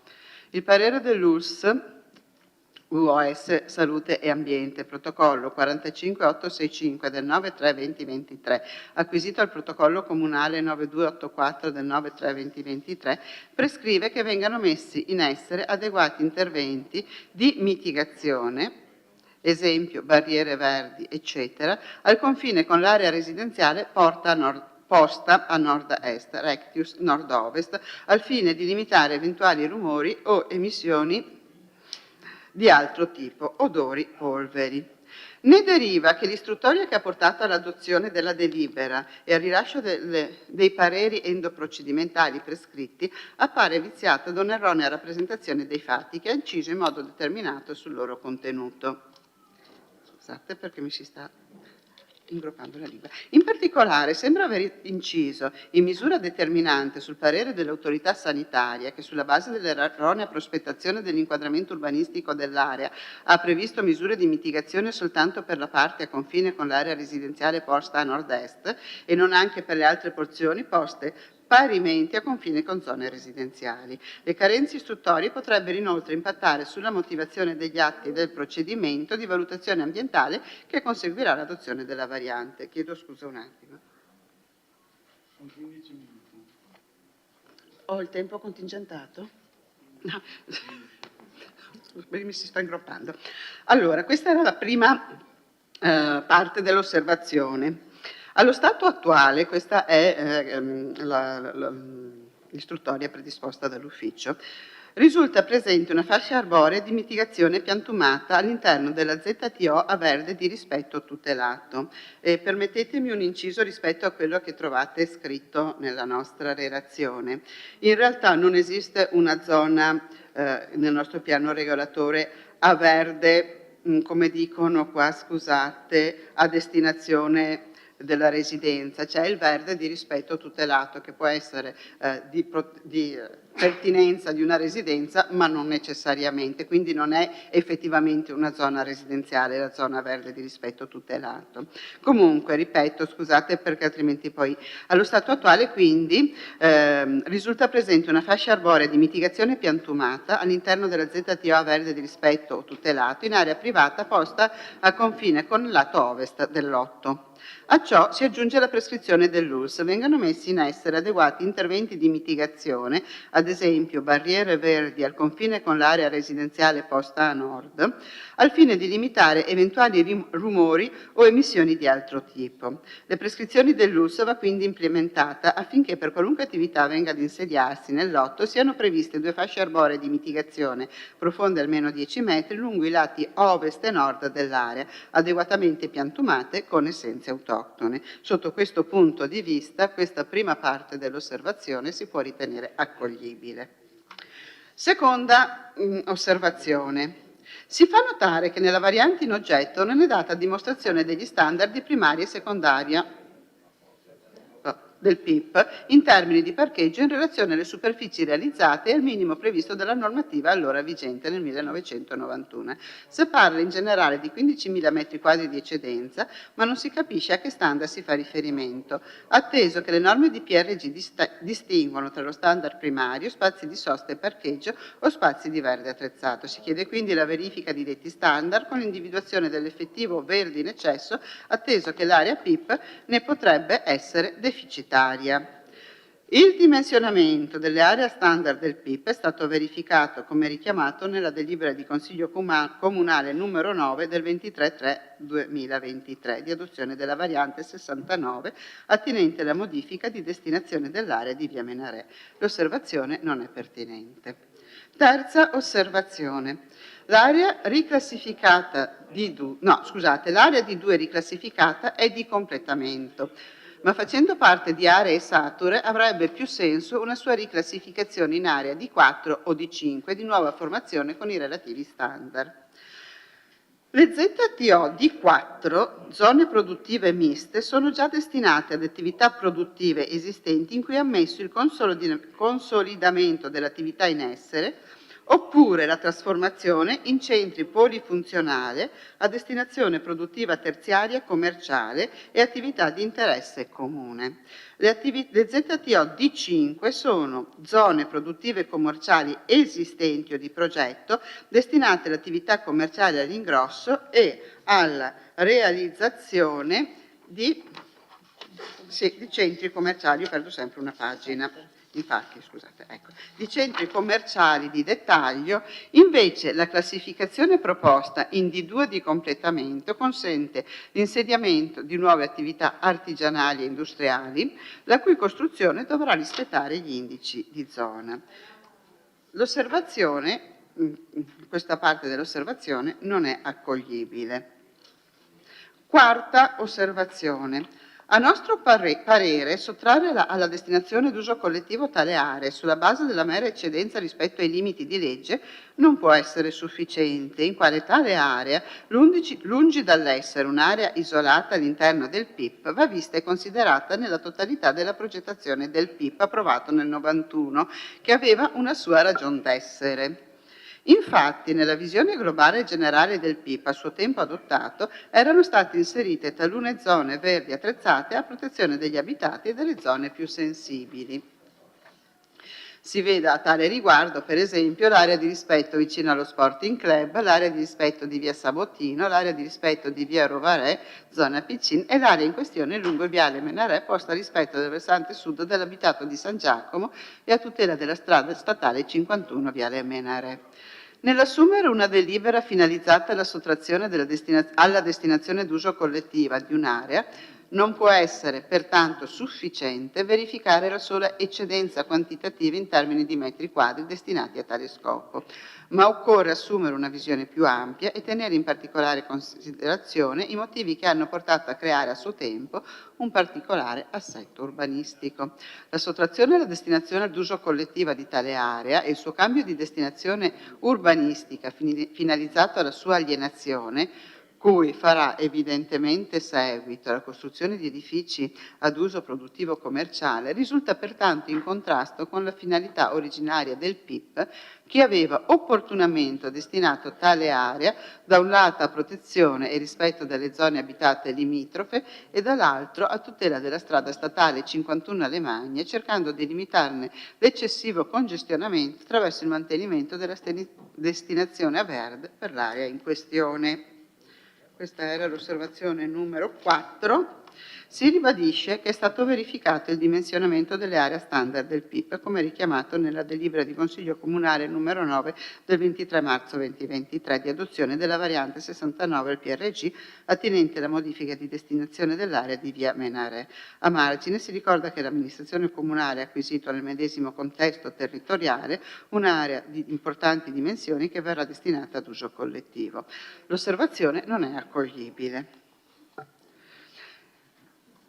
Procedendo, infatti, il mantenimento della destinazione a verde di tale area risulta ancor più necessario e opportuno oggi alla luce delle seguenti osservazioni. A. Il livello di traffico della strada statale 51 nel tratto dove sorge l'area, compreso tra l'incrocio viale Menarè e via Campardo e l'incrocio viale Menarè e via Donatori del Sangue, è andato sempre più crescendo nel tempo per effetto dell'espansione delle attività produttive della zona industriale e delle zone limitrofe. Si consideri ad esempio l'enorme incremento del volume di attività della vicina cantina sociale e il relativo ampliamento che ha comportato tra l'altro l'acquisto e abbattimento di 4 edifici residenziali prospicienti via Campardo, con conseguente aumento di traffico di autobotti, camion e trattori per trasporto uve vino. Tale traffico è destinato ulteriormente a crescere per effetto della costruzione di nuovi impianti sportivi e di porto nel vicino aerocampo, con apertura di nuovi accessi su via Menarè sulla traversa via Francesco Baracca, che immetteranno ulteriormente traffico sulla statale 51. Per quanto riguarda il punto A, la stessa prescrizione dell'ULSS rilevava che, a seconda delle attività che andrà a insediarsi, deve essere considerata l'eventualità di effettuare una valutazione previsionale del traffico e delle modalità veicolari nell'area. In merito al punto A, quindi, in questo senso l'osservazione è ritenuta accoglibile. B. Nelle immediate vicinanze dell'area oggetto risulta già presente un elevato livello di inquinamento, sia dal punto di vista della qualità dell'aria per effetto del traffico della statale 51, sia dal punto di vista acustico. Vedasi l'aumentata attività di carico di cisterne di gasolio e benzina da 5 al giorno di 2-3 anni fa agli attuali circa 30-40 al giorno della ditta Barelle C, confinante a ovest con l'area, luminoso, fari notturni che illuminano giorno l'area occupata dalla ditta Barelle C, sopracitata e le vicine zone residenziali, e olfattivo, emissioni odorose delle deiezioni delle galline del vicino allevamento della ditta Casagrande, posto a sud dell'area, la cui operatività si è notevolmente incrementata negli ultimi 2-3 anni, con relativo ampliamento degli impianti, nonché esalazioni derivanti dall'attività di carico cisterne e di gasolio e benzina della ditta Barelle e C sopracitata. Per quanto riguarda le criticità già esistenti generate da attività in essere nella zona sud delle aree residenziali di via Rovarè, questa variante non entra nel merito di tali problematiche. Per questo il punto B non è pertinente. Punto C. L'avvio di una nuova attività produttivo-commerciale nell'area in questione, con conseguente accesso sulla statale 51, determinerà un ulteriore aumento del livello del traffico, con conseguente ulteriore peggioramento del livello di inquinamento e della qualità dell'aria, nonché incremento del livello di pericolosità dell'arteria stradale in questione. L'ANAS, infatti, cosciente di questo rischio, ha concesso l'anno scorso un accesso sulla statale molto limitato all'area, circa 4 metri. Seppur il tratto stradale in cui sorge l'area diventerà a breve di pertinenza comunale e quindi sarà più agevole per l'amministrazione comunale autorizzare accessi più ampi, ciò non elimina ovviamente il livello di pericolosità connesse allo sbocco sulla statale che già l'ANAS aveva considerato. C. Allo stato attuale risulta presente una fascia arborea di mitigazione piantumata all'interno della ZTO a verde di rispetto tutelato in area privata posta a confine con il lato ovest del lotto. A ciò si aggiunge la prescrizione dell'ULSS vengano messi in essere adeguati interventi di mitigazione, ad esempio barriere verdi al confine con l'area residenziale posta a nord, al fine di limitare eventuali rumori o emissioni di altro tipo. La prescrizione dell'ULSS va quindi implementata affinché per qualunque attività venga ad insediarsi nel lotto siano previste 2 fasce arboree di mitigazione profonde almeno 10 metri lungo i lati a ovest e nord dell'area, adeguatamente piantumate con essenze autoctone. La stessa prescrizione dell'ULSS inoltre rileva che a seconda dell'attività che andrà ad insediarsi deve essere considerata l'eventualità di effettuare una valutazione previsionale del traffico e della mobilità veicolare nell'area. In questo senso il punto C dell'osservazione è ritenuto accoglibile. Punto D. L'avvio di una nuova attività produttiva commerciale nell'area in questione determinerà inoltre, da un punto di vista sostanziale, un ulteriore consumo di suolo che non risulta coerente né con gli indirizzi generali della pianificazione che questa amministrazione si è data, né con i principi di contenimento del consumo di suolo di rigenerazione urbana adottati a livello regionale ed europeo. Per quanto riguarda il punto D, l'area in questione ricade all'interno del perimetro dell'ambito di urbanizzazione consolidata ai sensi dell'articolo 2,1 lettera A della legge regionale 14/2017. La trasformazione di tale area in ZTO D2 è coerente con gli obiettivi di cui all'articolo 3.2 della medesima, aspetta che perdo sempre le pagine, scusate, sì, ma devo trovarlo, della medesima legge. La pianificazione territoriale urbanistica privilegia gli interventi di trasformazione urbanistico-edilizia all'interno degli ambiti di urbanizzazione consolidata che non comportano consumo di suolo. Per quanto detto, il punto D dell'osservazione non è accoglibile.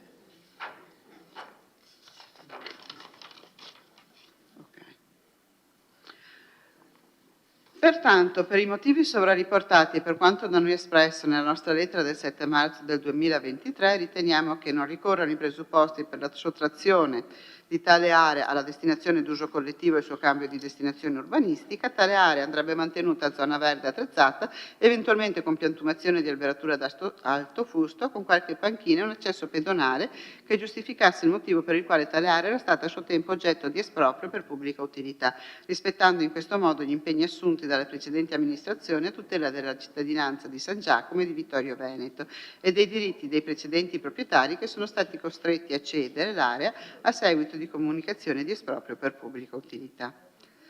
Quinta osservazione. Nella denegata ipotesi che il Comune decida comunque di procedere al cambio di destinazione urbanistico dell'area e alla successiva messa in vendita, segnaliamo i seguenti ulteriori aspetti che a nostro avviso è opportuno il Consiglio Comunale tenga in considerazione prima di pronunciarsi sulla variante in oggetto. A.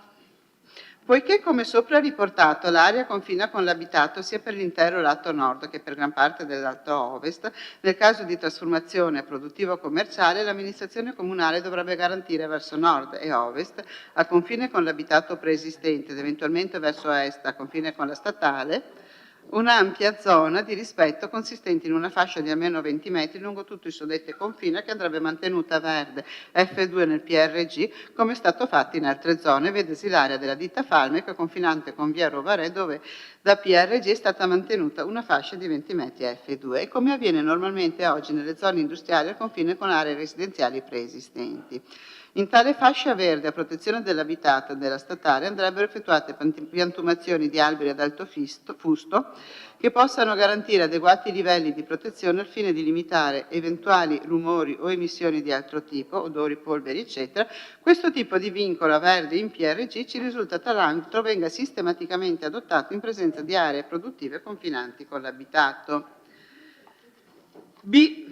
In modo analogo l'amministrazione comunale dovrebbe imporre il vincolo che l'altezza dell'edificato dell'area non eccede i limiti di altezza degli edifici industriali e commerciali confinanti non più alti di 6-7 metri. C. Andrebbero imposti inoltre adeguati limiti di rumorosità ad eventuali insediamenti produttivi commerciali che impediscano un ulteriore aggravio del già elevato inquinamento acustico della zona e limiti di luminosità. D. Infine, la valutazione previsionale degli impatti sul traffico e sulla mobilità veicolare della zona da parte degli organi competenti, ANAS, Polizia Stradale, Commissione Viabilità, andrebbe fatta prima del cambio di destinazione d'uso dell'area, visto che, come afferma la delibera, l'area è collocata su una direttrice di traffico importante, già fortemente congestionata e destinata a congestionarsi ulteriormente. Allo stato attuale risulta presente una fascia arborea di mitigazione piantumata all'interno della ZTO a verde in rispetto tutelato in area privata posta a confine con il lato ovest del lotto. A ciò si aggiunge la prescrizione dell'ULS, vengano messi in essere adeguati interventi di mitigazione, ad esempio barriere verdi al confine con l'area residenziale posta a nord, al fine di limitare eventuali rumori o emissioni di altro tipo, odore, polvere, eccetera. La prescrizione dell'ULS va quindi implementata affinché per qualunque attività venga a insediarsi nel lotto siano previste 2 fasce arboree di mitigazione profonde almeno 10 metri lungo i lati ovest e nord dell'area, adeguatamente piantumate con essenze autoctone. Per quanto riguarda le altezze degli edifici si richiama l'articolo 58 delle norme tecniche di attuazione del vigente PRG che fissa i limiti massimi di altezza degli edifici per le zone D2. Qualsiasi attività vada a insediarsi dovrà peraltro rispettare le normative di settore per quanto riguarda emissioni, rumori, eccetera. L'osservazione, quest'ultima quinta osservazione, è parzialmente accoglibile. In particolare è parzialmente accoglibile il punto A per quanto riguarda la fascia di rispetto che si propone di 10 metri lungo i lati nord e ovest, non è accoglibile il punto B, non è accoglibile il punto C, è parzialmente accoglibile il punto D, sulla necessità di una valutazione previsionale degli impatti sul traffico, però a livello di progetto edilizio, in quanto in questa fase di modifica di destinazione d'uso non è possibile conoscere il tipo di attività che andrà a insediarsi. Quindi anche in questa seconda osservazione, riepilogando, la proposta dell'ufficio è di un parziale accoglimento, ritrascorrendo, sono indormessata, scusatemi, scorrendo tutto quello che ho letto e con cui la prima osservazione La prima osservazione abbiamo proposto, secondo l'ufficio è accoglibile, la seconda osservazione non è pertinente, la terza osservazione proposta non è accoglibile, adesso aspetta perché mi sbaglio pagine, la quarta osservazione non è accoglibile, poi abbiamo il punto A accoglibile, il punto B non pertinente, pagina 8, ok, punto C accoglibile, punto D non accoglibile, 9, e punto E accoglibile. Infine la quinta osservazione parzialmente accoglibile con A parzialmente accoglibile, B e C non accoglibile, parzialmente accoglibile il punto D.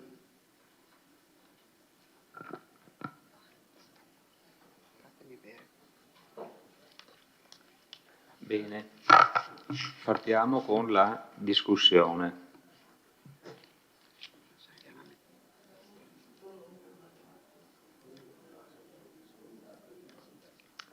Prego, consigliere. Ho una domanda, anzi due.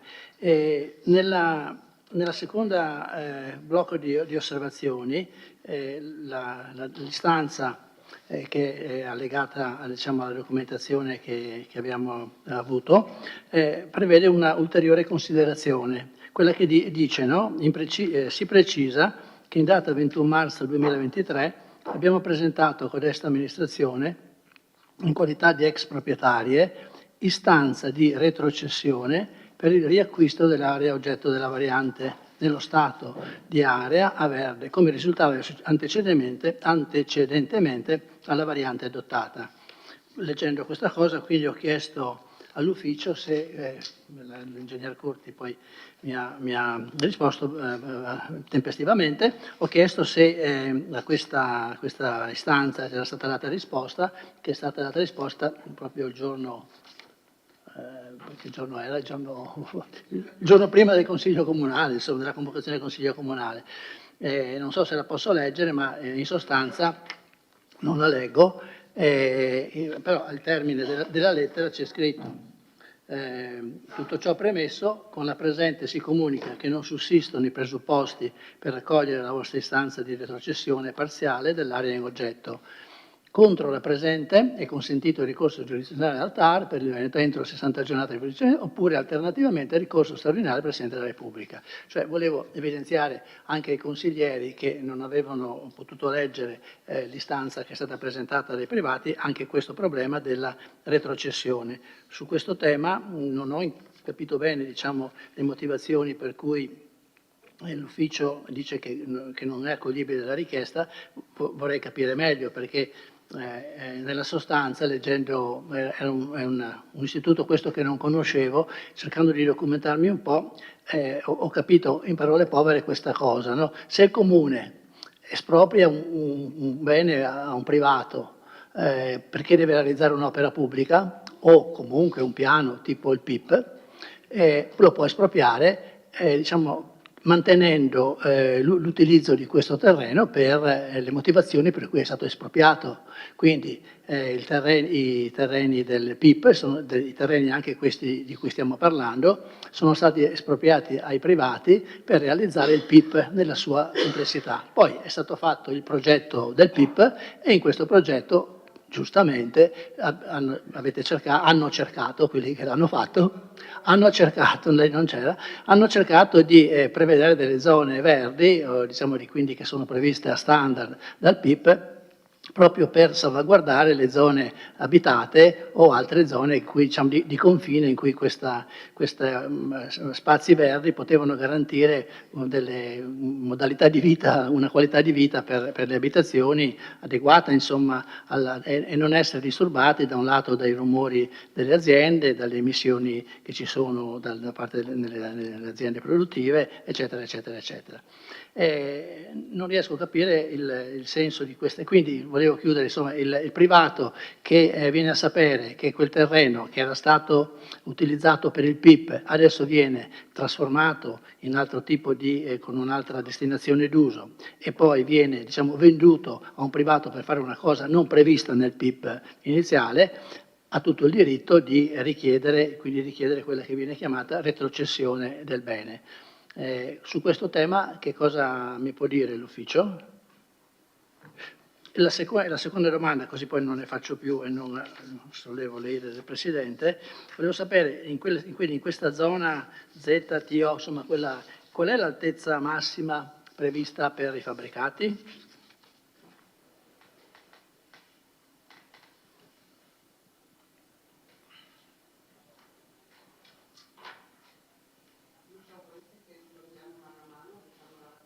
No, facciamo la raccolta delle domande. Altre domande?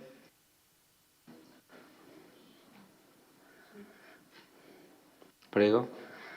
No, volevo solamente rendere noto quanto era emerso anche nella discussione della seconda commissione, che chiaramente ho dovuto prendere come presidenza della seconda commissione, che hanno discusso di questo argomento. Allora, avevamo previsto che per la parte nord e la parte ovest fosse mantenuta la piantumazione, quindi resa una barriera con la piantumazione, e per quanto riguarda la parte nord fare una fascia di rispetto di 10 metri.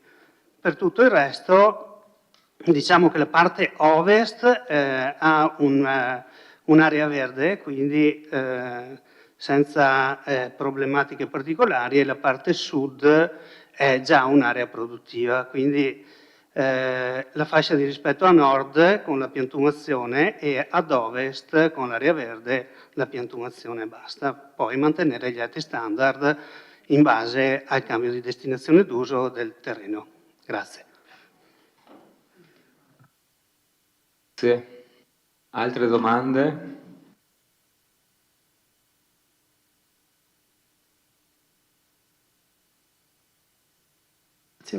Quindi la domanda che sorge spontanea è: questa, diciamo, chiamiamolo questa modifica, è stata recepita, è già recepita dagli uffici? È necessario un emendamento? Può essere fatto un emendamento a questo punto che penso che dovrebbe essere fatto? Se modifichiamo in maniera importante, diciamo, i contenuti del documento, credo che debba essere fatto, poi decidete voi.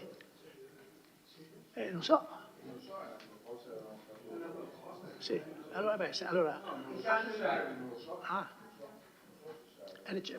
quindi, L'emendamento non è pronto, non è stato fatto, quindi... Se la Commissione ha deciso di proposto... Se il parere della Commissione doveva essere già predisposto.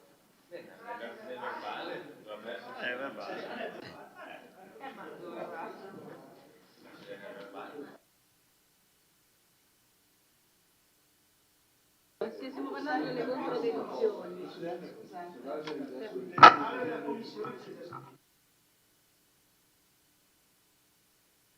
parlando delle controdeduzioni, cioè di ciò che è stato richiesto e di che cosa l'ufficio ritiene accoglibile.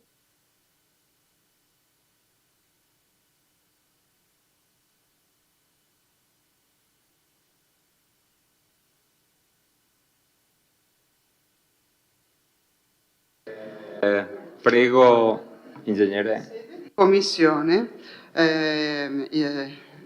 i consiglieri presenti avevano votato, se ricordo bene, rispetto alla proposta dell'ufficio. La proposta dell'ufficio era di prevedere una fascia di rispetto di 10 metri lungo i lati ovest e nord, fascia all'interno del quale doveva essere prevista una piantumazione con essenze autoctone proprio per creare un filtro. La proposta era di limitare tale fascia al lato nord. Ora, siccome secondo me, segretario, noi adesso andiamo a votare le osservazioni, quindi, scusi che mi prendo il testo della delibera, me l'ero preparato, no, il mio perché ha le correzioni in rosso. Vabbè, non trovo più niente, stasera è troppo tardi. Laddove andiamo a dire che udita le relazioni, udita l'osservazione, udita la proposta di controdeduzione, il Consiglio Comunale esprime parere favorevole o contrario, chiaramente, all'accoglimento o al parziale accoglimento dell'osservazione, così per le motivazioni riportate nella proposta predisposta dall'Ufficio Pianificazione Territoriale, e secondo me qua si può anche aggiungere, propongo, e secondo la discussione emersa in aula e più specificatamente la limitazione della presenza della fascia di rispetto di 10 metri alberata solamente lungo il confine nord. Cioè io l'aggiungerei nel deliberato, nell'esprime. Verso ovest non c'è nulla.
Intanto, Ingegner Curti può rispondere al consigliere De Antoni.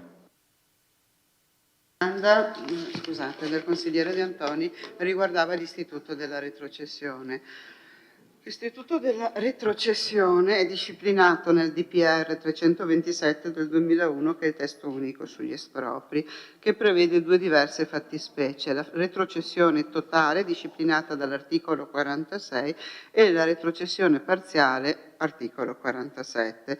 Retrocessione totale, come dice la parola, è quando io esproprio un'area, non faccio assolutamente nulla di quello che mi era stato, per cui l'ho espropriata, e quindi c'è il diritto alla retrocessione. Retrocessione parziale, quando io esproprio l'area, faccio una parte di quello che avevo previsto di fare, qualcosa non viene realizzato, i proprietari che sono stati espropriati possono chiedere la restituzione dell'area non utilizzata. Qual è la differenza? La differenza sta nei termini di decadenza del diritto di chiedere la retrocessione. Nel caso della retrocessione totale, il termine di decadenza, che è sempre di 10 anni, decorre dal momento in cui facciamo l'esproprio. Per cui se io nei 10 anni successivi all'esproprio non realizzo l'opera per cui è stata espropriata un'area, allora il proprietario espropriato può richiedere entro i 10 anni la restituzione. Nella retrocessione parziale, invece, siccome è presupposto, proprio perché è parziale, che una parte dell'opera sia realizzata, è chiaro che il termine decorre da un momento successivo, decorre cioè da quando c'è la certezza che quella parte rimanente non verrà più realizzata. Motivo per cui anche nella lettera che ci è stata inviata è stato proprio fatto riferimento all'articolo 47 come retrocessione parziale. Nella risposta che noi abbiamo mandato alle signore, no, a sta ora qua sono troppo disordinata, ce l'hai sotto mano? No. Ce l'avevo, Sì, ce l'ho, sì. Allora, questa non mi serve. È là, è quella lì, ultima. Ce la posso fare? Ce la posso fare.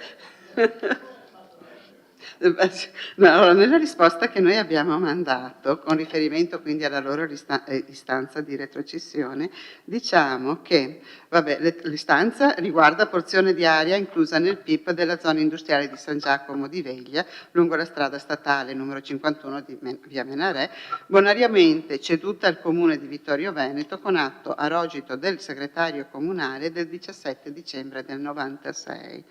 Tale area, nel piano degli insediamenti produttivi, aveva destinazione area A verde all'interno della tavola 6 zonizzazione e ha sempre mantenuto tale sua destinazione, essendo stata adibito a prato, oggetto di regolare manutenzione da parte del comune di Vittorio Veneto, alla stregua di altre aree verdi a standard. Cioè, quello che noi intendiamo dire è che la PIP ha trovato compimento nella sua interezza, perché qua non era un'area A verde attrezzata, era un'area verde che è sempre stata lasciata a verde, che il comune negli anni ha manutentato e quindi si ritiene che il PIP abbia avuto compimento. In tal senso si ritiene che i 10 anni entro i quali poteva essere richiesta la retrocessione decorressero dal 17 dicembre del 1996. Quindi questa richiesta è tardiva. L'altra domanda era, scusi, sull'altezza massima. Io mi sono scritta.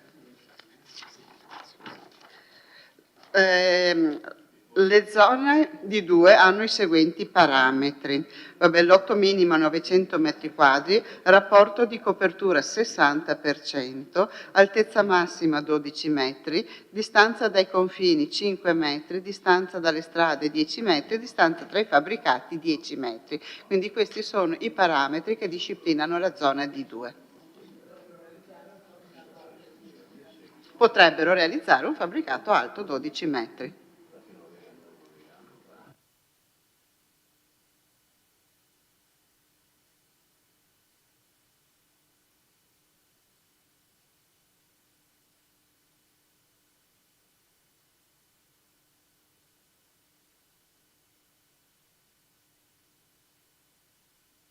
Ok. Grazie. Una domanda. Ho ascoltato la risposta dell'ingegner Curti riguardo alla manutenzione dell'area.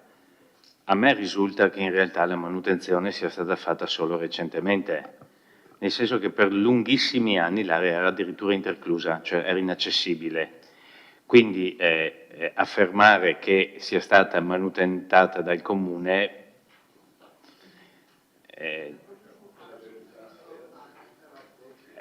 no, lei ha detto è sempre stata manutentata. Mi riferisco ovviamente alla data di partenza.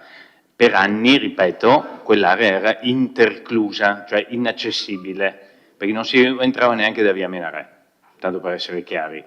Per questo dico bisogna stare attenti con talune affermazioni, perché se non sono veritiere cade come dire, la giustificazione apportata dall'amministrazione alla mancata possibilità di chiedere la retrocessione, perché di fatto questo accade, riferendosi lei ai 10 anni dal 17, forse era dicembre del 96, e quindi 2006.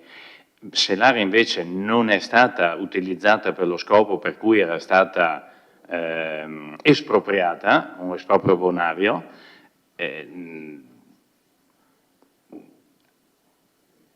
torna il pieno diritto delle richiedenti.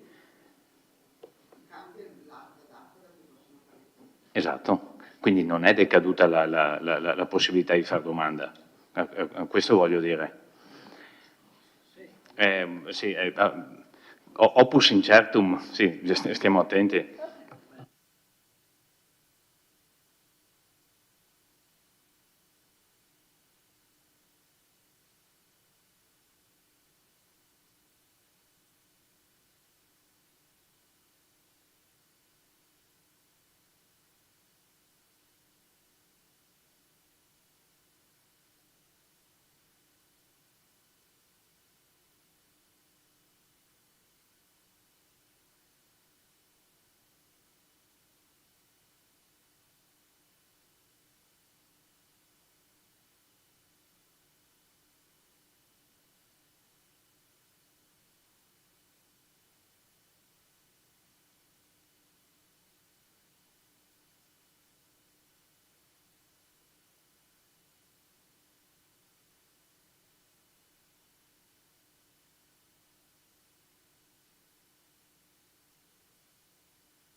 Allora, consiglieri, vediamo, consiglieri, adesso l'ingegner Curti farà la proposta per, diciamo, accettare queste modifiche.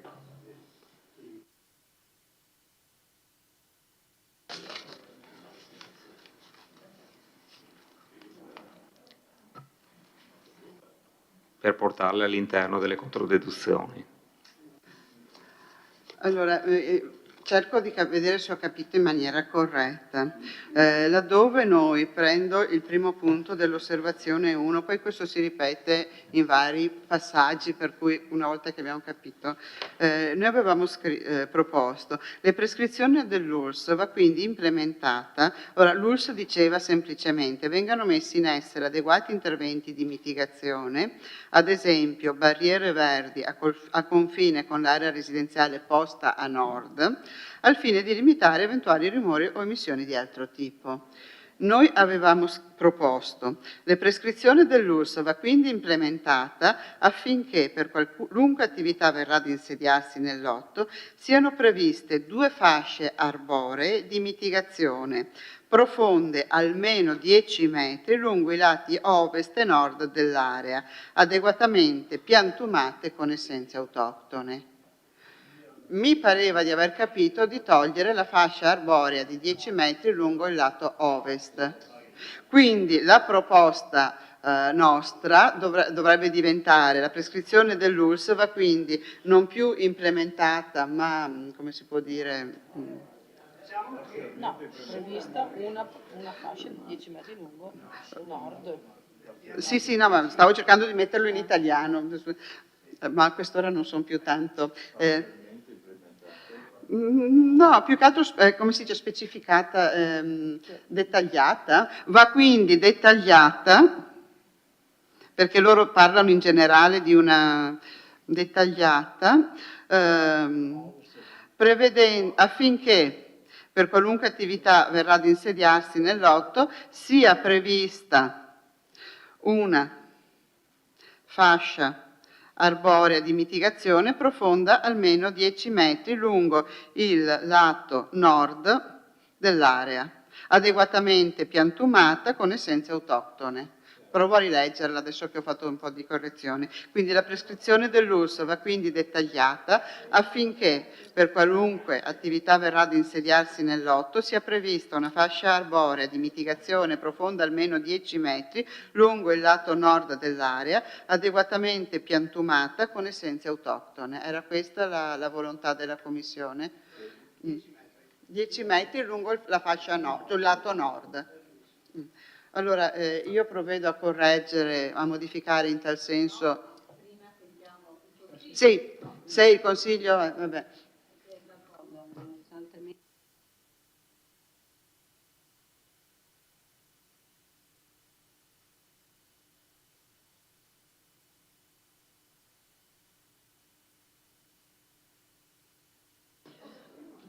Siamo d'accordo? Poniamo in votazione?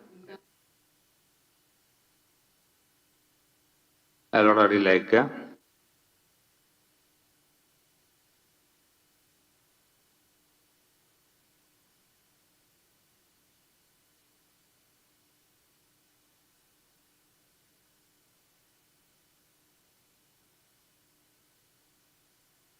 Sì, allora, noi avevamo scritto la prescrizione dell'ULSS è la seguente: vengano messi in essere adeguati interventi di mitigazione, ad esempio barriere verdi al confine con l'area residenziale posta a nord, al fine di limitare eventuali rumori o emissioni di altro tipo, odori, polvere, eccetera. La proposta quindi sarebbe: la prescrizione dell'ULSS va quindi dettagliata affinché per qualunque attività verrà ad insediarsi nel lotto sia prevista una fascia arborea di mitigazione profonda almeno 10 metri lungo il lato nord dell'area. Una fascia di rispetto di 10 metri a nord e una piantumazione a nord e a ovest. E allora resta quello che era prima? No, perché a ovest non facciamo i 10 metri di ritiro per l'eventuale E di quanto la facciamo la fascia? Bisogna dirlo? Quanto era previsto? 5 metri? No, non è previsto nessuna piantumazione dalle norme. Quella è la distanza dai confini che va rispettata, che è di 5 metri. E a nord 10 metri. Questo l'avevo deciso. Piantumati. Ma piantumati o no? No, non piantumati. Ma quello lo prevede già la norma, i 5 metri di distanza dal confine sono previsti dalla norma. Sì, ma non si deve prevedere gli 8 metri, i 10 metri. No? Un attimo. No? Vediamo un attimo.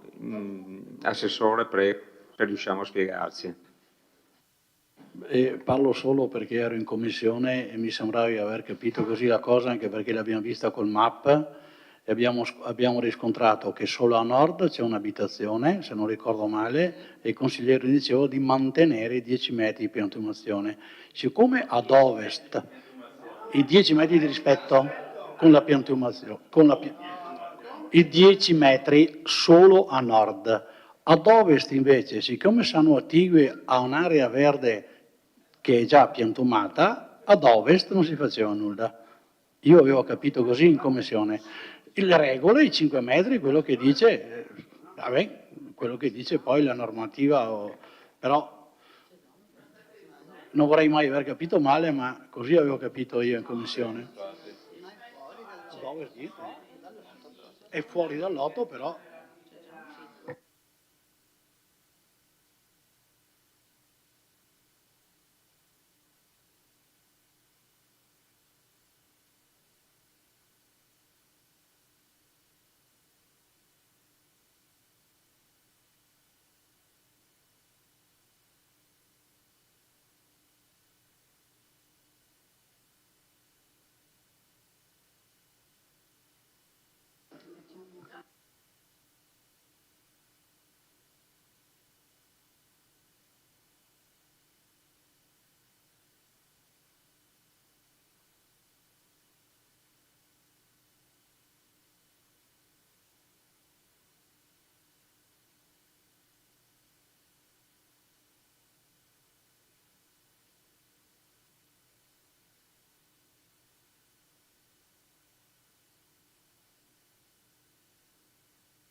Scusate, dobbiamo arrivare ad una frase.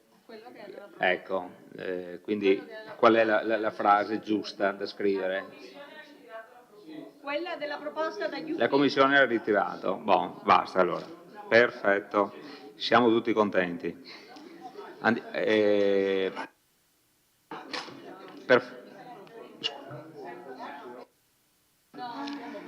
Basta, andiamo avanti. Allora, primo intervento per il consigliere De Antoni.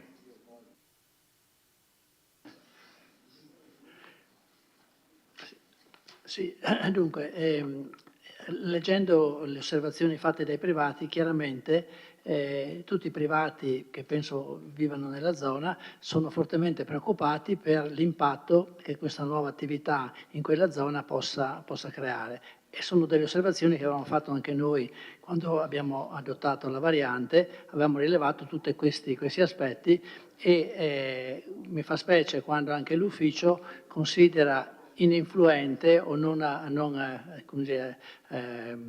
accettabile l'osservazione che dice che oltre a questo impatto del traffico creato dalle cantine sociali, eccetera, eccetera, eccetera, a breve verrà anche l'aumento del traffico causato dagli impianti sportivi che verranno realizzati per chiarire bene sull'aerocampo. Cioè è importante, nel momento in cui noi facciamo questa variante, la approviamo, dobbiamo tenere conto anche di questo aspetto, nel senso che non è che possiamo chiuderci gli occhi e dire non succede niente, chiudiamo tutto punto andiamo avanti. Cioè loro lo segnalano giustamente, ma lei, l'ufficio non può rispondere che non è rilevante questa o non è accettabile, non pertinente. Ecco, è pertinente sì, perché comunque sappiamo che nel futuro ci sarà un ulteriore aumento di traffico e questo è il primo passaggio. La seconda cosa che volevo dire era che, ribadire una cosa detta anche l'altra volta, che alla fine con questa variante è una doppia variante, no? Perché prima trasformiamo un'area verde in area produttiva, poi la trasformiamo in area commerciale consentendo anche una deroga rispetto ai parametri che ci sono per queste aree. Con questa variante in pratica sottraiamo zone verde, consumiamo suolo, anche se non è un vero consumo di suolo come viene calcolato dalla regione, però sono altri 4.000 metri quadri, non mi ricordo più quanti sono, che vengono trasformati da area verde a zona commerciale.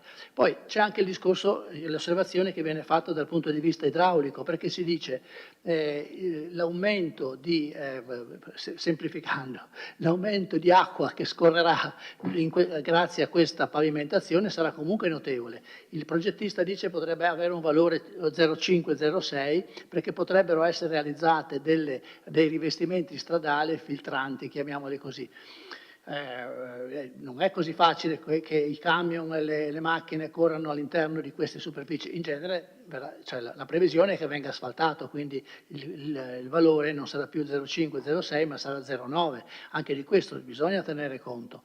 L'altro aspetto, qui è un aspetto diciamo, che va al di là di quelle che sono le osservazioni specifiche che avevo fatto l'altra volta e ripeto anche adesso, non capisco come mai l'amministrazione favorisca l'insediamento di questa nuova attività commerciale di medie o grandi dimensioni che sicuramente andrà ad impattare sulle attività piccole che ci sono in città, sia a San Giacomo che nelle altre parti della città, ce ne sono 5 o 6 che hanno lo stesso tipo di attività che farà il Consorzio Agrario e sicuramente questa attività verrà, sicuramente l'attività di grandi dimensioni sicuramente creerà dei disturbi o delle minori attività per conto degli altri esercizi. A nulla vale il fatto che l'attuale posizione, ubicazione del Consorzio Agrario sia qualche centinaio di metri più oltre questo punto, perché noi stiamo parlando del Comune di Vittorio Veneto, non possiamo certo entrare nella programmazione del Comune di Colle Umberto,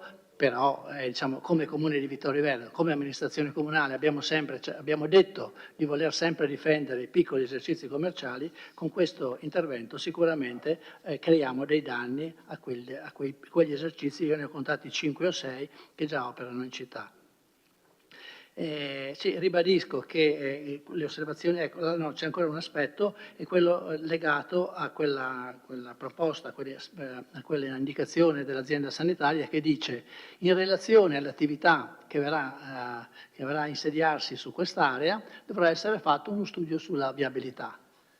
Sì, ho capito, ma siccome sappiamo già che cosa succede, quale attività andrà lì, perché non fare subito questa verifica? Anche per capire perché se lo capiamo dopo, quando avete già venduto il terreno e quando stanno realizzando l'opera, sì, mi sembra che ci facciamo vedere. A questo punto fate anche questa valutazione prima di andare avanti su questa opera. Quindi la variante andrà avanti, ci saranno i tempi che ci sono, ma nel frattempo credo che sia corretto provvedere subito a una verifica di quello che potrebbe essere l'impatto sulla viabilità, che comunque, come oggi il consigliere Gomiero non c'è, che comunque ogni volta ci ricorda quali sono le problematiche per il traffico a San Giacomo e lungo il Menarè.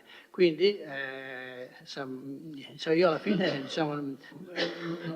a me sembra insomma, che insistere su questa variante a tutti i costi sia, come ho detto ieri, un altro tentativo di fare cassa dell'amministrazione che non è assolutamente giustificato dalla situazione esistente. Consigliere Bagliana. Grazie. Allora, io volevo sollevare un'altra questione sull'aspetto della zona verde e delle aree verdi all'interno delle zone industriali, che corrispondono alle aree standard.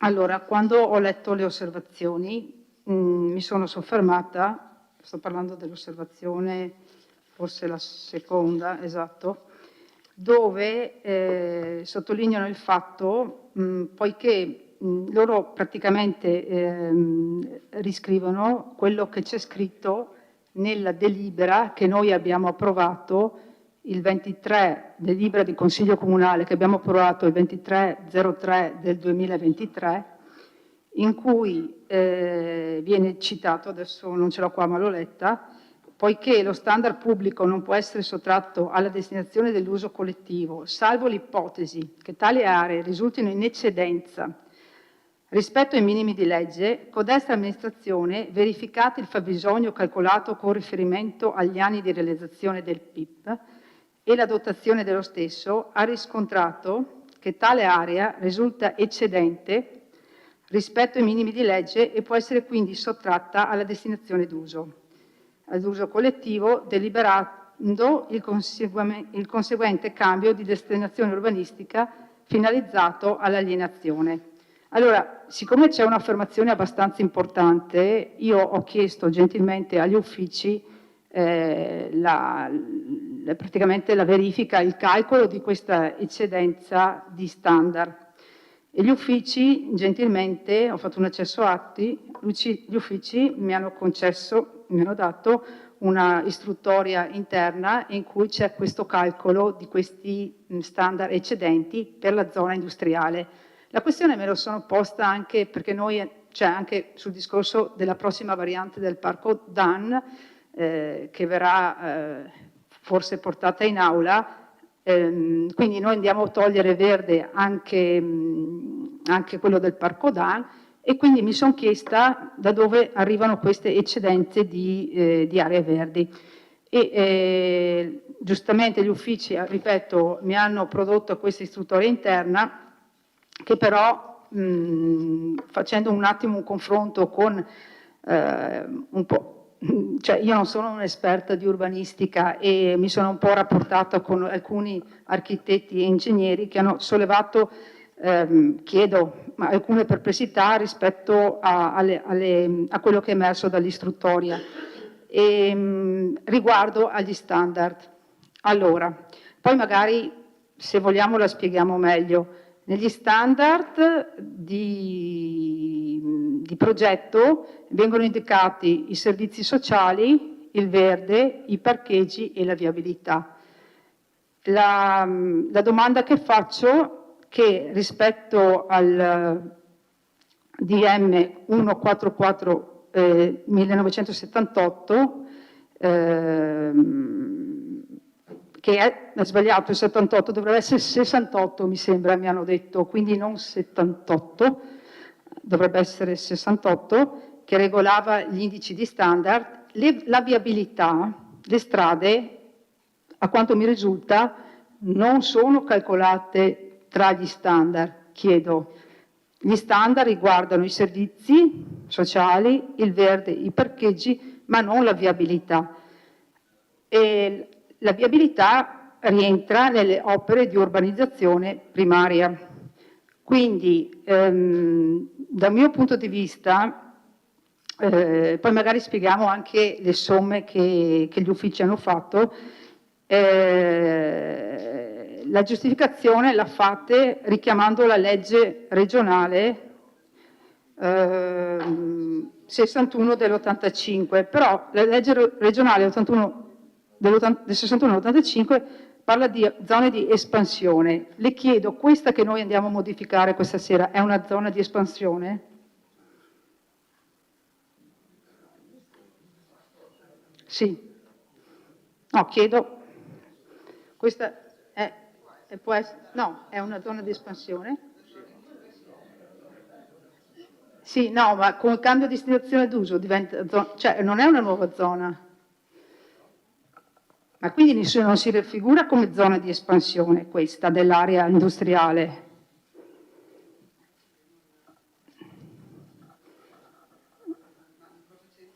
No, c'entra sì, perché la legge regionale che voi fate riferimento, vi richiamate all'articolo 25, leggo, per lo standard relativo al PIP 1991, ampliamento PP del 79, il calcolo del fabbisogno veniva effettuato sulla base della legge regionale 61-85, articolo 25, prevedeva una modifica degli standard fissati dalla legge madre, diciamo, 144 del 68, qua c'è un errore, nella seguente misura specifica, articolo 25, in riferimento ai rapporti di dimensionamento, di cui alle leggi 144, negli insediamenti di carattere industriale e artigianale, le superfici da destinare ai servizi non può essere inferiore nelle zone di espansione, però. Questa è una zona di espansione. Sì, ma adesso questa non è una zona di espansione. E comunque lei mi dice che la viabilità rientra negli standard. Ma io, cioè vabbè, ma a me hanno spiegato che gli standard all'epoca, ma stiamo votando oggi come all'epoca, ma il PIP, gli standard del PIP sono stati previsti dal DM 144 del 78, adesso voi applicate la legge regionale, non all'epoca. Sì, come no? Sì, la 61, 144 del 61, ma nella 61 non c'era scritto che tra gli standard c'era la viabilità. Me lo può far vedere? C'è scritto eccetto viabilità, per cortesia, ma comunque io approfondirò questo aspetto perché lo ritengo, dal mio punto di vista, non corretto, e quindi i 15.000 metri quadri di eccedenza di verde non risulterebbe, perché la viabilità viene contabilizzata in 25.930 metri quadri. Poi altra cosa vorrei segnalare, chiedo anche che sia firmato e datato questo documento, ho fatto un accesso atti, chiedo, eventualmente farò una richiesta che venga, perché non è né datato né firmato, e io non so, voglio dire, ok, vabbè, sì. Sì, ho capito, però voglio dire, se chiediamo una verifica di una dichiarazione, di una delibera del Consiglio,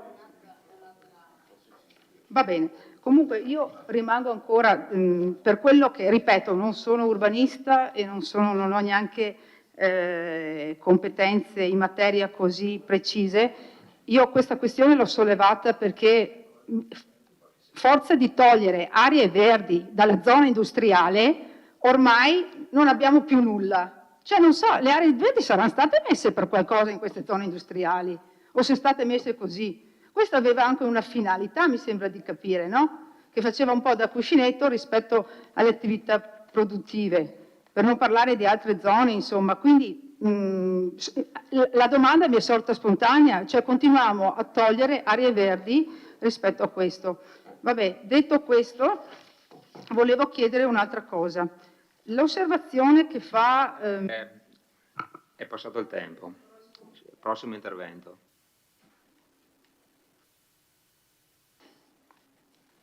Grazie. In sede di adozione, io mi ricordo alla fine dell'intervento di aver chiesto se il o i proprietari, perché non sapevo quanti fossero, a cui era stata espropriata l'area, non essendo utilizzata, avessero diritto alla retrocessione, e quella volta non ricordo, era il 23 marzo, non ricordo di aver ottenuto la risposta. Perché mi è venuto questo dubbio? Ma per quello che è stato scritto nella delibera di adozione. Perché qui c'è scritto, allora, premesso che, vari premessi, la succitata area, parliamo di questa ovviamente, ha un'estensione eccetera eccetera, l'articolo 6 delle norme tecniche di attuazione di tale piano predispone zona a verde ed attrezzature per il tempo libero. La zona deve essere valorizzata, non può, deve essere valorizzata attraverso piantumazione di essenze arboree locali, cosa mai fatta. Possono essere inserite, eccetera, quindi non è obbligatorio. Andando avanti, c'è scritto: considerato che l'amministrazione intende alienare la suddetta area attualmente inutilizzata. Quindi vuol dire che non ha fatto la sua funzione, non è stata utilizzata come invece è stato risposto alle ricorrenti, diciamo così. Non è stata utilizzata per il PIP, non serviva, è scritto qui, è scritto nella delibera di adozione. Questa secondo me compromette sicuramente quello che è il percorso. Non escludo, e anzi chiedo a questo punto, non escludo che di fronte a una delibera di adozione del genere e una risposta contraddittoria rispetto alle premesse arrivi un ricorso. E allora la domanda è: se ci arriva un ricorso al TAR, l'eventuale o gli eventuali acquirenti come si pongono? Mi spiego. Il Comune, se ha intenzione, presumo che questa sera voglia ovviamente andare avanti l'amministrazione con la votazione delle controdeduzioni e con quel che ne segue, quindi portare avanti quella che è il proseguio degli atti amministrativi. La domanda è: qualora ci sia in corso un ricorso al TAR, se il Comune mette in vendita l'area, perché questa è la volontà dell'amministrazione, deve rendere noto all'eventuale acquirente di qual è la situazione? Punto di domanda, perché se no rischiamo non solo di trovarci anche in causa per quello che è stato adottato, quindi questo provvedimento approvato, che è l'adozione di questa variante. Vado avanti visto che parliamo dell'intervento. Questa è la cosa che mi preoccupa di più, se devo essere sincero, perché non c'è una conseguenzialità logica degli atti, cioè sono contraddittori, secondo me. Neanche io sono un urbanista, ma insomma qualche variante l'ho vissuta da consigliere comunale e non solo qui dentro. Passando alle osservazioni, allora, sottolineo la richiesta del collega De Antoni, perché è vero che non si sa chi sarà l'acquirente, potrebbe essere chiunque, perché ci sono delle richieste, ma chiunque può presentarsi per acquisire l'area. Ma avendo una destinazione produttivo/commerciale e il prezzo, fra virgolette, ipotizzato a cui si vende, o l'amministrazione, insomma, presumo venda, viste le offerte che sono pervenute, si parla sicuramente di commerciale, quindi con una certa auspicata da parte ovviamente di chi farà l'intervento, fruizione dell'area da parte dei clienti.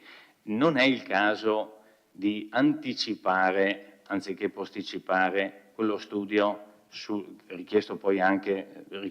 ipotizzato dall'UIS riguardo al traffico veicolare, che sarà sicuramente implementato e che ulteriormente aggraverà la situazione. È stato detto, ma mi pare sia anche nelle controdeduzioni, che oltre al traffico normale, diciamo, che c'è, si sta incrementando anche l'attività della cantina sociale di San Giacomo. Aggiungiamoci anche questo, un carico urbanistico, almeno di traffico, credo sarà notevole.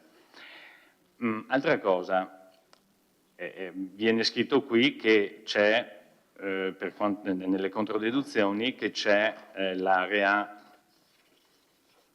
eccola qua, nel numero 8, allo stato attuale è presente una fascia arborea di mitigazione, sì, ma è in area privata. L'area privata ha rinunciato all'edificabilità per fare quell'area, era edificabile, cioè si è autotutelata, quindi non possiamo adesso dire, beh, ma c'è già la piantumazione, e grazie, se l'è fatta il privato, ha rinunciato a potenzialità edificatorie per potersi, come dire, salvaguardare rispetto a quella che è l'edificazione. No, è vero, ha rinunciato, ha fatto appunto, Park, è vero che... Prego? Ah sì, certo, ma noi scriviamo che c'è l'area verde, cioè che c'è la piantumazione, non è nostra, fra virgolette, non è che ci abbia pensato il pubblico, ci ha pensato il privato. E aggiungo, noi abbiamo sempre scritto che giustamente deve essere adeguatamente piantumata, siccome l'adeguato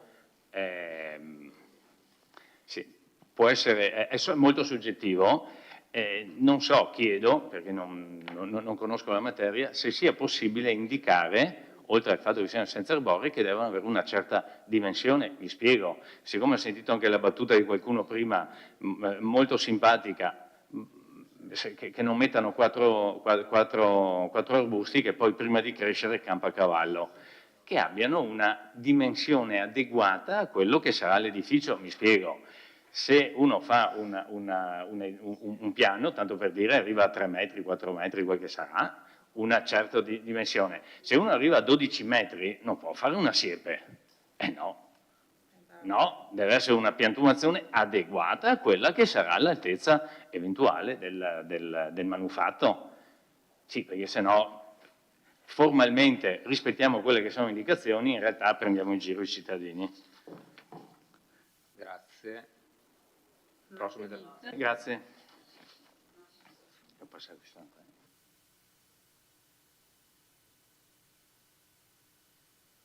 Se vuoi continuare, faccio il secondo intervento e di seguito. Rimango ancora perplessa rispetto a quello che ho sollevato prima, anche perché nell'osservazione la numero 2, esatto, anche gli osservanti rimarcano quello che praticamente ho inteso io. Si parla in generale di 15.000 metri quadri di eccedenza, ma non si capisce a che standard si fa riferimento, atteso che le norme PRG distinguono tra gli standard primario, che non sono gli opere di urbanizzazione primaria, spazi di sosta e di parcheggio o spazi di verde attrezzato, e non si parla di viabilità. Quindi io rimango ancora dell'idea che il CAIP, cioè, questa è una posizione, ma comunque magari approfondirò l'aspetto, che la viabilità non può essere considerata come standard. E altra cosa che volevo sollevare era che nell'osservazione 2 i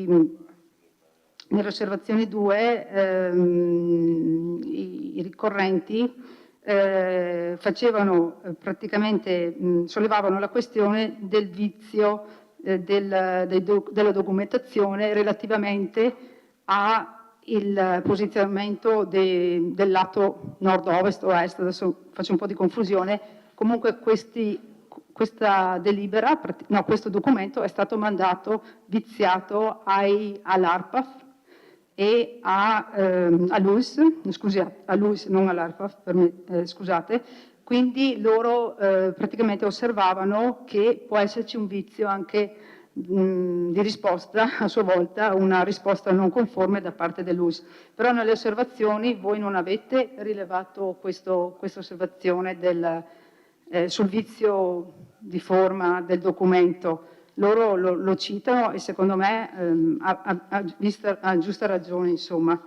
E io mi fermo qua, avevo altre cose ma adesso non... Sì, sono d'accordo con il consigliere Tonon quando sostiene che bisognerebbe fare un rilievo preventivo del traffico rispetto a quello che poi sarà la variante. E poi nella contraddizione rispetto ad una osservazione voi avete scritto: l'eventuale posizionamento di barriere fonoassorbenti sarà oggetto di valutazione in fase di progetto edilizio, ma potrebbe diventare anche una prescrizione, penso, ma comunque. Vabbè, mi fermo qua. Grazie.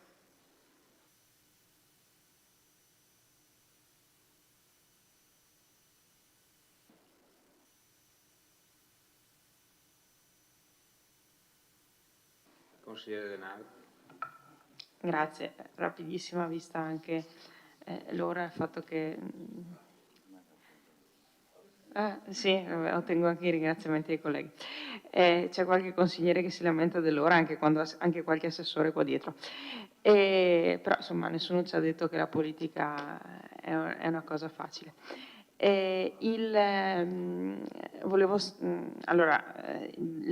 Le perplessità, le criticità e la contrarietà rispetto a questa operazione, come i colleghi l'ho già espressa a marzo quando è stata approvata la delibera precedente. Io in questa sede non posso che riconfermare quello che ho detto. Aggiungo semplicemente che al di là dell'evidenza che nell'area, l'avevamo già detto, ma lo ridicono i cittadini che ci vivono, la situazione, specie del traffico, è tutt'altro che piacevole e tutt'altro che facilmente gestibile, senza contare le questioni inerenti ai rumori e agli altri tipi di emissioni e di inquinamento. Vorrei dire che per l'ennesima volta purtroppo ci ritroviamo a discutere di questioni nelle quali le risposte sono sì, forse lo è, forse non lo è. Mi riferisco alla questione relativa alla zona di espansione che, se non ho interpretato male e compreso male, diventa la qualificazione dell'area come area di espansione diventa elemento dirimente per far sì che venga considerato come area a standard verde oppure no, anche ai fini della legge regionale, anche le strade oppure no. Cioè, se è un'area di espansione, prego? Sì, cambiano l'inserimento o non inserimento, se non ho capito male, delle strade nel conteggio. Okay. Le percentuali, ok. Se per poco. Sì, ma non è che la differenza sia poco, cioè lasciamo stare se sia calcolato o non calcolato in questo caso, ma dalla qualificazione dell'area come area di espansione cambiano del 50% le percentuali, quindi non è indifferente la qualificazione dell'area in un modo o nell'altro, questo sto dicendo. È l'ennesimo caso nel quale si va a interloquire con i consiglieri comunali devono interloquire con gli uffici e con la giunta sulla base di pare che sia, forse è, forse non è. Lo abbiamo visto anche nel punto precedente dove l'ingegnere della Giustina ci dice ma forse è così, forse è regolare, forse è irregolare, dobbiamo ancora approfondire la cosa. Non è un bel lavorare così per noi consiglieri, lo dico molto tranquillamente. Io adesso sto parlando con lei, ma lei è il tecnico che fornisce, è la giunta che deve decidere quando portare in consiglio comunale se la cosa è abbastanza istruita oppure no. È chiaro che in questo caso ci sono delle tempistiche, ma in generale assistiamo a un permanere di queste incertezze e a me sinceramente, l'ho già detto ieri sera, diventa complicato e anche sgradevole e antipatico dover continuare a lavorare in questo modo. Grazie.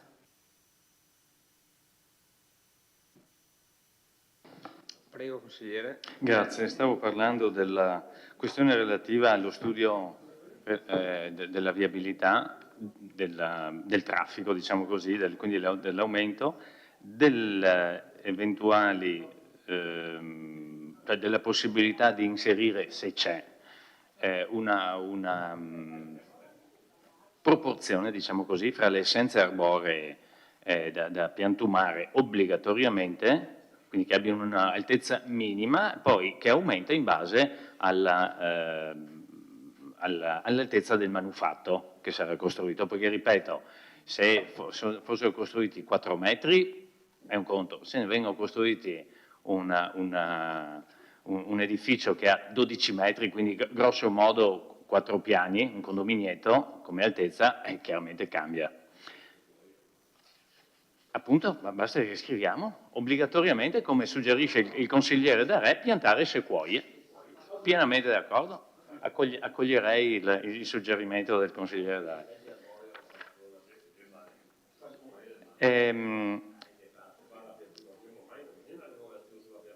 Poi no, è ostrega. Certo.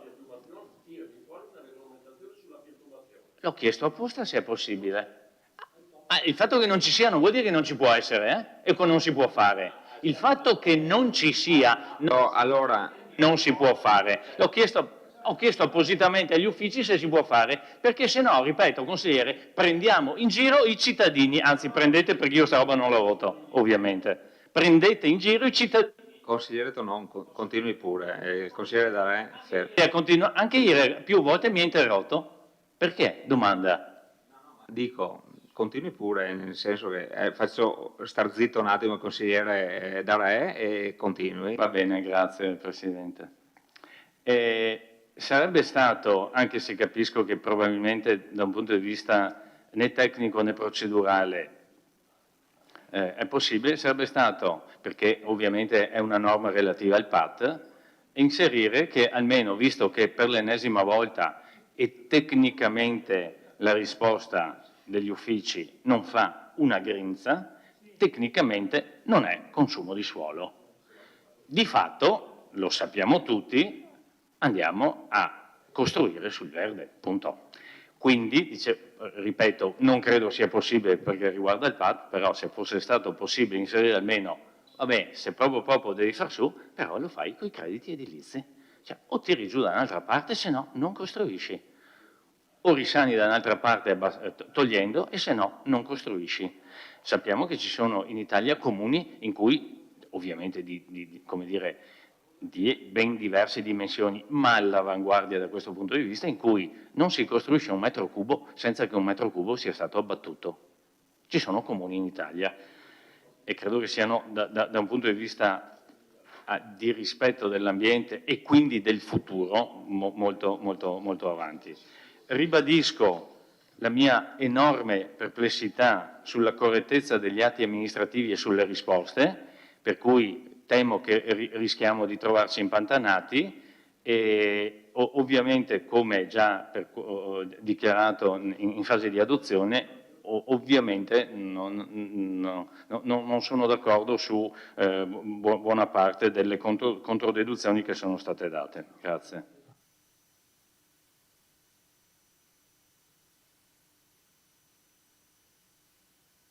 Non vedo altre prenotazioni, quindi passiamo alla votazione delle controdeduzioni, all'accoglimento. Allora, votiamo per la prima osservazione, l'accoglimento parziale della prima osservazione.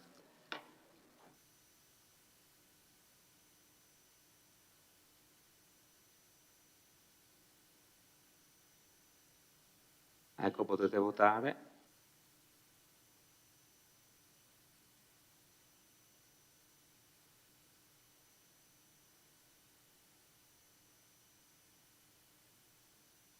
(13 favorevoli) e la prima osservazione è accolta parzialmente. Votiamo per la seconda osservazione.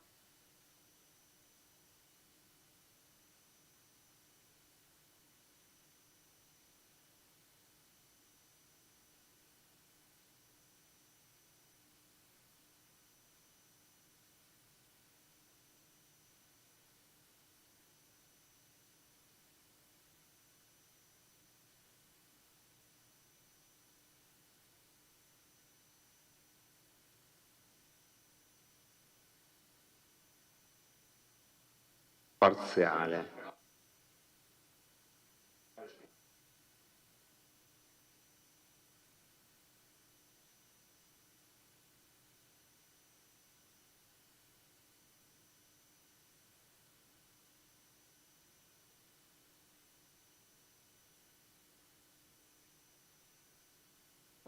Allora, è vero che le osservazioni formalmente sono due, osservazione 1 e osservazione 2.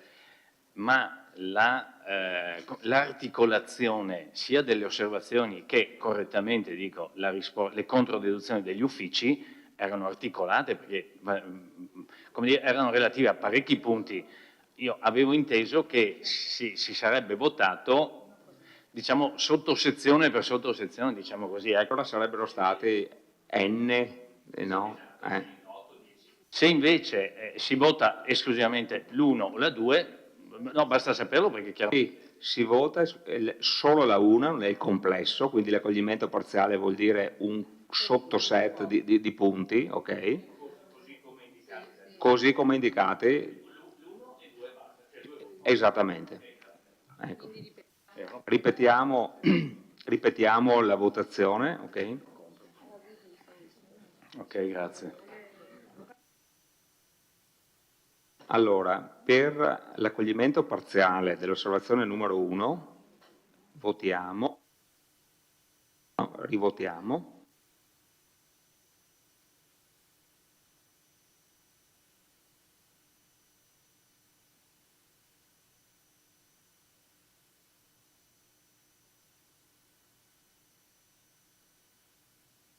Allora, favorevoli 9, contrari 4, astenuti 0, quindi la prima osservazione è accolta.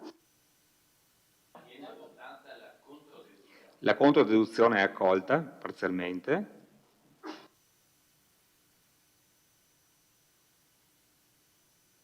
Ok, basta capirci. Intera, che per quanto riguarda c'è un subset di punti accettato e l'altro non accettato. Ok.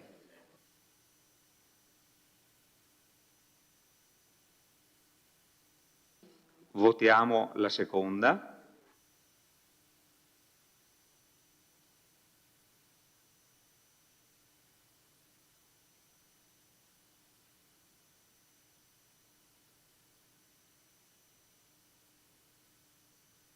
Favorevoli 9, contrari 4, quindi è approvata, accettata.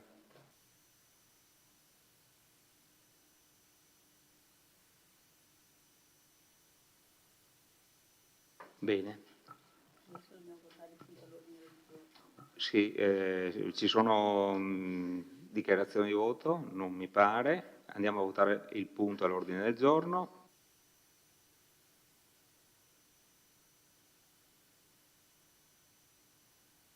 Potete votare.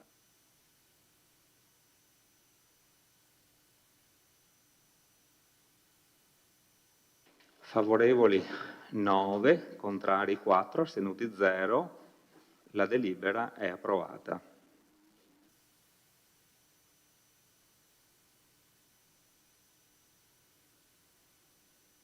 Passiamo all'ultimo punto dell'ordine del giorno.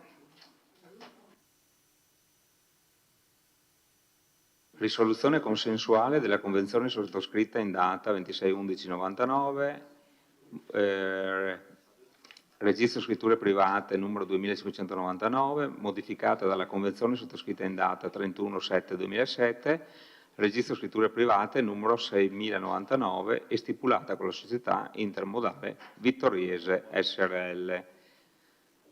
Lascio la parola all'assessore Antiga per l'illustrazione. Grazie Presidente. La delibera che va in approvazione o meno in questa Assemblea parte da una lettera di Intermodale Vittoriese che avrei piacere di leggere integralmente. L'oggetto è Intermodale Vittoriese SRL, proposta di risoluzione consensuale, convenzione, registro 2599 del 26/11/1999.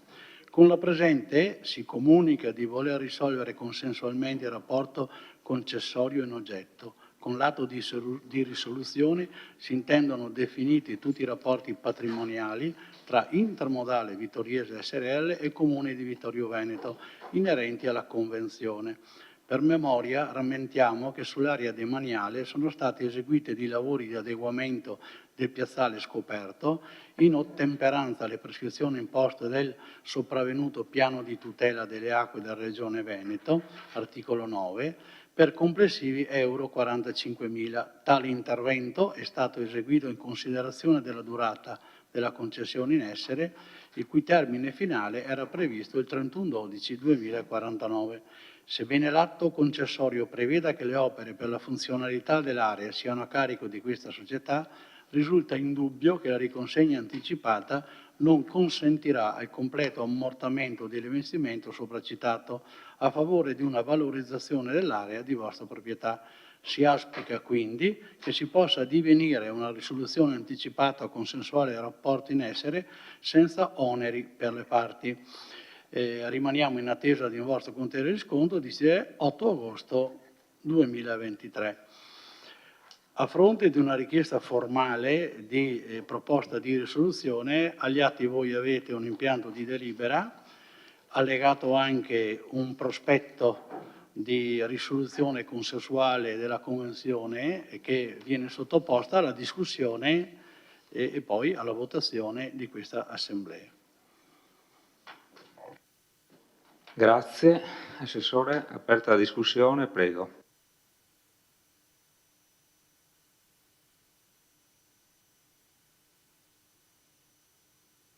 Qualche prenotazione? Consigliere Denardi. Grazie Presidente. Io vorrei fare un passo indietro perché in poche settimane parliamo di nuovo dell'intermodale vittoriese e in poche settimane di nuovo ne parla l'assessore Antiga.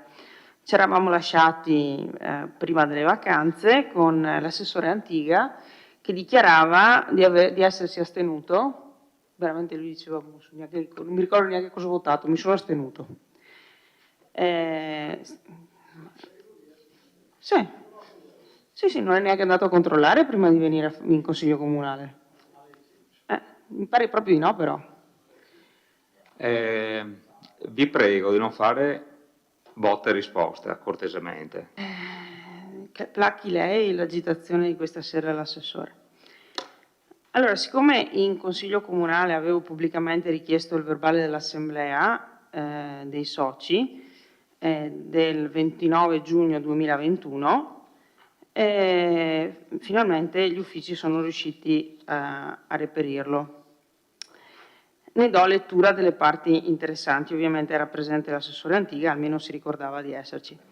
Il Consiglio di amministrazione Intermodale Vittoriese in data 14 giugno 2021 ha approvato il piano strategico destinato agli attori pubblici e privati, così come richiesto dall'assessore Antiga per conto dell'amministrazione comunale di Vittorio Veneto, nel corso della citata assemblea del 24 luglio 2020. Prende quindi la parola il consigliere Caberlotto che dà lettura del documento, denominato lo scalo merci di San Giacomo di Veglia, stato di fatto e prospettive, piano strategico elaborato da Intermodale Vittoriese e destinato agli attori pubblici e privati, cioè il documento approvato dal Consiglio di amministrazione.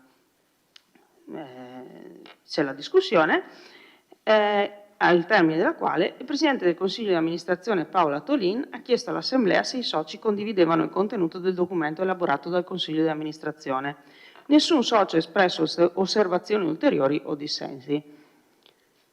Allora, mi piace ricordare che l'assessore Antiga ha dichiarato in Consiglio Comunale che il piano non andava bene perché non aveva tutta una serie di carenze che lui ha evidenziato. Evidentemente deve essersene dimenticato di farle notare quelle carenze in assemblea, oppure dobbiamo pensare che il segretario che ha verbalizzato ha scritto qualcosa che non è corrispondente a quello che è avvenuto in assemblea, perché, ribadisco, nessun socio ha espresso osservazioni ulteriori o dissensi. Quindi mi pare evidente che l'assessore Antiga non si è accorto di quello che andava a votare, evidentemente nell'assemblea se ne è accorto 2 anni dopo che c'era qualche problema al piano che prima andava benissimo. In merito alla delibera di questa sera, quello che non emerge dalla delibera è quello che è nella testa dell'amministrazione il futuro di quest'area. Noi andiamo nel giro di meno di un mese, in ragione della richiesta fatta dalla Società Intermondiale Vittoriese, a risolvere consensualmente la convenzione, ma non una riga c'è scritto in delibera, non una parola ha speso l'assessore Antiga nella illustrazione del punto, per dire che fine faranno il CATAV e tutti i camion che in quell'area in questo momento ci sono, CATAV che ha visto scadere l'origine del rapporto per il quale sono collocate lì i camion e presta servizi a favore degli autotrasportatori a fine marzo di quest'anno, il 30 di marzo se non ricordo male, e dall'altro che fine e che idee ci sono relativamente a Savno, perché in quell'area in questo momento chiunque prenda il treno tra Vittorio Veneto e Conegliano vede che non solo ci sono i camion del CATAV, i camion dei soci del CATAV ovviamente, ma una marea di mezzi di Savno. Allora, sinceramente, io mi sarei aspettata che l'assessore Antiga questa sera ci dicesse che cosa è l'amministrazione in testa una volta, per il futuro, una volta sottoposta alla nostra attenzione questa delibera. Grazie.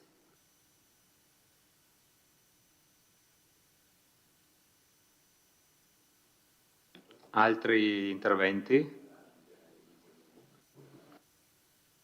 Al momento no, allora prego.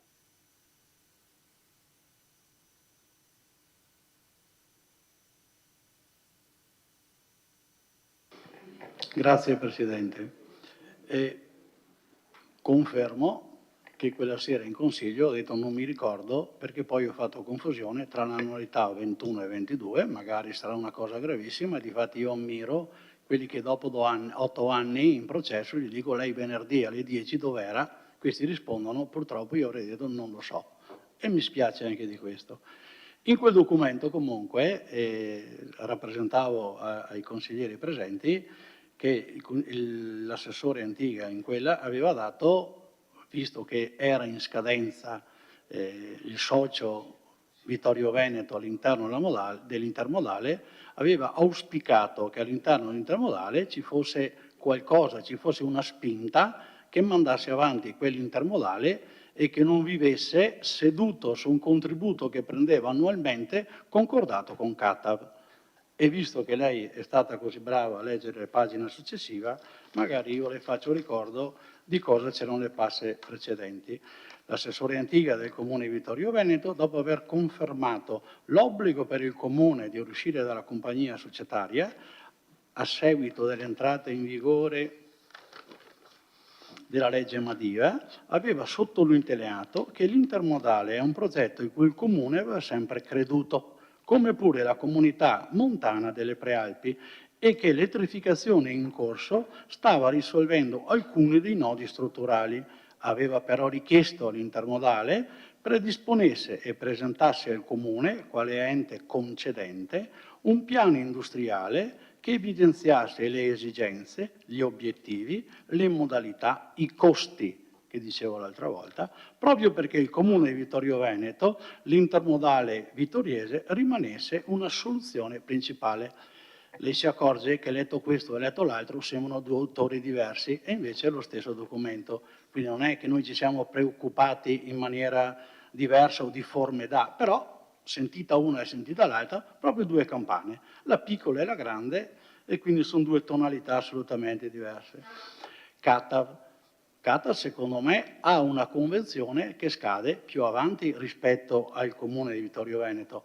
Molto probabilmente la sua nota è CATAV nei confronti di Intermodale ha una convenzione, ma molto probabilmente Intermodale aveva intrapreso o comunque vedeva altre strade e magari, non lo so, non gli ha rinnovato, non aveva intenzione di rinnovare a CATAB una convenzione sapendo che poi magari l'oggetto sociale suo veniva nel meno e quindi magari pensavano già a questa soluzione. Quindi non è che ci siano grosse difformità. All'interno di quell'area, come noi sappiamo, c'è CATA, quei loro camionisti avranno 40 e non so quante postazioni, e all'interno, in subaffitto, concordato col comune, alloggiano Savno. Savno ovviamente è quello che conferisce economie importanti all'interno di tutto l'insieme, giusto? Di tutto l'insieme, dove Savno paga CATA, CATA ha sempre pagato intermodale e pagava anche noi. Situazione un po' contorta secondo me. Adesso intermodale non c'è, le convenzioni con intermodale passa la palla, credo passa al comune, nella misura in cui questa sera venga accettata la risoluzione da loro richiesta, perché l'oggetto sociale potenzialmente non riescono ad averlo e quindi hanno fatto una scelta. Non andiamo a discutere sulla scelta, era una loro proposta. Il comune dice se accettiamo o non accettiamo quella proposta, nulla di più. Quindi non vedo ad oggi cosa possa cambiare rispetto a quello che c'era ieri all'interno dell'intermodale nell'intero. Savno continua a stare dentro, CATA continua a stare dentro, ci sarà sicuramente da regolamentare, credo con una nuova convenzione, no? Il venir meno di intermodale, il comune dovrà necessariamente fare una convenzione dove Savno e CATAB troveranno, mi auguro, una soluzione, giusto, fra di loro, e il comune potrà solo assentire a quello che loro due andranno a concordare. Non c'è la volontà, perlomeno da parte mia, e non ho avuto nessuna indicazione contraria, di mandar via uno, mandar via l'altro o assolutamente no. Se viene approvato questa risoluzione, dovrà iniziare necessariamente un minimo di intesa tra CATAB, Savno e il Comune di Vittorio Veneto, che il Comune di Vittorio Veneto è titolare di tutta l'area da sempre, dove si svolgono funzioni dei terzi. Quindi noi siamo padroni di tutto quanto, noi Vittorio Veneto, e poi quando c'erano da fare i piazzali ha sempre contribuito perché le funzioni vanno rispettate e vanno anche valorizzate, non si è mai tirato indietro. Non vedo perché si deve tirare indietro adesso. Sono cambiate le situazioni, dovremmo necessariamente rivedere le convenzioni. Sarà facile? Non lo so. Io credo che se Savno e CATA portano un progetto unitario, il Comune può dire solo di sì, perché deve dire di no. Ovviamente si auspica che ci sia un accordo chiaramente col Comune che cercherà per quanto possibile di fare il moderatore, ma non rispetto a uno o rispetto all'altro, rispetto alla convivenza che c'è sempre stata e si auspica continui.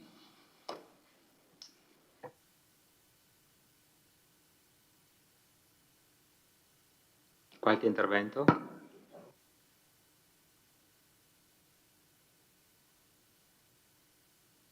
Altrimenti passiamo alla dichiarazione di voto.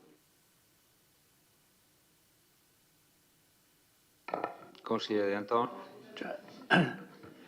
Qui sì, la consigliere Denardi si preoccupava di quello che poteva essere il futuro delle società che attualmente utilizzano quell'area in, chiamiamolo, subaffitto. Cioè sarebbe importante che appunto quello che avete detto a voce venisse confermato, cioè c'è la volontà di mantenere, diciamo, l'uso di quel terreno che faceva un giro strano. Sono d'accordo che faceva un giro strano, adesso il Comune è ritornato titolare, diciamo, dell'utilizzo di quel terreno, quindi c'è la disponibilità da parte dell'amministrazione a mantenere, diciamo, la disponibilità di quell'area a favore della Savno e del CATAB, alle condizioni che verranno determinate, che possono essere le stesse diverse a seguito di un rapporto consensuale, come abbiamo fatto. Questo potrebbe essere, diciamo, se ci fosse scritto anche questo, saremmo ancora più contenti. C'è scritto, non l'ho letto sulla... No, ma nella delibera non c'è scritto questo, no? ha delle carte vostre, però, cioè, che noi non conosciamo, però se ci fosse questo impegno nelle premesse o dove volete, per me diciamo, risolveremo il problema della nostra osservazione e ci sarebbe il nostro voto favorevole, no? Giusto? Perdonate, ma mi sono dimenticato un particolare che magari può essere importante rispetto a quel che ho detto prima. E sempre in quell'area, vicino a quell'area, abbiamo adesso il progettista del sottopasso. Lo so che per lei è un peso, ma vedrà che quando è finita è una cosa meravigliosa.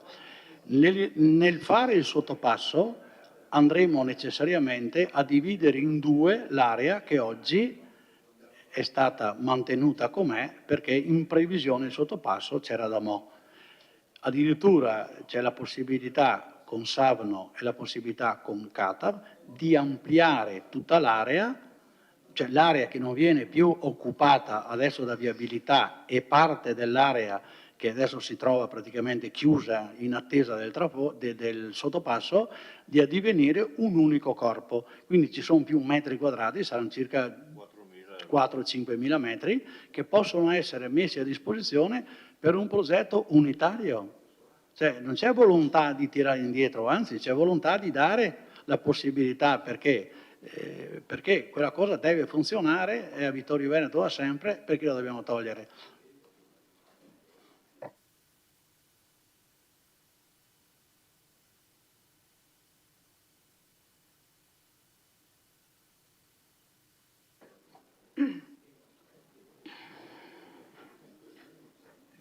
Prego. Sì, grazie. Allora, praticamente le volontà dell'amministrazione vengono fuori così un po' così. Ogni tanto c'è qualche volontà che emerge. L'idea su cosa fare su quell'area l'avevamo chiesta, cioè avevo chiesto preventivamente nei mesi scorsi che idea aveva l'amministrazione rispetto a quell'area e l'avevo chiesto anche perché so che a confine di quell'area, praticamente tra il Parco Dan e quell'area, c'era stato un frazionamento di terreno per individuare, per realizzare una strada di accesso all'area con relativi poi parcheggi, vabbè, e effettivamente c'era l'idea, non so se è ancora in piedi, con Savno di realizzare un eventuale distributore di gas, c'è già, che serve i mezzi, che serve proprio i mezzi, eventualmente con l'idea di servire anche altri. Bon. Ok, quindi questo è il discorso. Detto questo, quindi voglio dire, i contatti con Savno e con Catav li avete avuti da parecchio tempo, voglio dire, giustamente come amministratori, voglio dire, questo fuori discussione. Il punto è che secondo me anche la scorsa volta o anche più volte abbiamo parlato di intermodale, più volte è stato, io mi ricordo quando c'era i punti all'ordine del giorno di dismissione delle quote di intermodale, più volte era emersa questa, cioè non è mai emersa proprio una volontà effettiva di cosa fare dell'area, ok? Io mi ricordo negli anni scorsi. Detto questo, sì, mi trova abbastanza d'accordo se la visione un po' è questa, è area di servizio. Tra l'altro nel PAT mi sembra sia individuata zona industriale, non so se è area di servizio, come può essere definita questa. Questa è una scelta che viene fatta, può essere anche condivisibile. Rimane il fatto che per esempio qui si dà giustamente dico, un servizio ai mezzi di trasporto, ai camion, tra l'altro abbiamo parlato anche di mettere in atto dei servizi per gli autotrasportatori, quindi questo dovrà fatto giusto, non è mai stato fatto, però su questo mi riaggancio anche alla vendita del Parco Dan, perché io mi chiedo dove sarà l'area dove faremo dei servizi per uso di questi camionisti e di questi autotrasportatori. Grazie. Quindi non so se è sufficiente l'area. Ecco questo. Grazie. Assessore Antiga, sul verbale dell'Assemblea, se io chiedo il documento che deve avere A, B, C, D, E e mi presentano il documento che ha A e B, una persona normale gli dice scusa ma C, D e dove sono finite? A quanto pare lei C, D e qua non gliele ha chieste. Quindi si dà per scontato che gli andasse bene anche senza C, D ed E. Dopo 2 anni si è svegliato che non gli andava bene. Questo leggo io. Assessore, la prego, capisco la sua arroganza naturale che porta avanti da sempre, però cerchi di capire che ogni tanto le fa fuori dal vaso.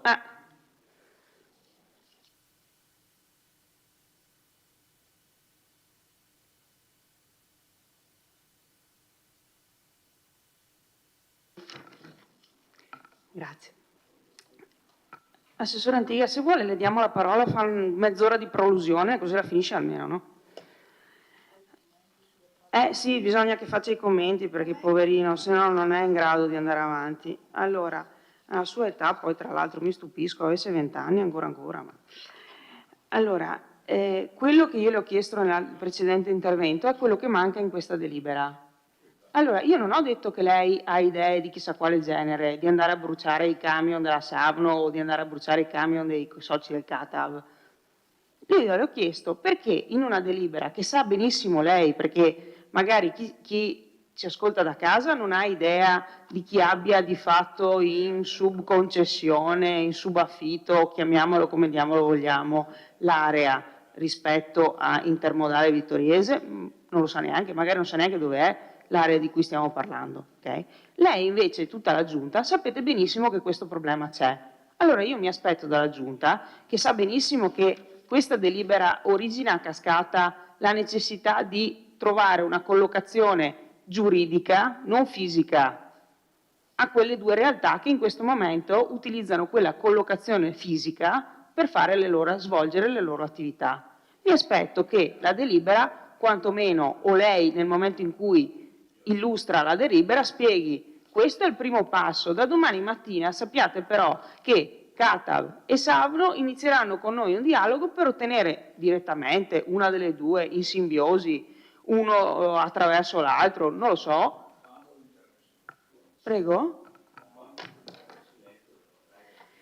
Ha parlato il Carnielutti della situazione. La possibilità di rimanere nell'area e continuare nelle loro attività. No, lei non lo ha detto nell'illustrazione della delibera, Assessore. Non lo ha detto. Se l'avesse detto, vabbè che ho problemi di memoria, ma a breve termine così tanti no, e neanche di comprendonio, ma penso neanche il consigliere De Antoni, che gli ha detto esattamente la stessa cosa. Le abbiamo chiesto quali sono le intenzioni dell'amministrazione, e io mi aspettavo che lo dicesse prima, rispetto alle due realtà che in questo momento operano in quell'area.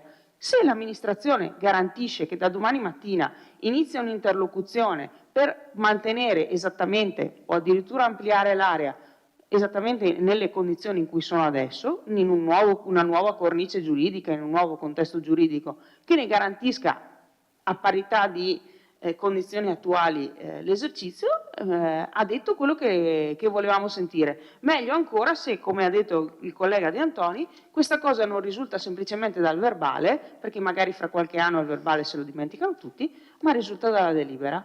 Nelle premesse sappiamo tutti quanti che è intenzione dell'amministrazione procedere in questo modo da domani mattina, senza chissà quali drammi esistenziali. Consigliere Tonon. Grazie. Prova del fatto che lei, Assessore, non abbia dato alcuna indicazione è il fatto che, se lei va a riascoltarsi, ha semplicemente letto la lettera arrivata da Intermodale Vittoriese, punto, non ha detto null'altro. In questo senso i colleghi hanno chiesto e sollecitato per capire quale sarà la situazione. Nella sua risposta, nella sua prima replica, lei ha accennato quali sono i due soggetti che sono dentro, la Savno e il CATAV come consorzio, e questi, se non ho capito male, continueranno e poi parleremo. Adesso si può far finta anche di essere ingenui, Assessore, ma faccio fatica a credere che lei in quanto delegato al patrimonio, ma in primis il sindaco, ovviamente come capo dell'amministrazione, abbia recepito la richiesta dell'intermodale, ha detto va bene, andiamo a risolvere consensualmente, una volta risolto vedremo cosa accade. No, nel senso un'amministrazione seria non dico sa già cosa accadrà, ma ha già pensato quali passi, e io penso anche ne abbia già fatti per sapere il giorno dopo la risoluzione cosa accade, ma mi pare anche logico, diciamo, una normale gestione amministrativa, quindi non domani chiameremo la Savno e il CATAV e vedremo cosa fare. Ieri o ieri l'altro presumo siano stati chiamati CATAV e Savno, eccetera. Un piccolo dubbio, non so se mi ha letto nel pensiero l'assessore Fasan, è quello relativo ovviamente al regolamento, che prevede, se non ricordo male, un bando esposto per 15 giorni quando ci sia una concessione che non sia per fini sociali, ma vado a memoria.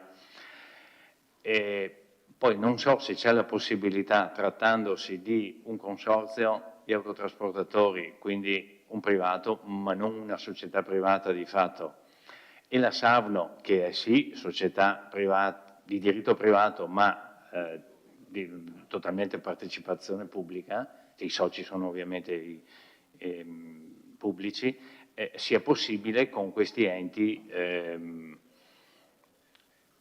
come dire, addivenire ad un accordo non bypassando, ma insomma utilizzando una normativa che possa, come dire, andare a una trattativa diretta. Con questo non lo so, lo chiedo,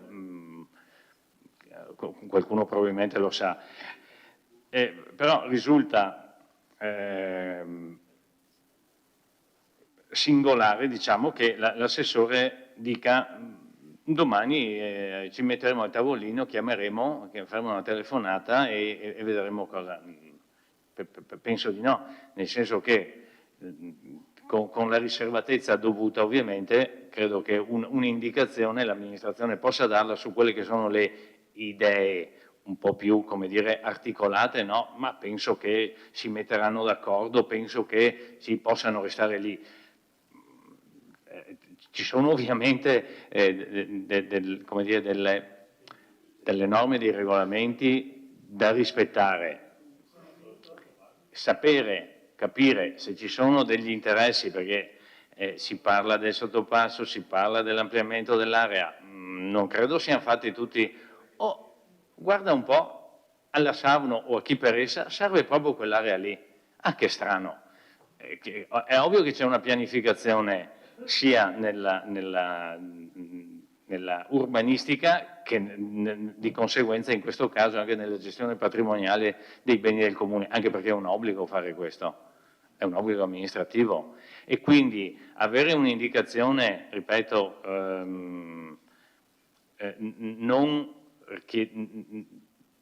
non pretendendo, anche perché non credo ci siano dei documenti, ma dicendo l'intenzione dell'amministrazione è questa, l'augurio, ecco meglio, mettiamolo così, l'augurio, le aspettative dell'amministrazione sono queste, potrebbe essere, ci si augura che, puntini, la continuazione ovviamente la dice l'amministrazione, non il consigliere comunale di minoranza. Grazie.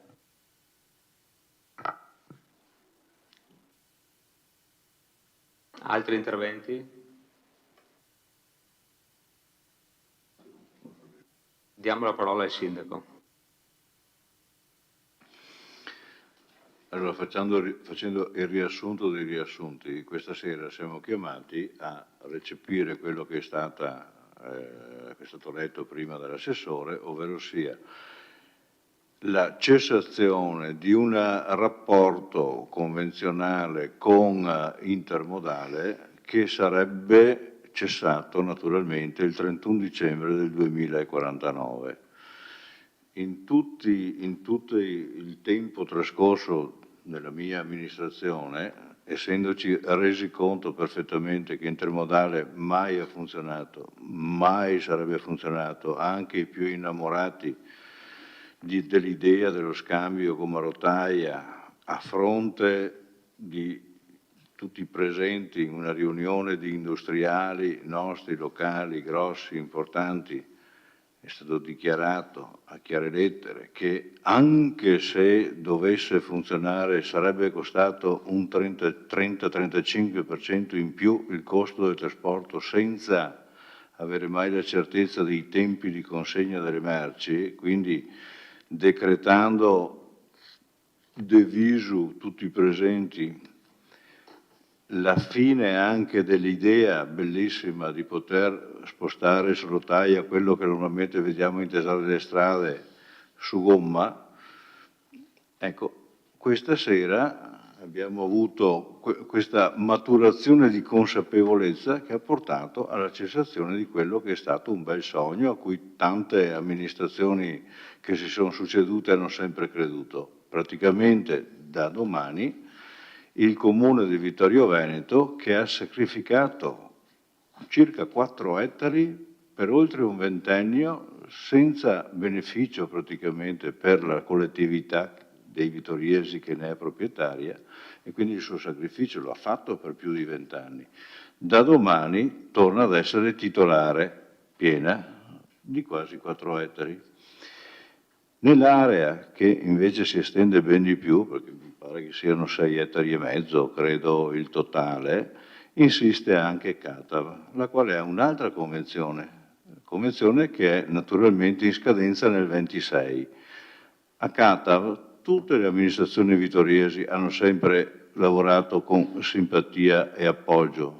Anche la nostra, nessuno ha mai pensato di allontanare o far cessare prima, anzitempo, la convenzione in essere con loro, anzi, essendo che su quell'area là, studiando la cosa a livello di PAT, eccetera, abbiamo anche, se saremo noi vittoriesi bravi adesso, tra qualche anno, a portare a casa quelle che sono le potenzialità di supporto proprio del trasporto su gomma, avrà un ampliamento, non soltanto come ricomodo ricovero, dove lavare i camion, dove fare il pieno di gasolio, dove fare le piccole riparazioni, dove poter interloquire tra camionisti, il nostro Catav praticamente, che tutti quanti conoscono, ma potrebbe avere anche uno sviluppo interessante proprio per Catav.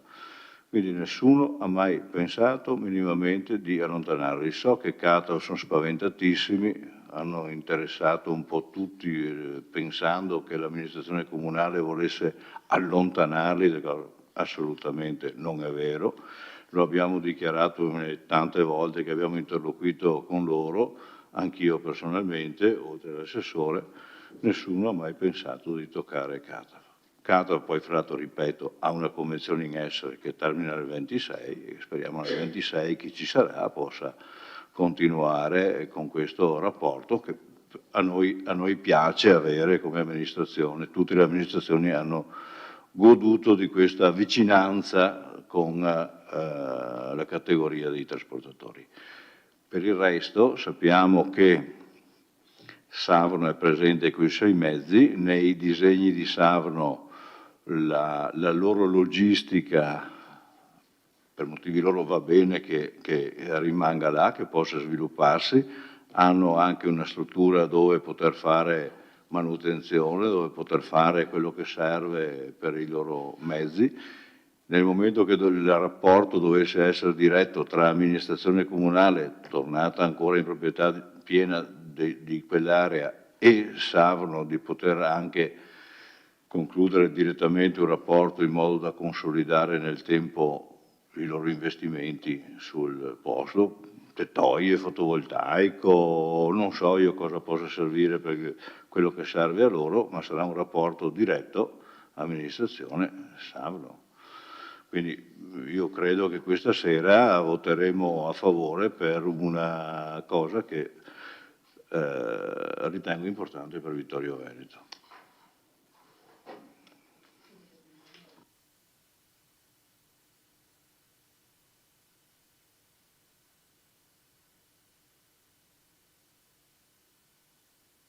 Consigliere Valiana. Grazie. Sì, ringrazio il Sindaco per la spiegazione. Volevo fare anche una domanda. Risulta che Savno sia interessata anche all'area del Parco Dan, perché a me sembra che effettivamente ci sia stato, quindi voglio dire, nell'interlocuzione che avete avuto con Savno, chiedo se eventualmente in quel caso, a parte che poi l'area sarà venduta e quindi andrà molto probabilmente all'asta, in quel caso voglio dire, se ci fosse un progetto un po' più ampio sarebbe anche interessante, magari non stasera, saperlo per tempo, ecco, grazie. No. Allora abbiamo mandato.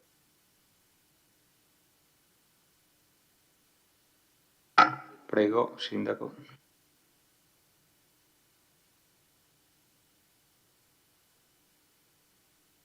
Posso? Sì, abbiamo interloquito molte volte anche con Savno direttamente, la quale è interessata più che altro a consolidare la sua posizione nel tempo, quindi con una convenzione eventualmente ad hoc. Vedremo come fare con Savno perché è una partecipata e quindi potrebbe avere, come diceva il consigliere Tonon, anche un percorso diverso che se non il bando lo studieremo a tavolino questa cosa qua. Savno era da sempre invece interessata a quello che diceva lei, invece di avere una fascia per poter avere un accesso recesso verso se ritrovano ad avere una botta di metano e potrebbero metterlo a disposizione anche di tutti a prezzi convenienti, ecco, questa era la loro intenzione e per tanto tempo ci hanno chiesto, abbiamo fatto un frazionamento, andrà ad arricchire l'area nel suo totale.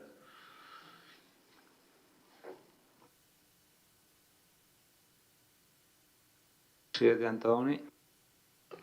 Faccio una dichiarazione di voto un po' più ampia, però diciamo è dichiarazione di voto. Allora, una piccola osservazione, signor Sindaco.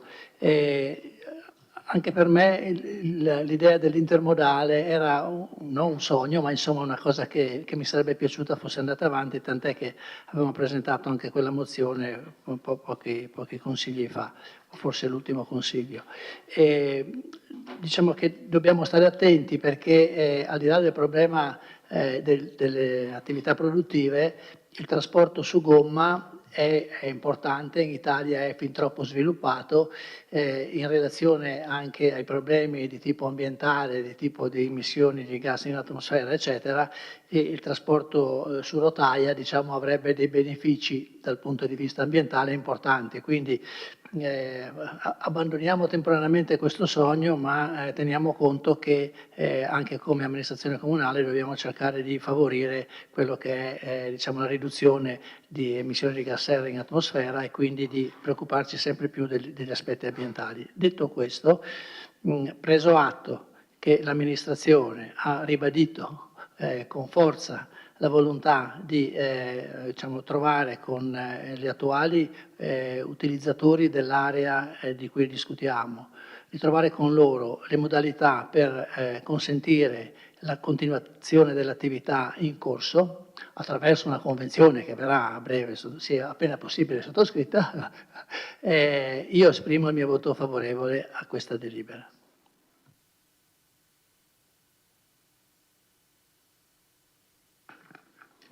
Consigliere Re.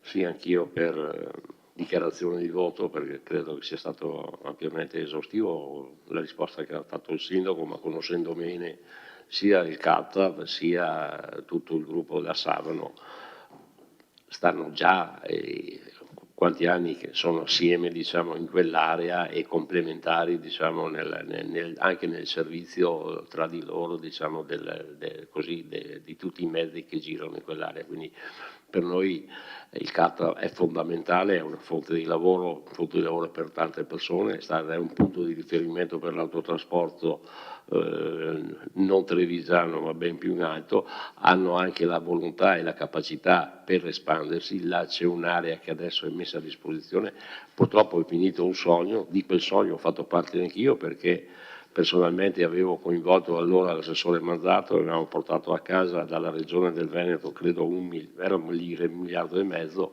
però purtroppo diciamo, sono mancate le condizioni diciamo, delle aziende che volevano il trasporto su rotaia, che principalmente era la Sangalli, che poi ha trovato sbocco lavorativo in altre aree, e quindi per noi diciamo, quell'area è un'area fondamentale per il trasporto, e soprattutto sono due aziende pubblico-privato per quanto riguarda la Savorno, ma sicuramente privata e non più di tanto quella che è il CATA, su un'area che il Comune ha sempre dato a disposizione e ha intervenuto anche con finanze proprie, quindi io spero che quanto prima, so che già si parlano, troveranno l'accordo, dopodiché lo porteranno in Consiglio Comunale e cercheremo di ottimizzare quelle che sono quell'area che è un'area strategica per il trasporto e per il servizio pubblico.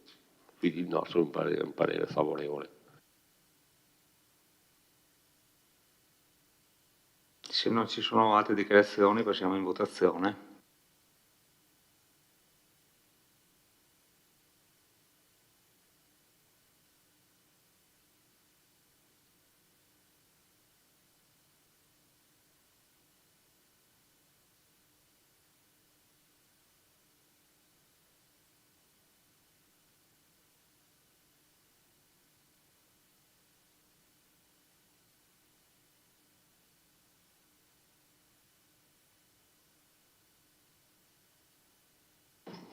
(13 favorevoli, 0 contrari, 0 astenuti).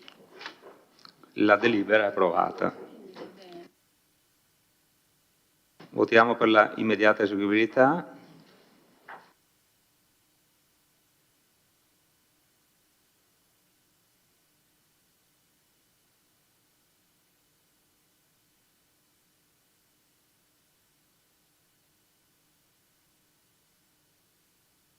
Unanimità, 13 favorevoli, 0 contrari, 0 astenuti. La delibera è immediatamente eseguibile.